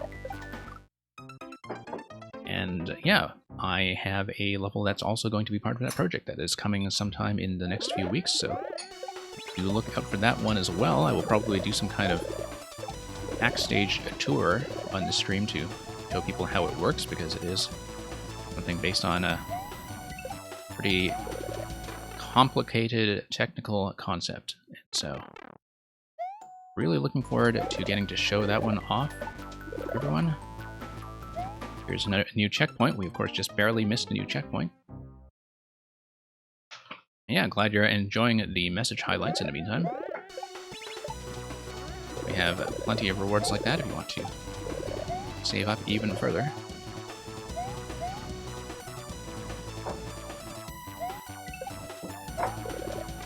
And let's keep going.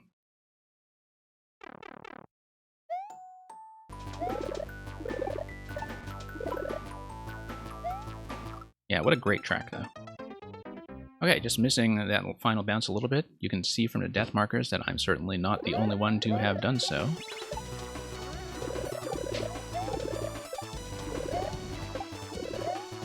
Yeah, just gotta keep our eye out for what the potential secret path could be. Also love how blue everything is. That's just in keeping with the Mega Man theme, I think. That you have this blue and yellow color scheme all over the place. That's partly for the purpose of the instrumentation, but I think the Mega Man look is really completed by that. Looks like that is going to be a series of spin jumps going all the way to knocking over the big Mecha Koopa to the right side. Rebouncing on it. Taking that down. Whoops. I don't know why I wanted to check the pipe.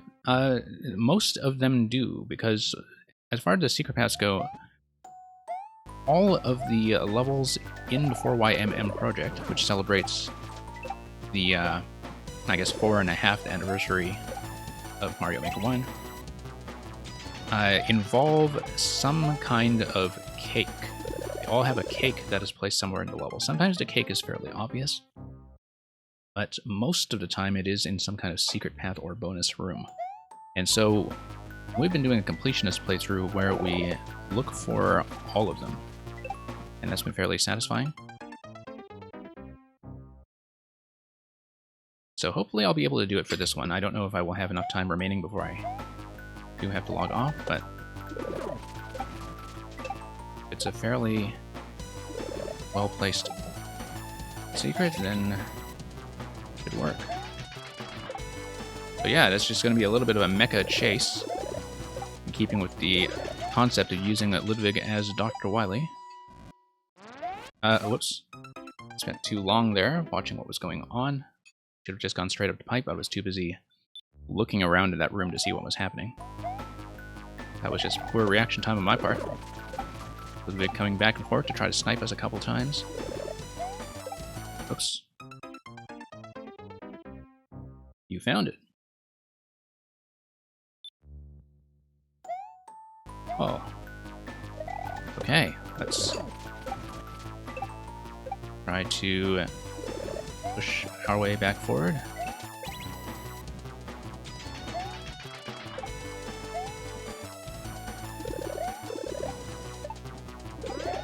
Okay. Looks like we do need to get through here. So here's a 4YMM, and here's the goal. But then, what's going to happen here? Ah!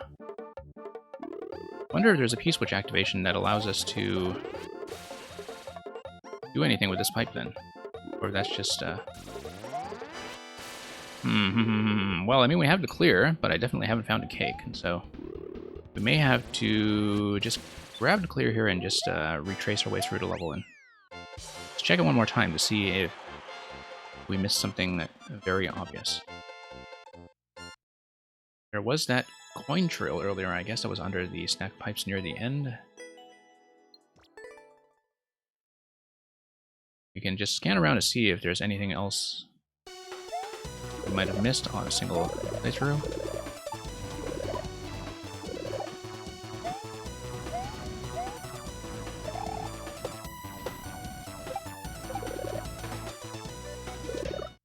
But yeah, you can see that this actually is based on a two-state concept, that the way that the looping music kind of works is that we are taken through this level with a change in the on-off state at the beginning at the top. Okay, interesting.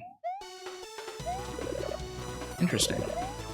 I guess that's something that might have been visible in the level preview image. Yeah, as you can see, this is one of those levels which is transformed by the on-off state when we retread it. Whoops. Beginning at the top, it looks like a hole. Okay, well, because of the way that this level is dependent on the on-off state, we'll have to see... Yeah, I see what you're saying there about the column down there. I'm pretty sure, though, that that column is what drops us down here for the second time through with the on-off activation. You'll see what I mean soon, I think. But yeah, you see how things are kind of blocked off with on-off switches all the way here, and that's because we have to pass through this level more than once. Now I wonder, though, because of the way that some block destruction would work, whether the secret would therefore depend on, whoops, just being able to clear this all in one go, because if there are any state changes that are from first time through this level, they will also be visible the second time through it. You'll see what I mean when I get to it.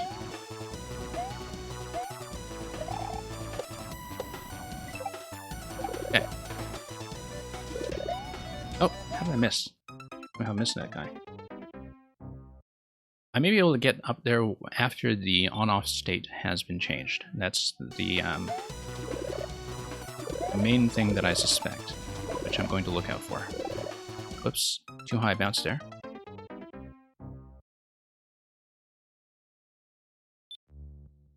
But we'll see. I'm unfortunately not going to be able to make too many attempts on this, simply because we are a little pressed for time.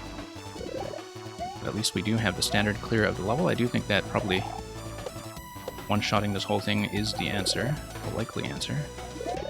Don't know that for a fact, but feels like it would kind of have to be, depending on whether things are destroyed properly. Yeah, because we dropped down. That was what you were asking about earlier as the spot we were looking for, I think. Now, we really get crunched when we respawn from checkpoint, though. Yeah, that's interesting. Hey, you got that money. Welcome. You caught us pretty much right at the end of the stream. We already cleared this level. We're just looking for the secret path. If there is one. Kind of looks like it would be dependent on clearing the whole thing from start. Camera position gets manipulated quite a bit, I think. Just have to look at this carefully. So yeah, this is a Mega Man 9 music level. As you can probably tell by now from rocking out to the music.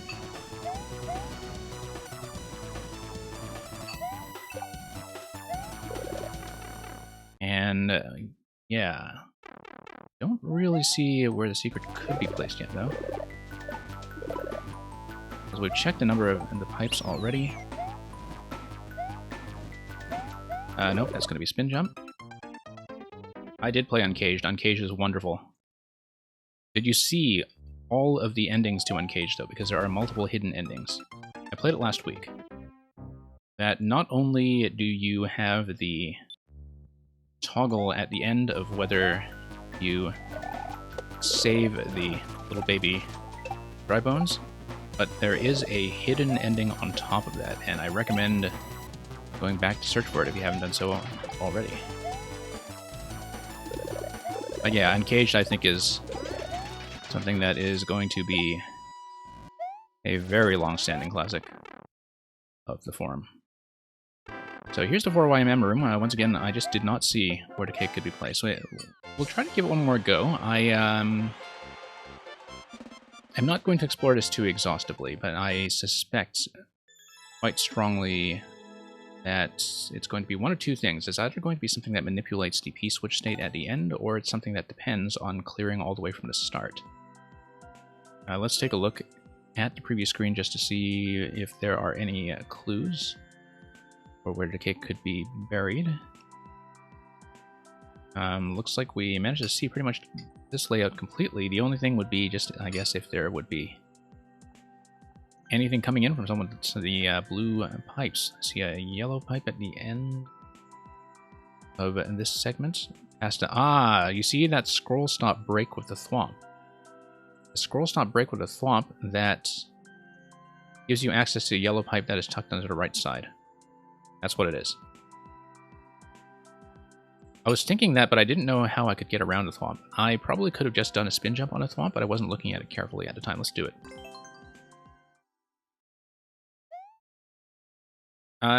With the music block under and the P block over, yes, we did see that.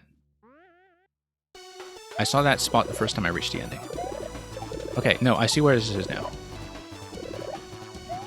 It is the thwomp at the end of segment 1. I thought the spot looked suspicious because I did see the breakable scroll stop wall on the right side, but I just didn't see a way to actually do anything with it because the thwomp would crunch me against the wall right away. And so we didn't really give that a proper inspection. Okay.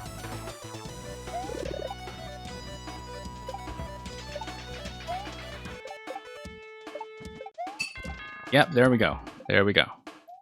It's the vines. I didn't see the vines before. That's... Okay. Okay.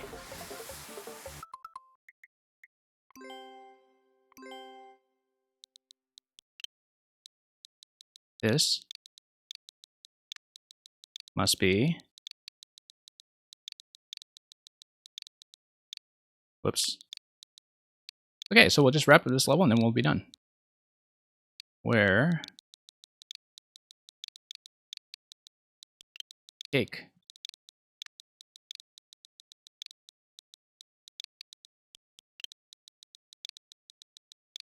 Man... lives.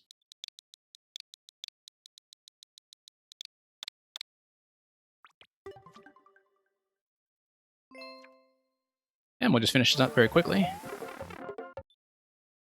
Then I'll have to log off pretty much right away. But we'll try to, as usual, send off my remaining viewership off to another channel that would be of interest. Depending on how quickly we can wrap this up. Nice thing about replaying a level like this one is that you can really tell how reliable it is, for the most part, once you learn it. That once you've seen the whole thing, replaying it comes by very quickly, and I think that's often a sign of very good design.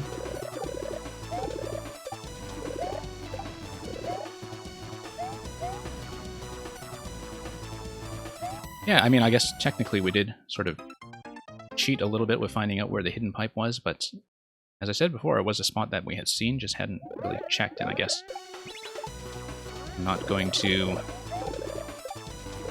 feel too cheated by having shortcut the process of looking for the specific location.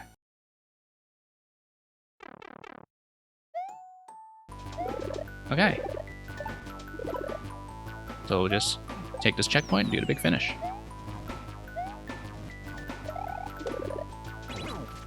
Always kind of a pleasure to just listen to this music track regardless.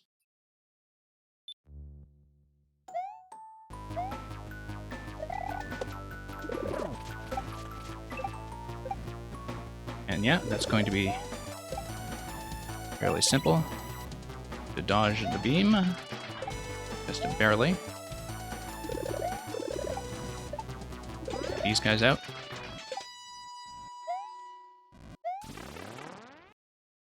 But yeah, I think Uncaged has been a real highlight so far. Glad you actually did manage to see it on your end already, and we'll just wrap that one up.